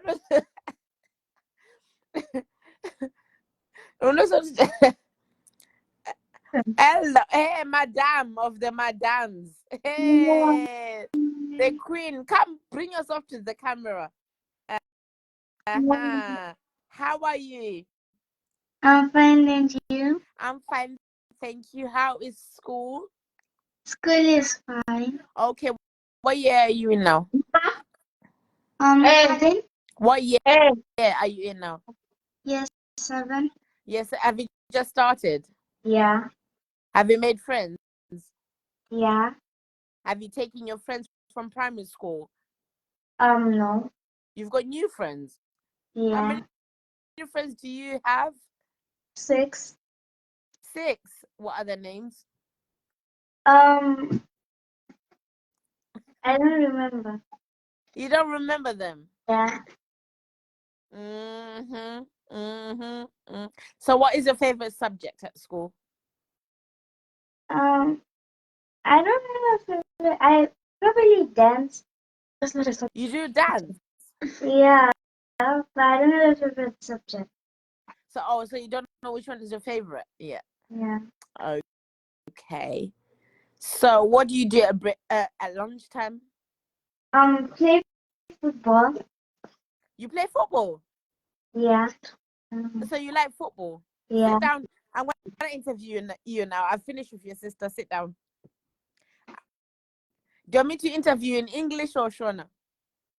English. Okay, that's fine. So you like football? Yeah.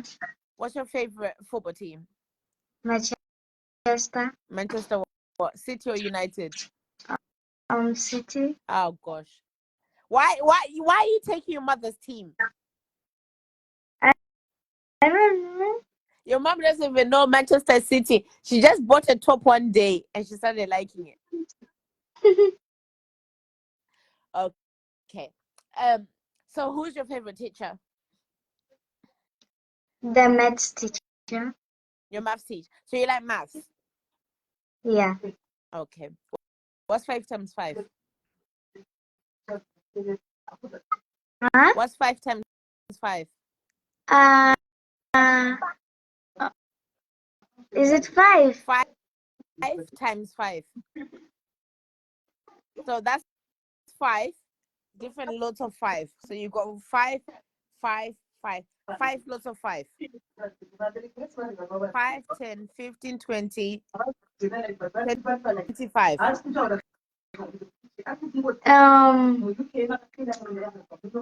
Is it 5? So 5 times 5 is 25. Okay, let me ask you a different one. What is you don't like maths at all, do you? Yeah, I don't. Nah. But you're gonna learn maths, ain't you? Yeah. You have to learn loads of maths, don't you? Yeah. Do you like being in the UK? Yeah. What do you like about being in the UK? I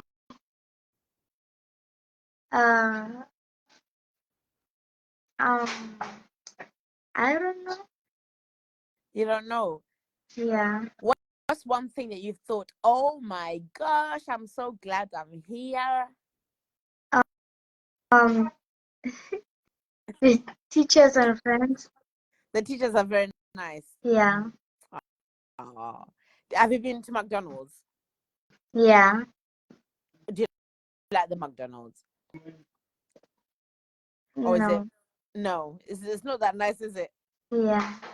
Oh, you can't say that, though. That's my favorite meal. I love McDonald's.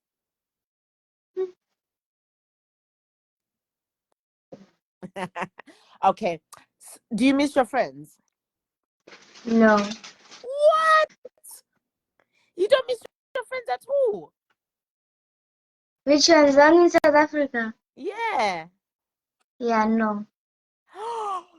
Don't say that. They probably miss you so much. What if Sisimeli says, oh my gosh, Jojo, you're going back to South Africa in 2 weeks? How would you feel? I'll run away. You don't know. I'll probably run away. Would you be happy? No. Why? Because I don't want to go back. Oh, so you're enjoying your time being here? Yeah. Oh, bless you. So you said you've got 6 friends that you've made. Are they really, really, really, really, really, really good friends of yours? Are they like your best friends? Yeah. Are they girls? Are they boys? The girls. The girls. Who's your bestest out of all of them? Alicia. Alicia. How old is Alicia? 11. 11. Where does Alicia live? Is she from, what country is she from? Hungary. Oh, Hungary. Okay. Are you in the same tutor group as Alicia? Yeah. Are you in the same lessons as Alicia? No. Oh, so you just see her in tutor group? Yeah. Okay. And then you see her break time and lunch time? Yeah. Okay. So what do you do? Do you get do you make a packed lunch at lunchtime, or do you a packed lunch? Yeah. Would you like a school dinners, or do you like your packed lunch? Both. Both. Yeah. So you can try both. Have you tried the school dinners? Yeah. And do you like them? No. No, you don't like them. Yeah. Oh, is that why you had a packed lunch? Yeah. Okay. Okay. So, after lunch, when you've had your lunch, what do you do? I go to my classes. How many classes do you have a day? 5 5. Oh my or gosh, 4. I think it's 4. 4. So what will you have on a Monday? You have maths, English, then you go for your break. No. What do you have? My timetable is in my room. Oh, have you done your homework? We don't have homework. Yes. But are you still studying? No. Well, you need to study. You need to be Yeah. studying all the time. Yeah. So, next time I speak to you, Joy, if I ask you, tell me your 10 times table. Okay. And if I say, tell me your 11 times table, you should be able to tell me. If I say, tell me your 5 times table, you should be able to tell me. If I say 4 times table, you should be able to tell me. Okay. Instead of being on the phone and on TikTok, because I know we love TikTok, don't we? Yeah. Yeah, we love TikTok. What do you enjoy watching on TikTok? Get ready with me. Oh my gosh, what's that? I sound very old, don't I? Yeah. I don't know. I've never watched it on TikTok. What do I watch on TikTok? I don't watch TikTok a lot, Oh. so I wouldn't know. Okay. But I love catching up with all the things. I love catching up. Who's your favorite musician? Zimbabwean or what? Oh my god, Zimbabwe musician? Tell me your Zimbabwe musician then. Freeman. What? Oh, you know what? Me and you can't be friends anymore. That's it. We cannot be friends. Mine is Winky D, and obviously you like Freeman. It's just a no. Freeman, no way. Absolutely no. What about your English one?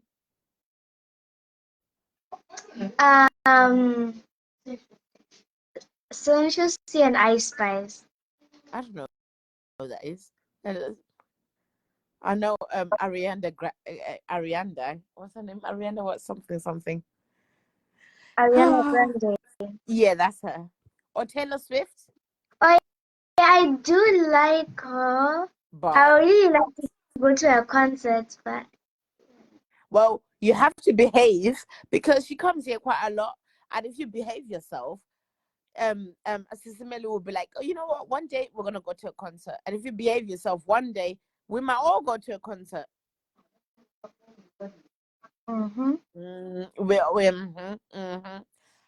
Okay. I've got another question that I wanted to ask you. This is our personal question that I want to ask you. okay. Sister Millie was talking, right? Yeah. At some point, and she was talking about sleepovers. And she was like, I don't like people having sleepovers. Or anybody going to anybody's sleepover. What do you think about that? I find that she's been strict for no good reason. You think what, sorry? I'm saying I think she's being strict for no good reason. Do you think she's being strict, or do you think she's trying to protect us? Strict.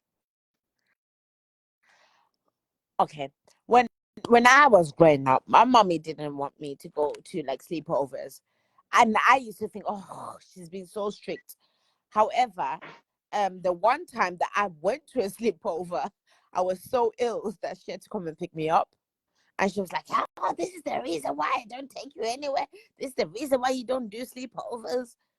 So I don't think they're being strict. I just think they're being very careful.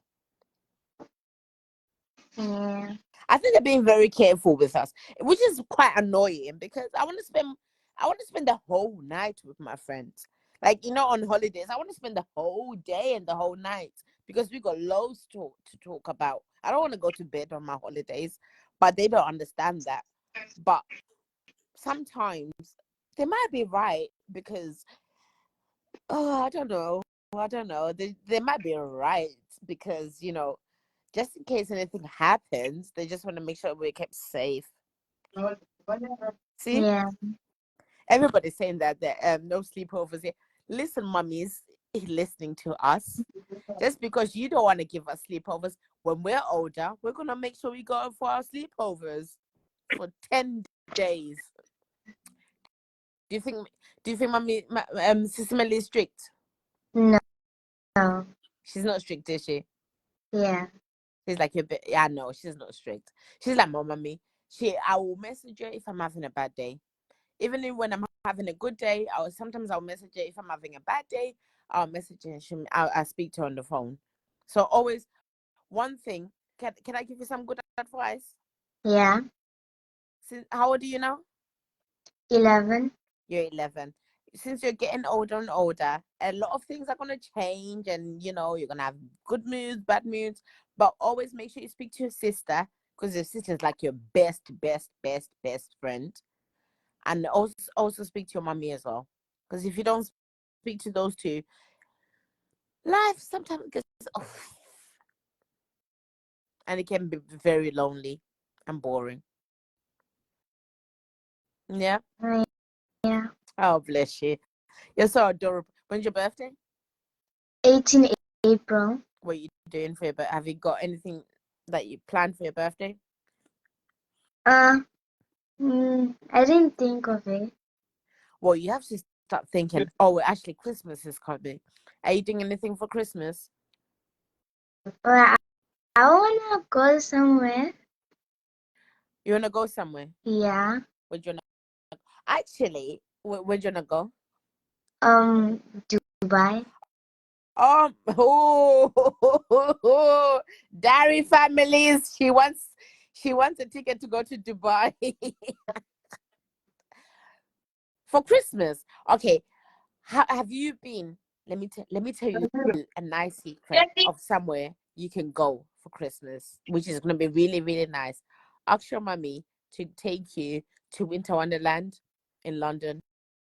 Like, it's absolutely beautiful around Christmas time. She has to take you. She has no choice. Tell her, you have to take me. You have no choice. And then for your birthday, you can go to Dubai. Okay. Yeah. Make sure you go to Winter Wonderland. It's absolutely beautiful. It's got nice rides. It's got amazing things that you can do. It's got nice waffles. Can't wait. Are you doing anything for bonfire night? What's that? So on the 31st of October is Halloween. You know what Halloween is, don't you? Yeah. Yeah. So a couple of days later, they have like a bonfire night where they do fireworks. Yeah. It's usually, and like in different cities, they usually do like different fireworks and they like do like a different firework display. Yeah. Yeah. So ask her to take you there. It would be really nice. I like going. I'm scared of fireworks, but I like going because I can see them. Okay. Yeah. Oh, bless your cotton. So you're so adorable. Thank you. You're absolutely so adorable. Who did your hair? I don't remember any. Who did your baby hairs? Myself. What? Jesus Christ! You can do baby hairs. Yeah. Oh my gosh! Can you do makeup as well? No. No, you don't need makeup on your face. You're too beautiful. Thanks. You do not need makeup at all. Thank you. Yeah. So whatever you need, make sure you always tell your sister, because she's always your best friend, right? And she will always tell you good advice. And Also, Millie as well, because she'll give you the best advice. I know sometimes when we go to school, our friends tend to tell us advices. They're not always that good. Trust me. I've been there. I've been the pretty lady. I'm gonna let you talk, because I think I've been talking too much. Okay. Say hi to everybody. Everybody's okay. Oh, bless her. Guys, is there anyone that wants to say hi to our Doy? That wants to get added and say hi to our Doy?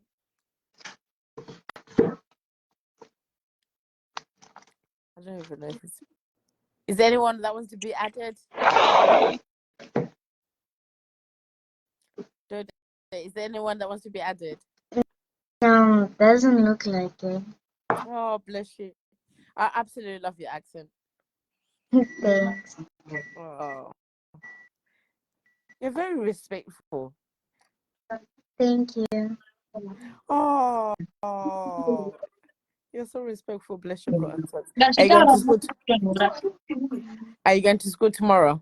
No, tomorrow's No. Saturday. Yeah.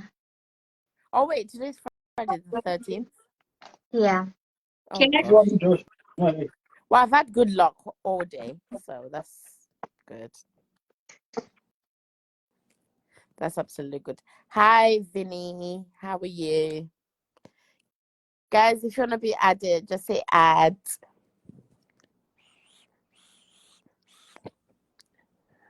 If you just want to be added, just say add. So, what are you doing over the weekend? Have you got any plans? Yeah, I guess. What are you doing? That was not good. I wanted to hang out with my friends tomorrow. Okay, where are you gonna be hanging out? Probably maybe they'll come here. Okay. Oh, for the day. Yeah. At least that's good. At least you get to see them over the weekend. Yeah.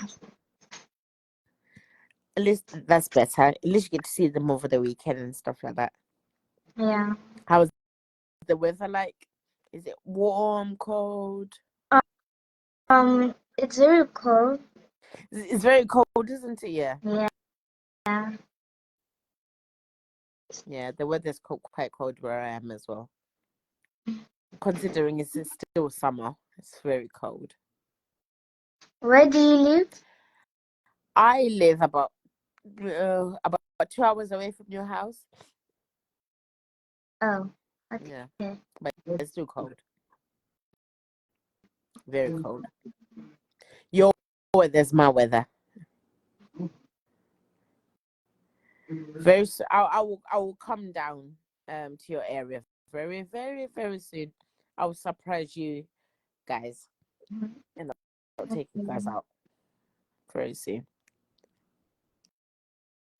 Where's Sissy Millie? Is she still there? Is she eating? Do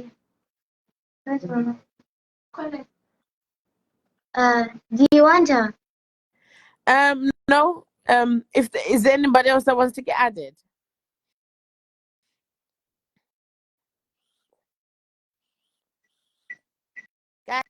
Guys, if you've got your teenagers, your young children that want to be added, so we can just join and have a conversation together, please feel free.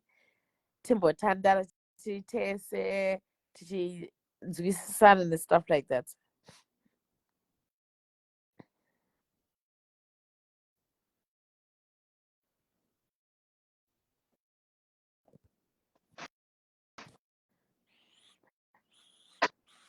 Oh, bless you. Yes. So, yeah, you say you don't have a favorite subject at school. Yeah. Do that maths? No. You don't like maths? Maybe science. Oh gosh, that was my worst subject when I was in secondary school. I absolutely hated math, science. I absolutely hated it. Oh gosh, I hated chemistry. I hated physics. I hated biology. What is it? Biology. Yeah, I hated it. Why? I didn't understand it, and I fell out of love with it. My favorite subject was maths. I enjoyed maths. I just enjoyed the problem solving and everything. I wasn't very good. I wasn't good at English, even though I passed my English. I wasn't good at it. I just thought that. How you finding the English here? Weird. It's weird. It is, isn't it? Yeah. And the accent is quite different, isn't it? From you in Peterborough. Yeah. Peterborough. Okay, yeah. But it's quite different. What other subjects do you do? Math, English, science, computers, history. I can't Geography. remember. Yeah, that one. And then we got PE. Oh yeah, PE, yeah. And then there's dance. Oh, okay. And then there's just activities to do. Okay. How are you finding the history? Are you enjoying it? No. No, it's boring, isn't it? Yeah, I know. Yeah. I felt the same way. I felt the same way when I was in secondary school, when I was doing history. I just thought, but once you get to learn about it, at some point, it's quite interesting. There's some interesting points in it. At some point. Yeah. Yeah. The English is quite, yeah. It's a 50-50. It was a 50-50 for me. I enjoyed it. But I really, really, really, really enjoyed maths. I absolutely love maths. Geography. Okay.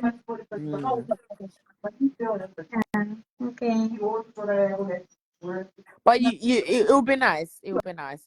Do you get to go to like different trips? Because we started, but they did say there are trips that are coming up. Okay. So yeah. Okay. So you go to, hopefully you'll be able to go to like a trip sometime in year 7. That would be quite interesting. It's quite nice, especially when are you getting along with everybody in your class? Yeah. Yeah, your different classes. Yeah, we do. Yeah, good. Just make sure you get along with everybody. Just make sure you do your work and just make sure you get the best grades. The 5 years will pass through very, very quickly. However, secondary school is, to be honest with you, it was the best time of my life. It was absolutely amazing. Why was it amazing? Because I made it amazing. I enjoyed going to school. I know a lot of people don't say that, but I absolutely enjoyed going to school. I made sure my work was done, so the teachers went on my back. I was able to have the fun with my friends because my work was done. So make sure you always have that done. And then you get to enjoy it. It's not going to be easy because sometimes you're like, oh. Yeah. Oh, bless you. You're so adorable. You're absolutely so adorable. What did I say? Doi Doi. Hello, Sister Gina. How are you? Is there anybody that wants to get added?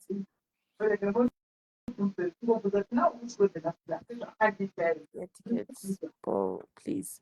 Malaika. Is there anybody that wants to get added?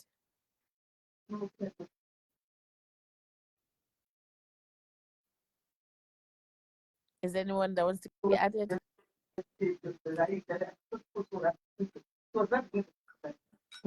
Dodo. Yeah. Is there anyone that wants to get added? No. No. Okay. Guys, I think I'm tired now, and I'm off to bed. What time is it? 8:44. It was so nice talking to you and having a little catch up with you. And hopefully we're gonna do this very, very soon. So you can tell me how your school is going. Make sure you keep doing everything that you're doing, and make sure you keep being excellent. And the next time we speak, make sure that you've got your times tables and everything, okay? Okay. All right, baby girl. Guys, thank you so much for your time. I'm gonna go. Sissy Melly, tell Sissy Melly that I said I love her so much. I'm gonna go now because I'm feeling tired. All right. All right. Thank you guys so much. Thank you. I can see my love in my like I say you guys. Thank you so much. Bye bye everybody. Bye. Say bye to everybody. Bye bye.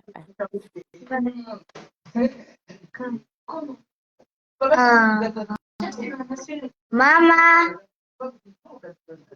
Mama. Come.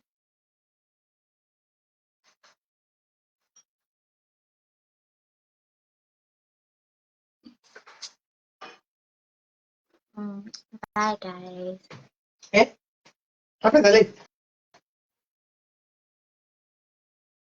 Hello guys. Bye bye. Thank you guys. Thank you as well.